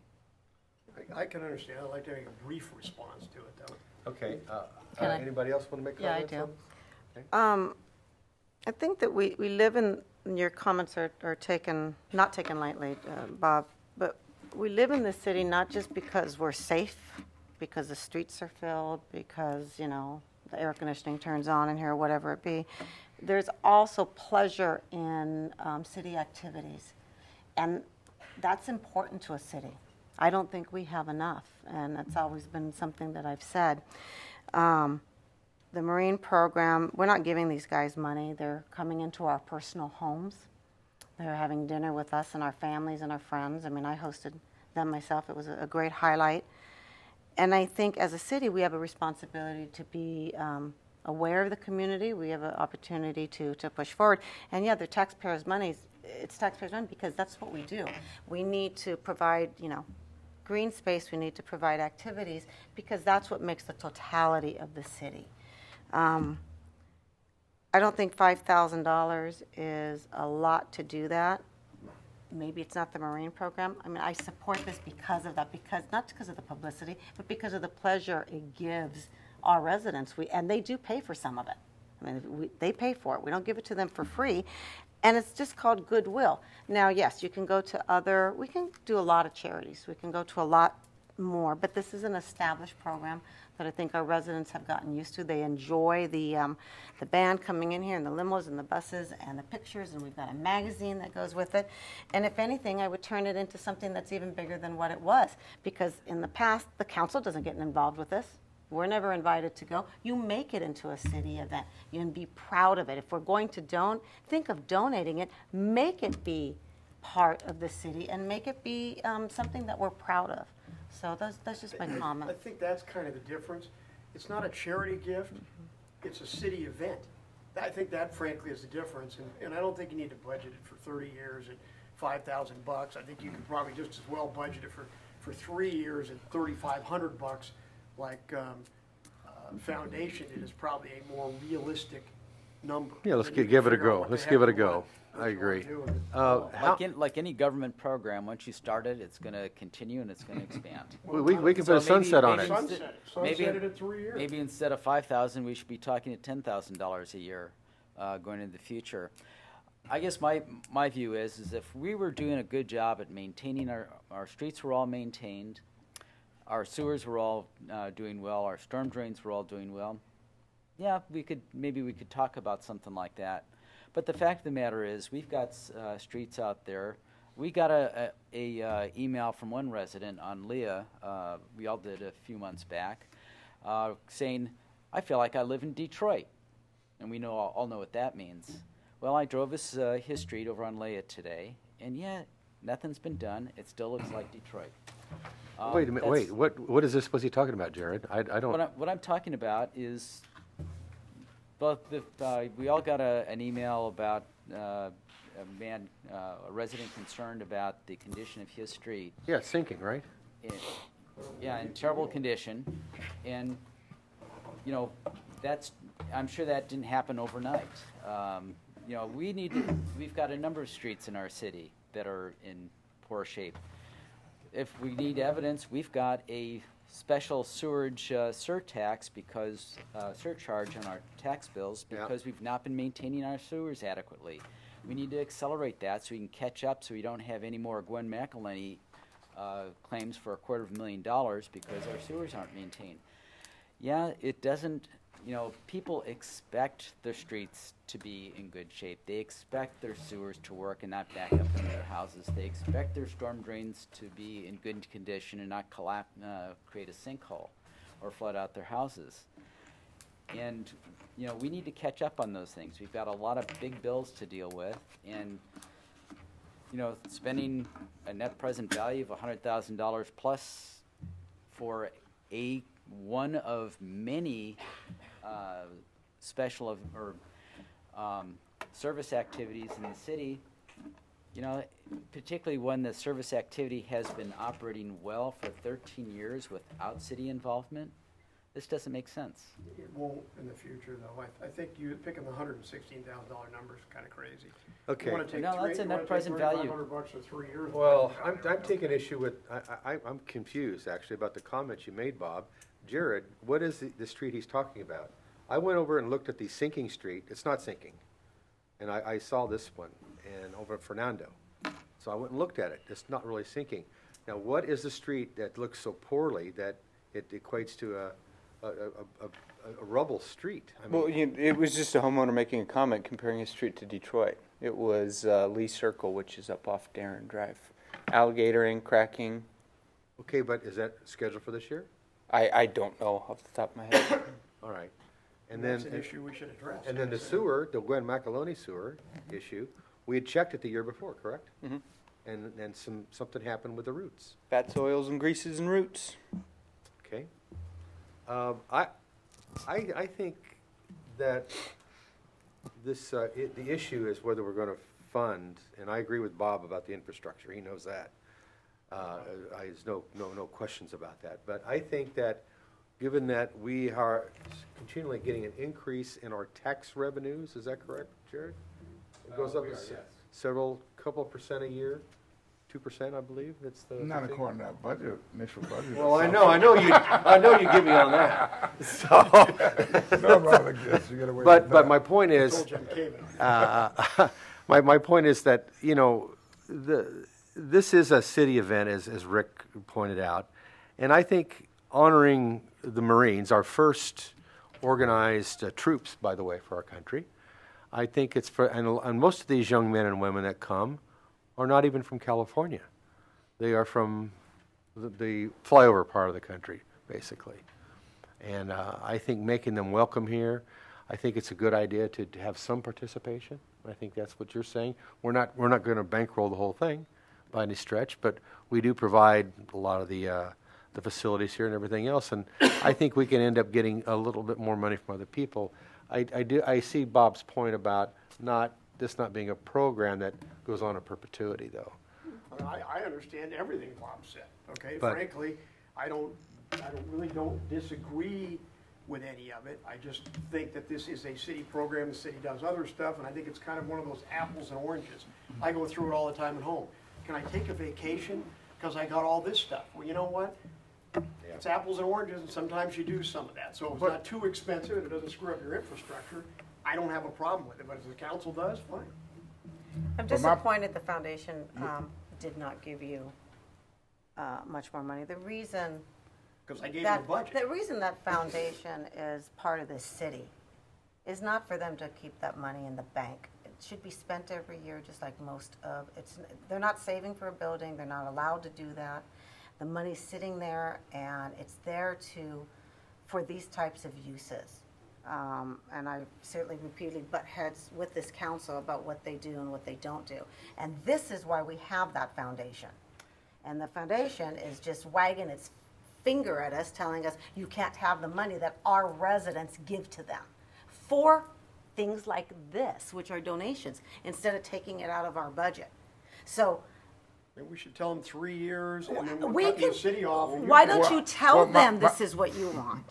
My point is exactly what the foundation was designed for. That's the reason the program should be in the foundation and run on money that's donated and not taxpayers' money.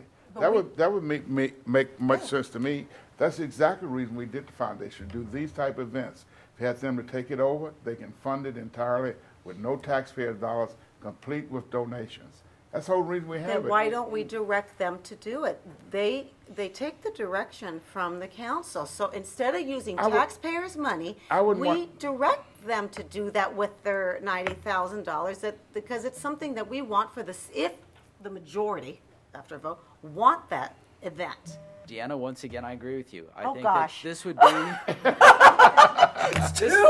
would be this would be a great program for the Community Services Foundation to get behind. I just think, you know, we have our mission here. They have their mission there. We shouldn't be jumping over to what in their business any more than we would ask the Community Services Foundation to fund, you know, a sewer repair, a street resurfacing. Well, except that they are us. We direct them. Okay, that's how it works, and I think that it's gotten so carried away that when we want to do things for the community, whether something other outside their box, we can't because we don't want to use taxpayers' money because it would not look good. My understanding of the Community Services Foundation is that we, the 5 city council members, we're actually the members of the Community Services Foundation, and we've delegated to the board of directors to run the business for us. So yeah, I think we should direct them to support this to the extent that we feel is appropriate. And I think, again, I think that's a much better, cleaner way of doing business than us as a city funding any specific service activity or organization in the city. Sure, and I don't think it'll be probably taken well and all, and I say that clearly. They're not going. Well, then they're not going to like that. But the thing is, we have certain things that you want to do to maintain your city, to be proud of your city, to continue traditions. without using taxpayers' money. And that's what if we're not going to use the foundation for what it was formed for, with this council being the members, then it shouldn't be part of our foundation. Do we want to table this and go back to the foundation? Well, I would. Let me toss Well, something. well, I would move. Let me say this. I agree to go to foundation. I wouldn't like to direct the foundation to do it. I don't think we can do that. We- We appoint the directors, but we don't tell Yeah, them how to vote. right. That's what I'm saying. don't think we can do that. I would like for us to request the foundation. Encourage them. Request and encourage them to take this over and see if we can do it that way. You know, because I don't see why they wouldn't want to take it over. They readily took over the new 4th of July parade thing when one lady came in and indicated they did it in Costa Mesa. She moved here, wanted to do it here. They readily took that on. So why wouldn't they take it on? I would like for us to encourage or I think request there might that be a they. little animosity with council, but that kind of sense. Well, why don't we all of show? but- Why don't we all show up and ask them the next meeting? Or ask them to come here. Well, I think we should go to their meeting too. Oh, Ask can we them. do that? I'm not, All of I'm good, I'm great with that idea too. I mean, But we I'm have, not arguing we, with you. if we all do that, if we all do that, we have a meeting. We can't do that. So we can, we have to agendize it. Maybe, Okay. Yeah, they don't want to agendize a meeting. Too much. maybe two of them could go to the Yeah. council meeting and Yeah, we make the can do that. request All on right. behalf of the council. If I can, then if we do that, I would like to request it that it's a city event, which means one of the things is that I want to make sure that we understand it is a Villa Park City event with the council. But That's if what I we're wanted gonna, in the if first we're gonna do that. The Villa Park picnic is a city event, isn't it? Is it not? It's I don't know, run by the we foundation. don't do much with the foundation or show up or do whatever. so. I agree with you guys. I like this idea. Oh, Okay. I So- agreed with Bob. I have reticence to it too, but. Now you're agreeing with me? Oh my gosh. Oh, God, it's getting late. Could we appoint two to go to the, Well, you get the who's on the foundation board? who's on the foundation? It's Greg and Barnett. There's Greg two and Rick. people. So those two. Well, we'll just go. Okay, you two guys will go? All right, You'll have to we'll make go to sure, the next you have to make sure you get on the agenda too, Yeah. beforehand. Okay. And make the request. And they'll probably ask you for A grant request. grant request. And Yeah. So we'll just ask them. We can get it online too. I know where to get it. So If we could get, I just asked Jill. if we could get them to, what are they, 35? If we get them go to Just quite 35, frankly, to an insult. 75, and get Rotary in for 25, give us 10 grand, Okay. we could probably do that too. can we move on? Yeah. Okay. As Deanna indicated, they have lots of money. They got a lot of money. If you look at the financials you get, they have quite a bit of money. So the action for this is just for Rick and Greg to go to the next meeting and inquire with them. All right. Okay. And put on your salesman hat. It's always on. Item 18, that's mine. This is I just want to talk about this briefly tonight, is that I looked into banners for the city. There's different ways you can do that to advertise events and to have Villa Park, like the city seal, which we can't see because of this, and also the hummingbird. And I thought we could have maybe 8 or so banners that would be planted along Wanda and Santiago as an example. And you also could be changed once a month or every other month or whatever. And that I was going to get some different ideas on how to do that, but I wanted some input from my fellow council colleagues I think it about looked that. kind of nice, liven the place up, put a I little like color. It was just Go with the signs. but not because I like the ones along Lincoln going in Anaheim. Isn't it? Yeah. I like those, but we don't have those kind of poles. It won't be the hidden jewel anymore, though. You'll be waving a flag. I caught some heat about that with the new signs. Yeah. I like it. I would like it down Villa Park Road though, because I kind of think that Yeah, that's why I did right it's through the Villa Park thoroughfare. Road's our main. It's our main thoroughfare. Right You down come to into the Keller. city and you leave the city, right straight The other reason I down. wanted to do is to advertise the city functions that we just talked about a little bit. That you Well, might not most of want the to city a lot of the city functions are Community Services Foundation activities, right? I think maybe when you two go to the Community Services Foundation about the Marine Corps event, also ask them about funding the banners. And beyond the expense, I think our city staff is already overloaded with, or plenty busy with their other activities, changing out banners and stuff. They wouldn't be changing banners. Well, even contracting for it, making sure that the right banners are up and so forth. That's a good community services foundation activity, and I'd suggest that we go to them and say, hey, you know, this would be advertising your events. This is we'd like you to support this too. Well, we would expect them to probably use most of the banners. They can pay for them once they're up. Yeah, To I be mean, the changed. infrastructure, Well, to me, I don't have a problem with it. Better, Take a look at it. better yet, tell me the council made a decision to allow them some more advertising space. Advertising is a different issue. Just promotion, I guess. Promotion space. Yeah, that's, Okay. advertising is. I'll get some different things together. We'll look at it. That's my only point about bringing this up. It'd look nice, it would I like it. cheer it up a little bit. Yeah. Possibly, but I got your point, Bob. No question. City expense on that one, that's a city. But it's more than you think. That's the issue. It's going to be more. Individual council member items. This is item number 19. Bob, would you like to start? It's just past my bedtime. Okay. Rick, Is this the reports? I thought we, I think, anything else you'd like to talk about? I have one thing. I didn't do my report up front, so I'll just give it to you real quick. You know, the labor negotiations at fire continue. Phillip Park continues as a hard nose, don't increase the costs when we have $1 billion deficit. And by the way, I was informed informally that despite our increased payments to reduce the pension deficit over a shorter period, we allocated, I think, $5 million a year to reduce it from something like 20 to 13-year payoff. Well, by the time we got to the first payment, I think we were down to $2.4 million was left to pay.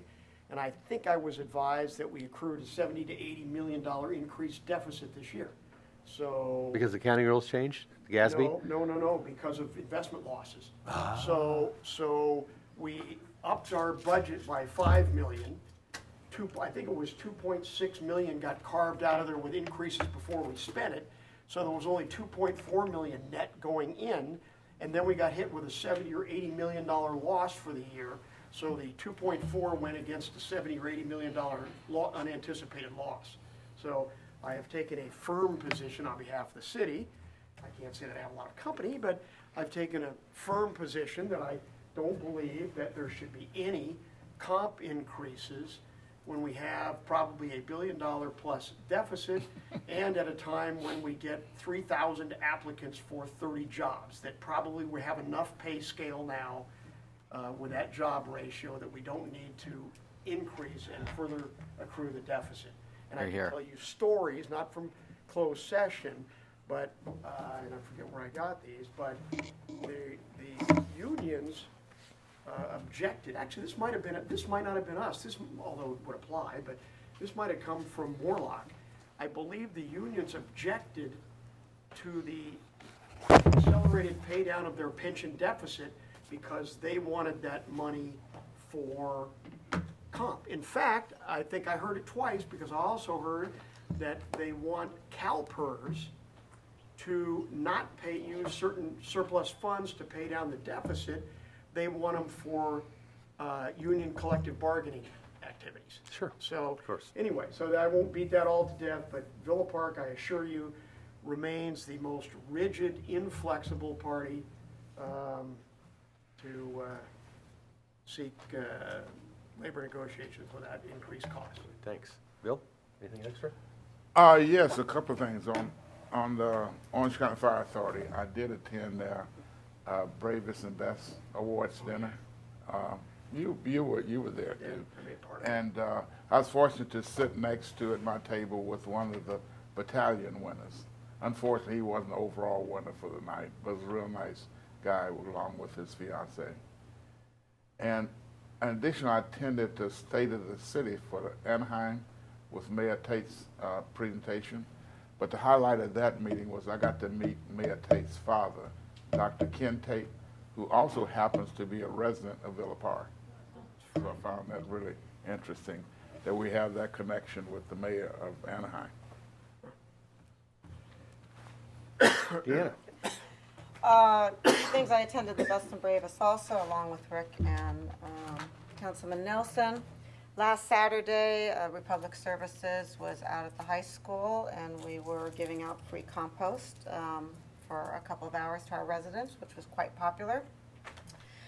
March 1st, from 4 to 5, gentlemen, we have an access seminar coming from OCTA. If you have any neighbors, let the word out to have them come. They're going to, OCTA will be here to describe the service. What Show them time? From 4 to 5, March 1st here. It's a Tuesday. Next Tuesday. They will be here to explain the service, explain what they need to try and get them appointments so they can go down and get interviewed so they can get their pass for access.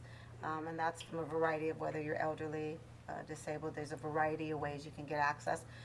On March 14th, Tuesday, in this council, we will have an FBI program called the InfoGuard, and that will be to train the residents to be more aware how to spot terrorists or how to be active in your community, to alerting people to issues that of safety, if you will. There's a training that goes along with that. The FBI does a good job with that. They will explain that at that time. It's called the InfoGuard program, and that is March 14th, and that is at 6:30. So there'll be flyers that will go out. We're going to try and put them out at Ralph's. We're going to ask people to at least give an RSVP to come in so we have an idea how many people are coming. And that's it. Oh, and thank you to Hillary Thomas. She hosted a Red Cross blood donation drive. In here, it was successful. I think there was about like 25 or 26 people. I didn't notice any of you in here with a needle in your arm, including our city manager. You were. Yes. So it was successful. It was nice to have. How's that?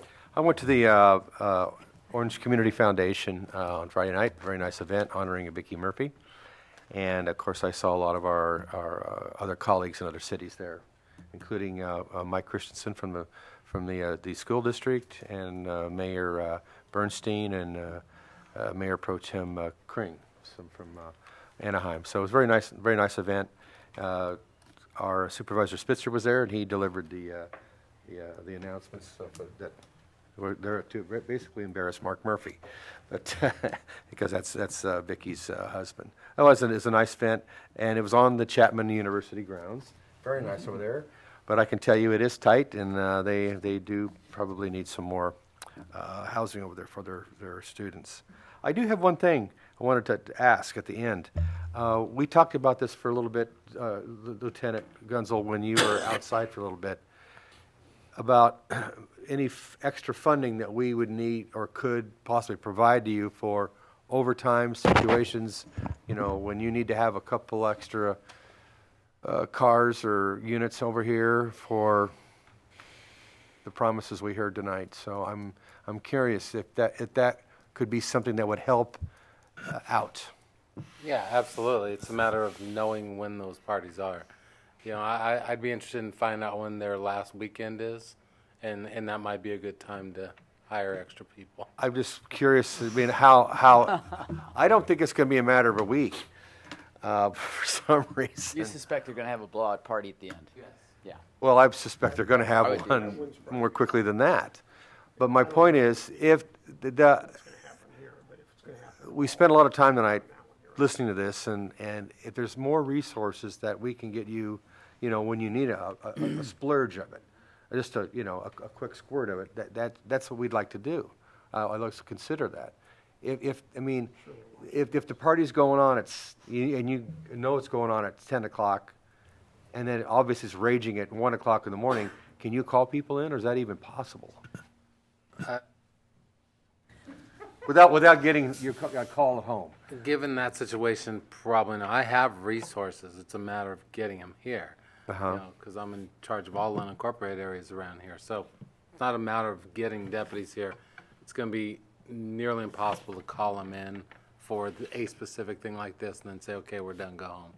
It would be easier to pull them over here and maybe backfill, on the back end, scheduling wise. It's not easy. It's not easy to get people from home. But it's not a matter of not being able to get bodies here. We can get them. If I need bodies from the jail, I'll get them. So there's plenty. Just got to know when their parties are going to be. So. Okay, and I know there was a lot of comments flown around tonight.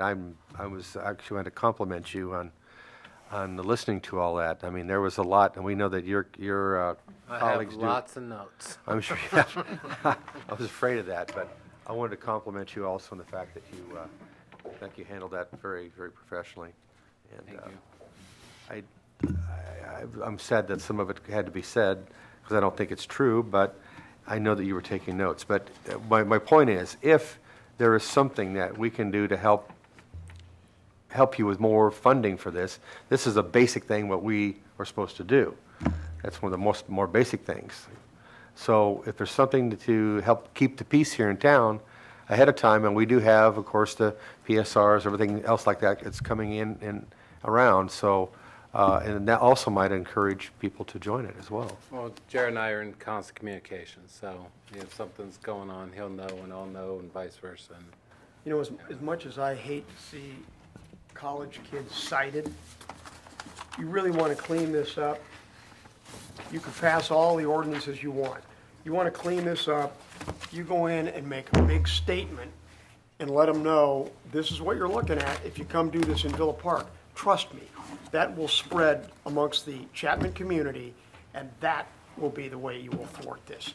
well, I'm surprised these two gentlemen didn't mention it, because both of them were cited, and they didn't mention it to you. But Didn't they get were. enough of them. No. I'm talking about you're going to have to run in there and make a big splash where it hits the paper, Chapman looks at it, 70 of their students just got busted for such and such or whatever it is. That's the kind of thing it's going to take. Then when you can call Doty or whoever's down there now and say, look, we don't want to keep having to do this. So, you better tell your kids, either don't go to Villa Park, or if you're going to go to Villa Park, plan on running a cleaner show. That's what's going to change it, not passing a bunch of ordinances. Anything else we can do to help you? That's what we're asking. Yeah, I'll let you know. Thank you. Okay, thanks. I hate to do what you have to do to get that, but Any other items? Meeting adjourned.